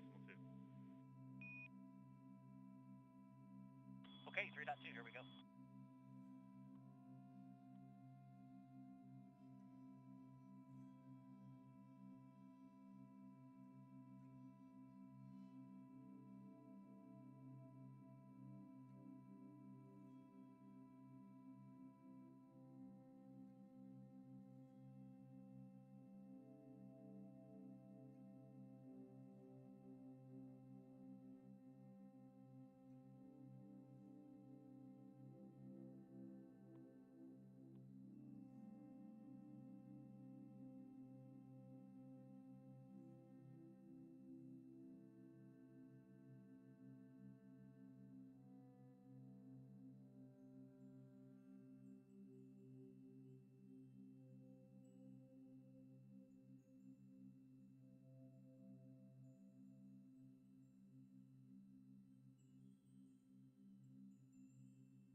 And NASA astronauts Butch Wilmore and Sunny Williams continuing to step through procedures as part of those far-field piloting checkouts.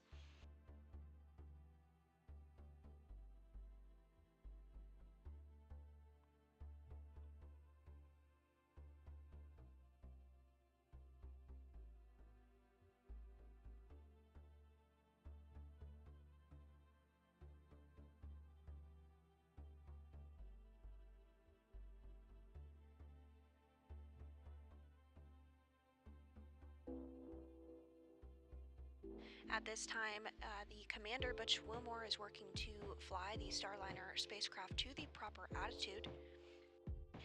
He's utilizing out-of-the-window cues to fly Starliner, given the prior checkouts that took place with the SIGI system.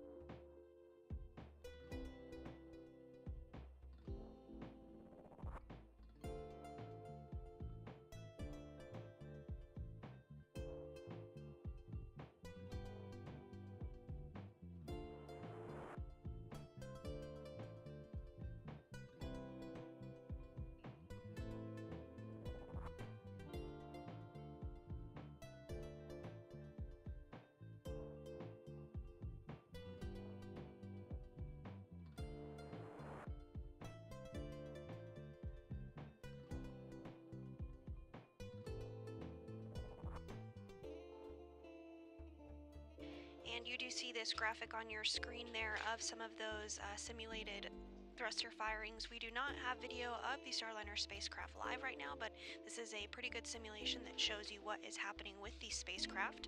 Those are the RCS thrusters, or the reaction and control thrusters. There are 28 of those on Starliner in all. Each creates about 100 pounds of thrust and really do fine adjustments of the spacecraft as part of this manual far-field piloting checkout.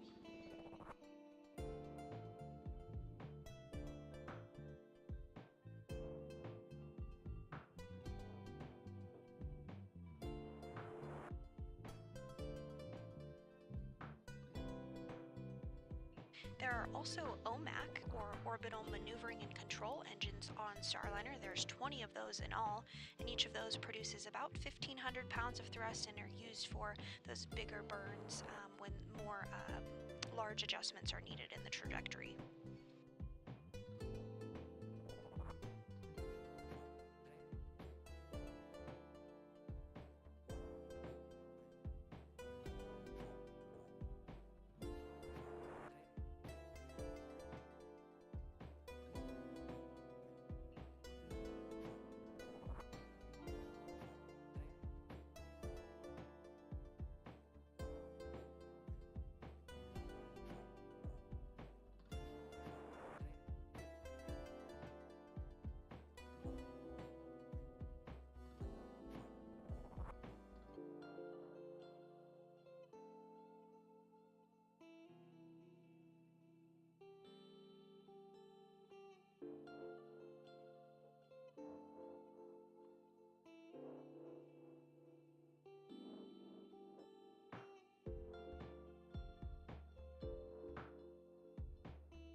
Like timing uses got us over the ocean and just some lightning to check with, and it's really difficult to show my attitude or determine my attitude from that.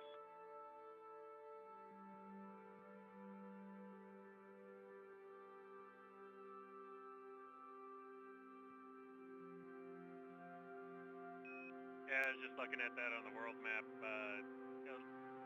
Got almost the whole of Indian Ocean to get to.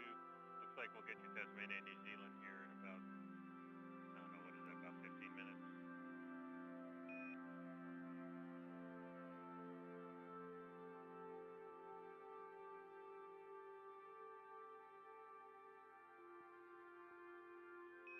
And just to reiterate that, it's okay. We can take our time with this one so you get some good visuals.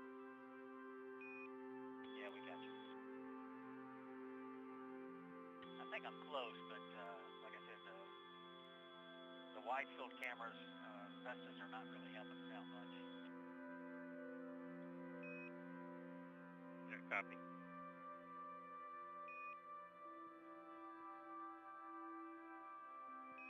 Hey, Butch, have you tried the IRs?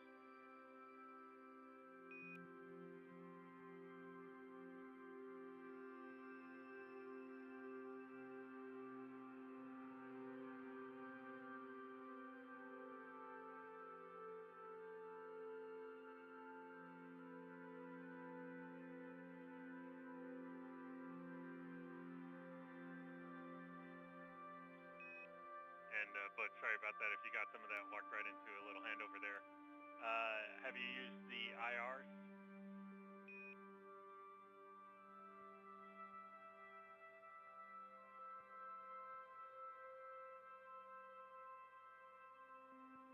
Stand by.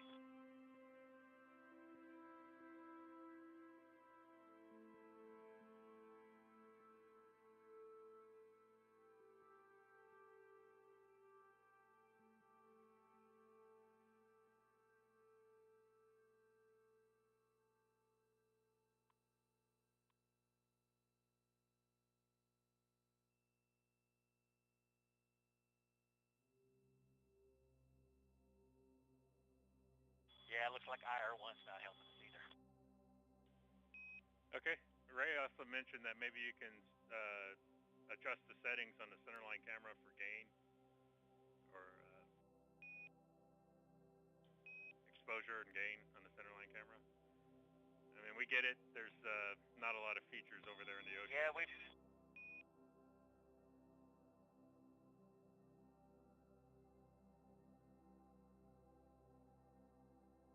Okay, we're giving it a shot. Roger.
And so you did hear those words from the Capcom or capsule communicator Neil Nagata up to the commander Butch Wilmore as he utilizes manual flying as part of this checkout. They are flying by looking out the window of the Starliner spacecraft, and you heard them talk about the fact that they're flying over the ocean at the moment, as you can see, so it can be a bit challenging given that there's no major distinguishing landmarks or features, and it is nighttime too, but it's important to do these checkouts. Right now, I can barely make out the horizon. On the only one I can see really is wide field 2, and we're over black over the earth, so I see nothing on the out the window either.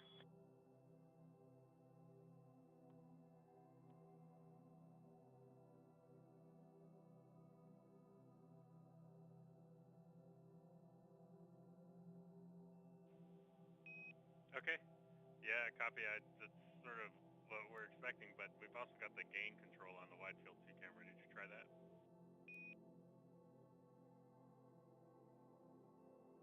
Yeah, we'll try it again.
And so, understanding there's no features to track, we'll just sit tight until you get some features to get a fine correction on the attitude, and you can call it good. Just for your situational awareness, I'm showing you guys almost directly due south from the tip of India. So we'll get Tasmania and New Zealand, and the sun will be coming up just after you pass over Tasmania. Okay, now we've got a little bit of light coming in on Whitefield 2, and it actually looks pretty decent as far as our attitude goes.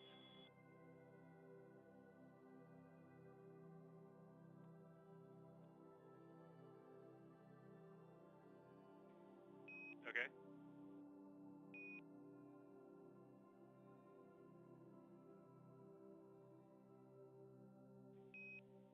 And Butch, you know, for this test and this data gathering, we're just looking for your assessment as to whether or not you think it's good enough. So if you're comfortable with it there, we can take that and make our comparisons with the truth. Yeah, right now, based on what I can see on the Whitefield 2, it looks pretty decent. I'd probably go with that.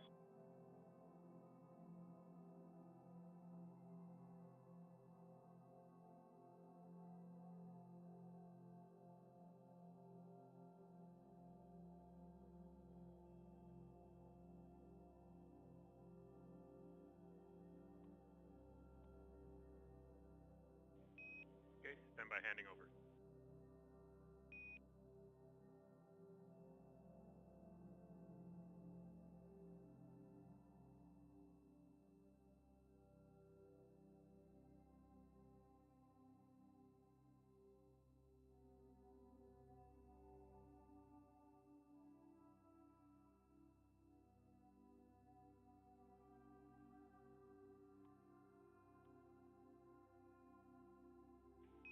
All right, but yeah, with that call, we're done with step 3.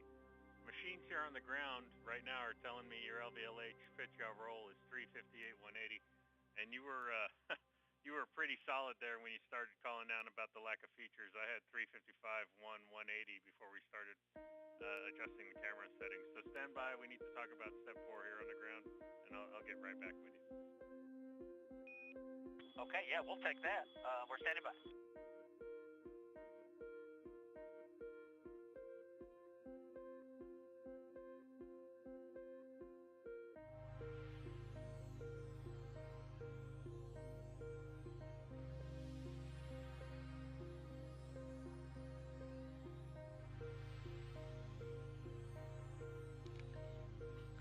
Butch Wilmore and Mission Control have been working their way through the end of Section 3.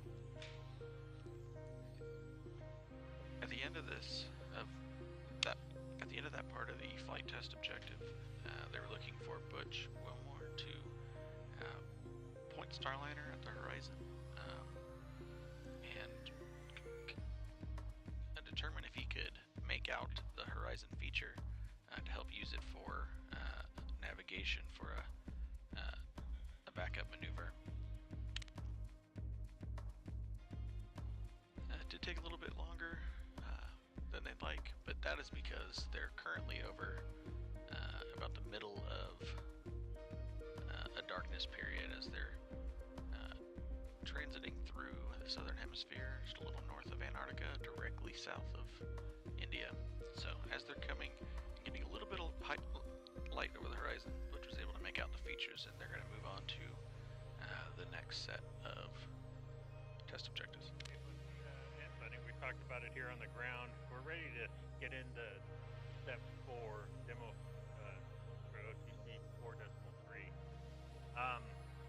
Thing is here, we're going to need some good comms throughout the demo. So before, anytime you do a burn, make sure that you either got the concrete ground display or you're looking at the AOS LOS indication on the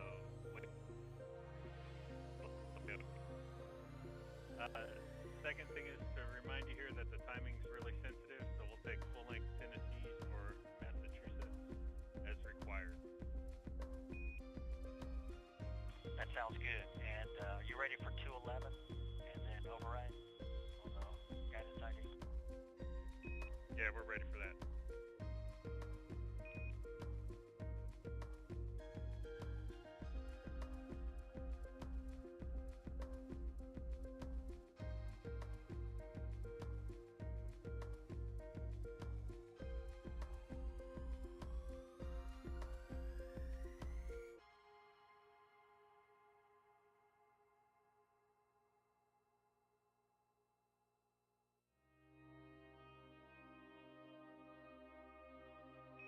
We see 4.2 complete. We're ready for 4.3. Copy, here we go.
Starliner, just be advised we are overriding the IR shutter symbols.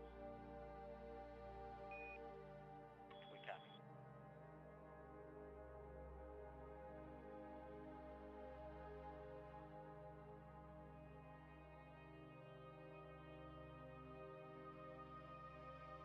Houston, we're ready for sequence 34.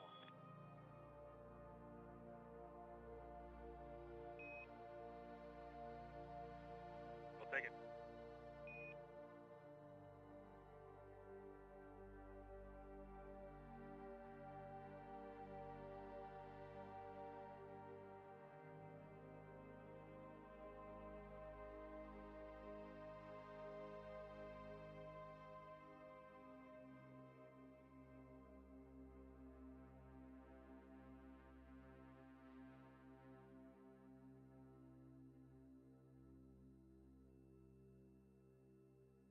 And the next portion of the manual piloting far field demo includes a attitude maneuvering, a manual translational control capability in particular to ensure that the crew could take control of the spacecraft and perform that maneuver if required.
seconds, Houston.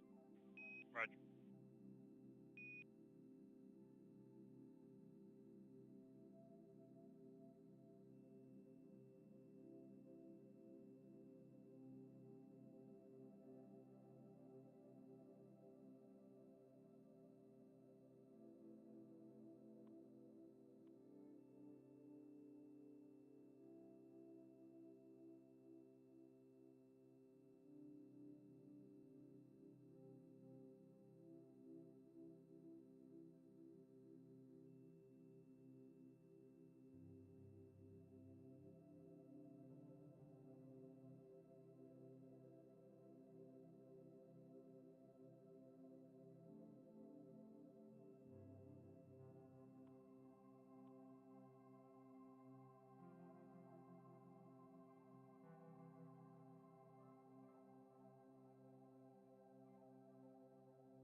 All right, Houston, we're in transpulse point 1 and pulse.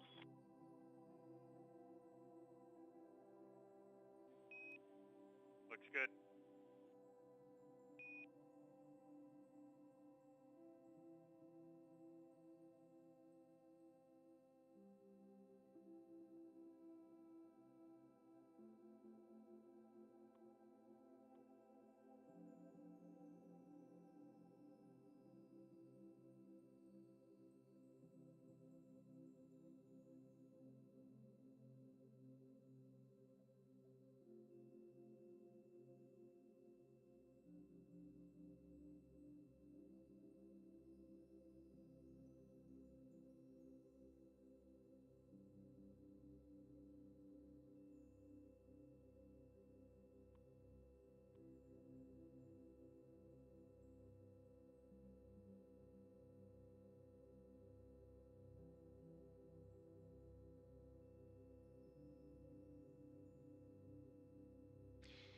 And if you are just joining us, those far-field piloting checkouts continue as NASA astronauts Butch Wilmore and Sunny Williams check through a series of milestones. They launched earlier this morning at 9:52 a.m. Central Time from Florida and are looking towards a docking tomorrow morning at 11:15 a.m. Central Time.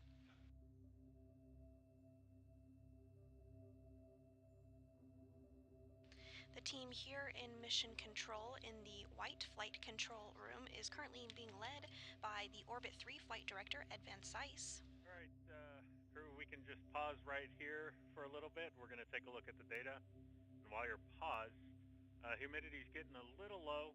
I'd like you to go ahead and on the cabin temp dial, just go a little bit cooler, see if we can get the humidity back up or stabilized. Okay, a little lower where it, I guess you can see it. We're right at minus 0.05 in X and 1 in Y and Z.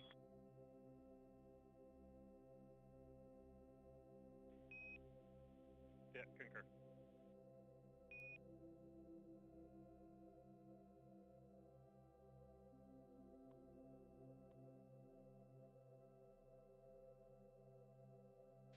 And as we have discussed previously, because this is the first crewed flight test of the Boeing Starliner spacecraft, there's a series of checkouts of the spacecraft that need to take place before the vehicle is certified for rotational missions to the International Space Station.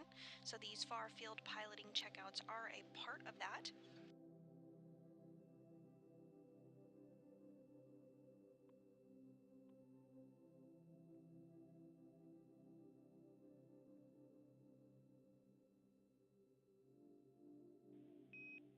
Okay, we're ready for you to pick up in the part of the procedure which has you take man-trans pulse size to 0.01 and do that step. But when you get to the next part where it says wait 30 seconds, we're just going to take another pause to look at the data, and we'll call you when we're ready to pick back up.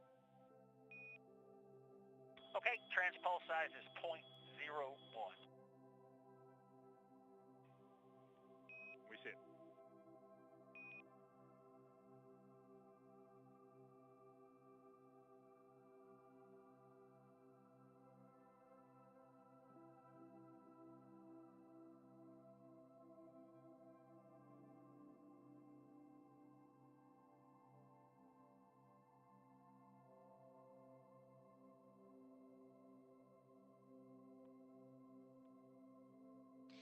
And you are hearing the voice of the Capcom or capsule communicator, Neil Nagata, up to the crew talking about those pulses.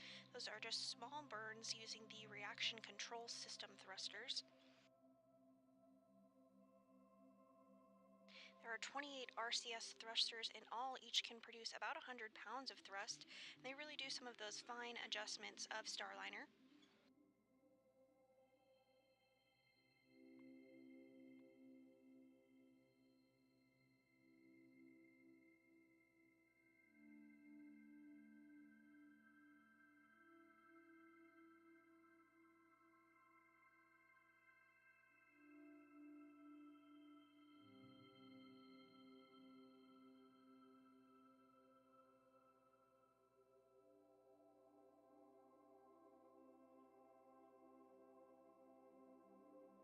All right, Houston, we're standing by for trans auto on your call. And we're checking.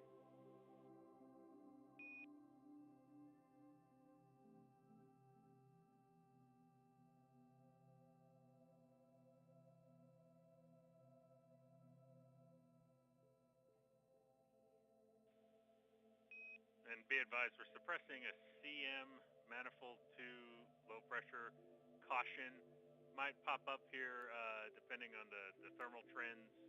There's no leak or anything. We're just going to suppress that caution to keep it, to lower the nuisance from it. We may have to do some cleanup if it rings though. We appreciate that heads up. Thanks.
and that suppressed caution that just hit the board is the one we were expecting.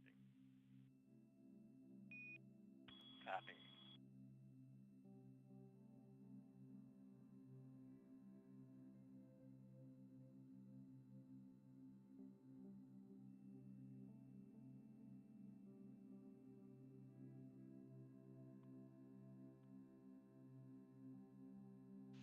And on this graphic here on your screen, you are seeing the Starliner spacecraft. Again, we do not have live views of the spacecraft at this time, but we will hopefully get some great views tomorrow ahead of docking. Again, that docking at 11:15 a.m. Central Time. You can see that Starliner's nose cone is open. It will remain open all the way through the docking portion, as there is some important navigation and guidance equipment underneath of that nose cone.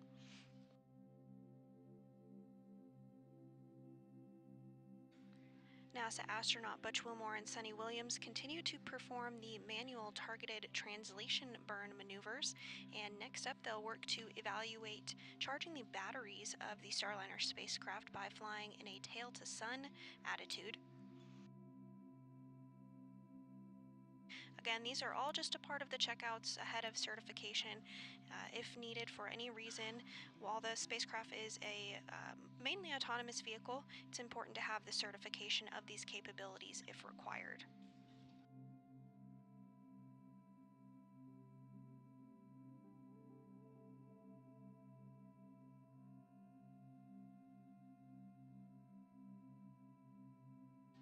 Meanwhile, on the International Space Station, there are 7 human beings living and working aboard.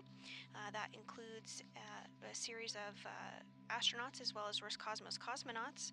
Oleg Kononenko, who is the commander of the International Space Station, who just yesterday surpassed his 1,000th day in space.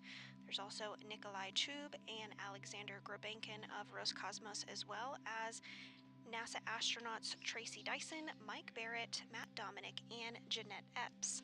When Butch and Sunny arrive to the International Space Station, the number of crew aboard will go up to 9 for about a week or so while they complete their flight aboard the space station.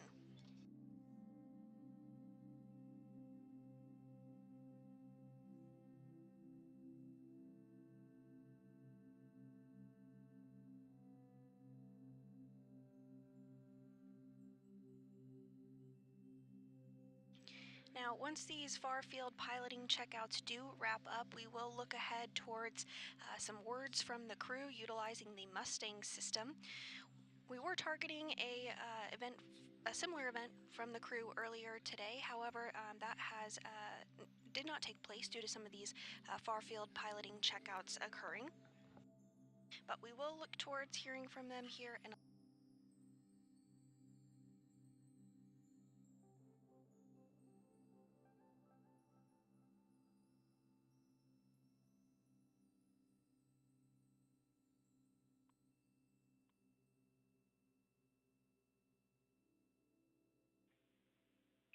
We're still looking at the data here on the ground.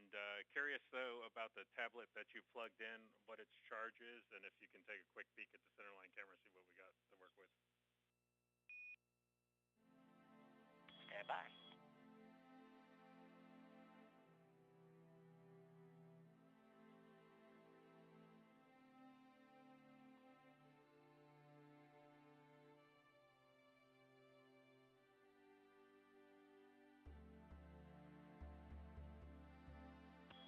The one that we just put on the charger, Sunny was using one, so we took mine and put it on the charger. It was at 46, and now it's 52. And we surmise it's been probably half an hour.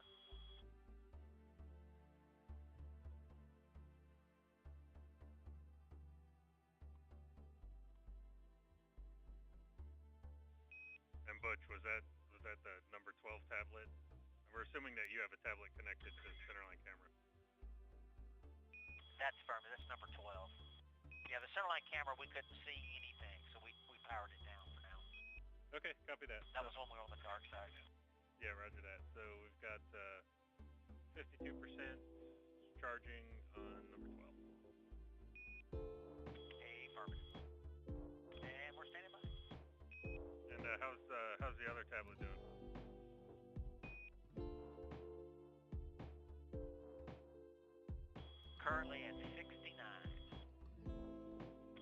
running bold.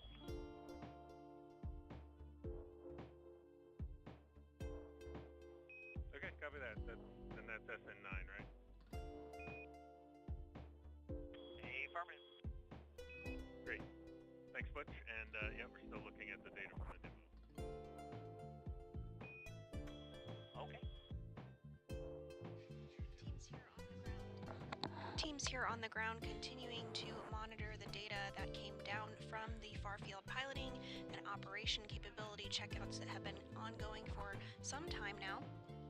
You did hear the voice of the Capcom or capsule communicator, Neil Nagata, as he talked to the crew a little bit about some charge levels on the tablets on board Starliner.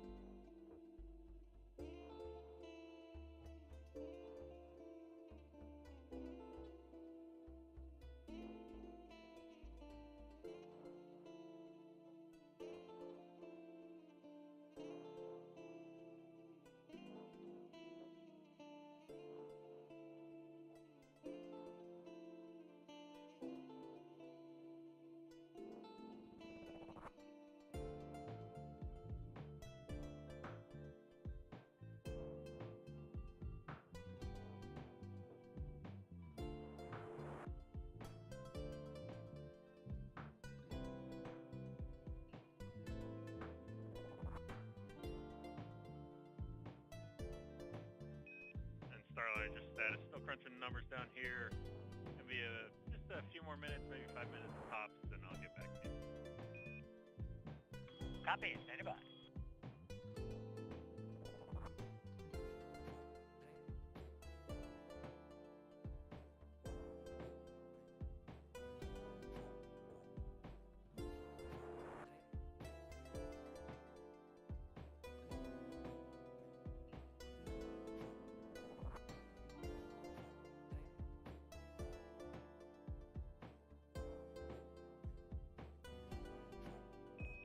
And before I take two down here on the ground during the Vesta data collection, we're going to need to have one of y'all peel off, and we're going to do a sublimator refill. I just wanted to give you that as a big picture call.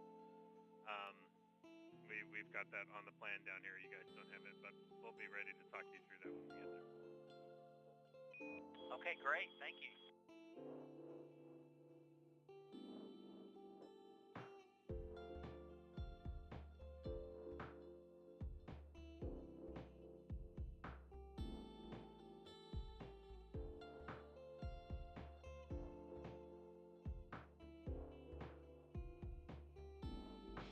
And you did hear a little bit of forward plan from the Capcom Neil Nagata to the crew on board Starliner, NASA astronauts Butch Wilmore and Sonny Williams, in regards to the sublimator and the radiator.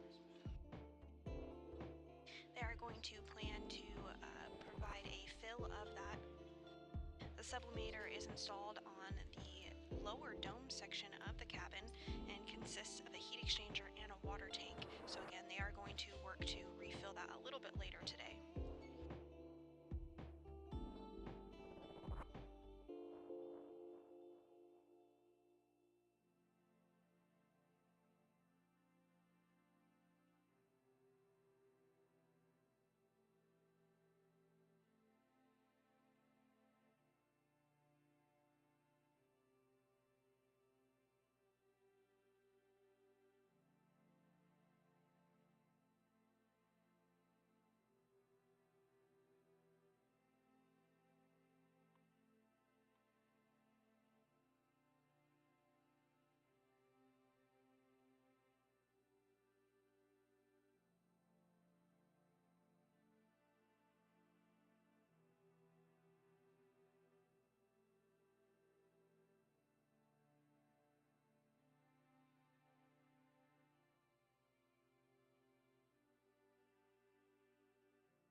Starliner, in other news, we are about to enunciate the low humidity caution. When that message comes into alarm, just for data, we'd like to know where the cabin temp dial is, and then if you're comfortable, adjust it down further. Now, if you get outside of that, the tape range, it's going to require very small steps. Right now, I'm about halfway between the red, looks like red tape, and the white tape. So it's about, I don't know, 10:30. Okay, copy that. And if you take it down to the white tape, if you guys are comfortable, that might help us stay away from this low humidity message. All right, I'm as low as that little marker shows. That's the red tape side, so I'm on the red tape.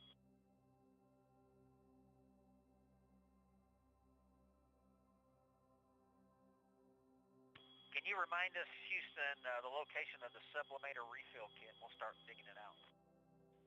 All right, yeah, we'll take a look at that. There's the caution. So, Katie is advising around 10 o'clock, and that should be in a white tape area. Yeah, the white tape looks like it's at 11 o'clock, and the red tape looks like it's maybe 9:30.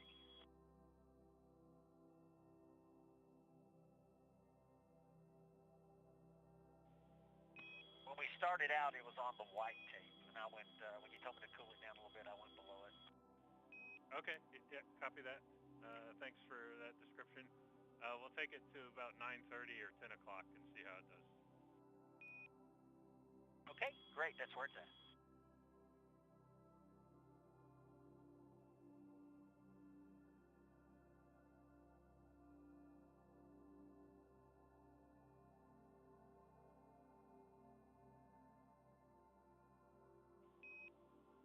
Starliner ready for you to pick up in the Farfield piloting checkouts where it says clean up remaining Delta V Transauto.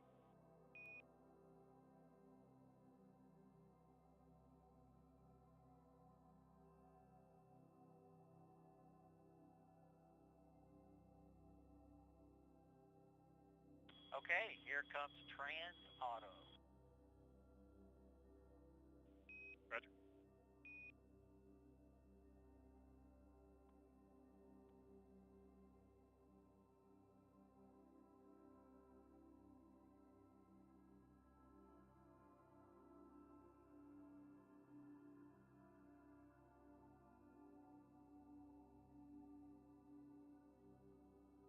And Houston, T-Guide, Trans, there it goes, it just go on, 3402. All right, going back to Transpulse. All right, yeah, we're ready for that, and we're ready for you to do step 4.4.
And on your screen, you're continuing to see this animation of the Starliner spacecraft as those far-field piloting checkouts continue.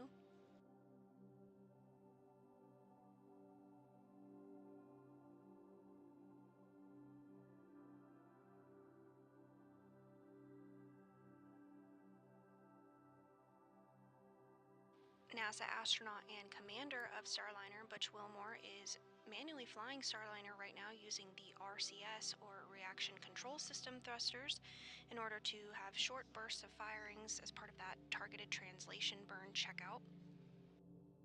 In all, there are 28 RCS thrusters, each with about 100 pounds of thrust, and these... marker pin is, location is delaying us. Might you have a quick call for where it would be? Stand by. We'll get it.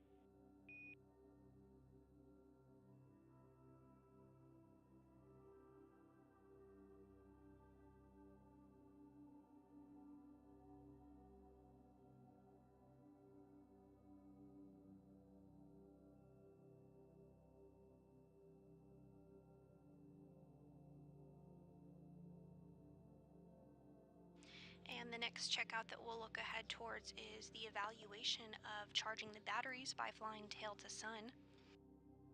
This ensures that Starliner can have its batteries charged with the solar arrays.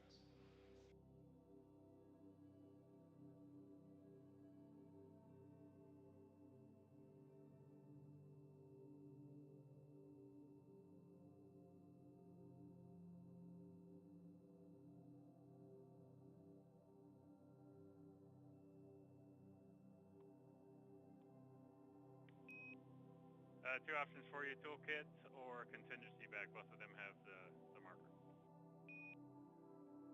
Yeah, we found markers that got Sharpies. I don't think we want that one, and then we got a grease pencil. Is that it? Yeah, grease pencil.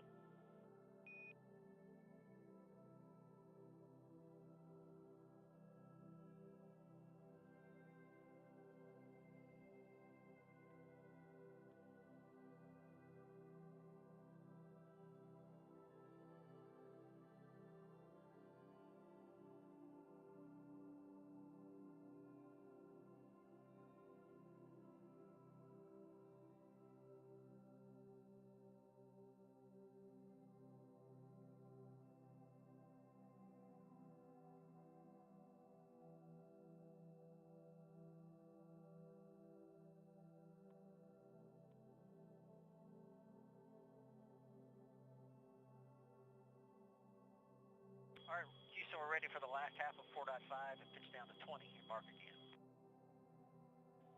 Ready.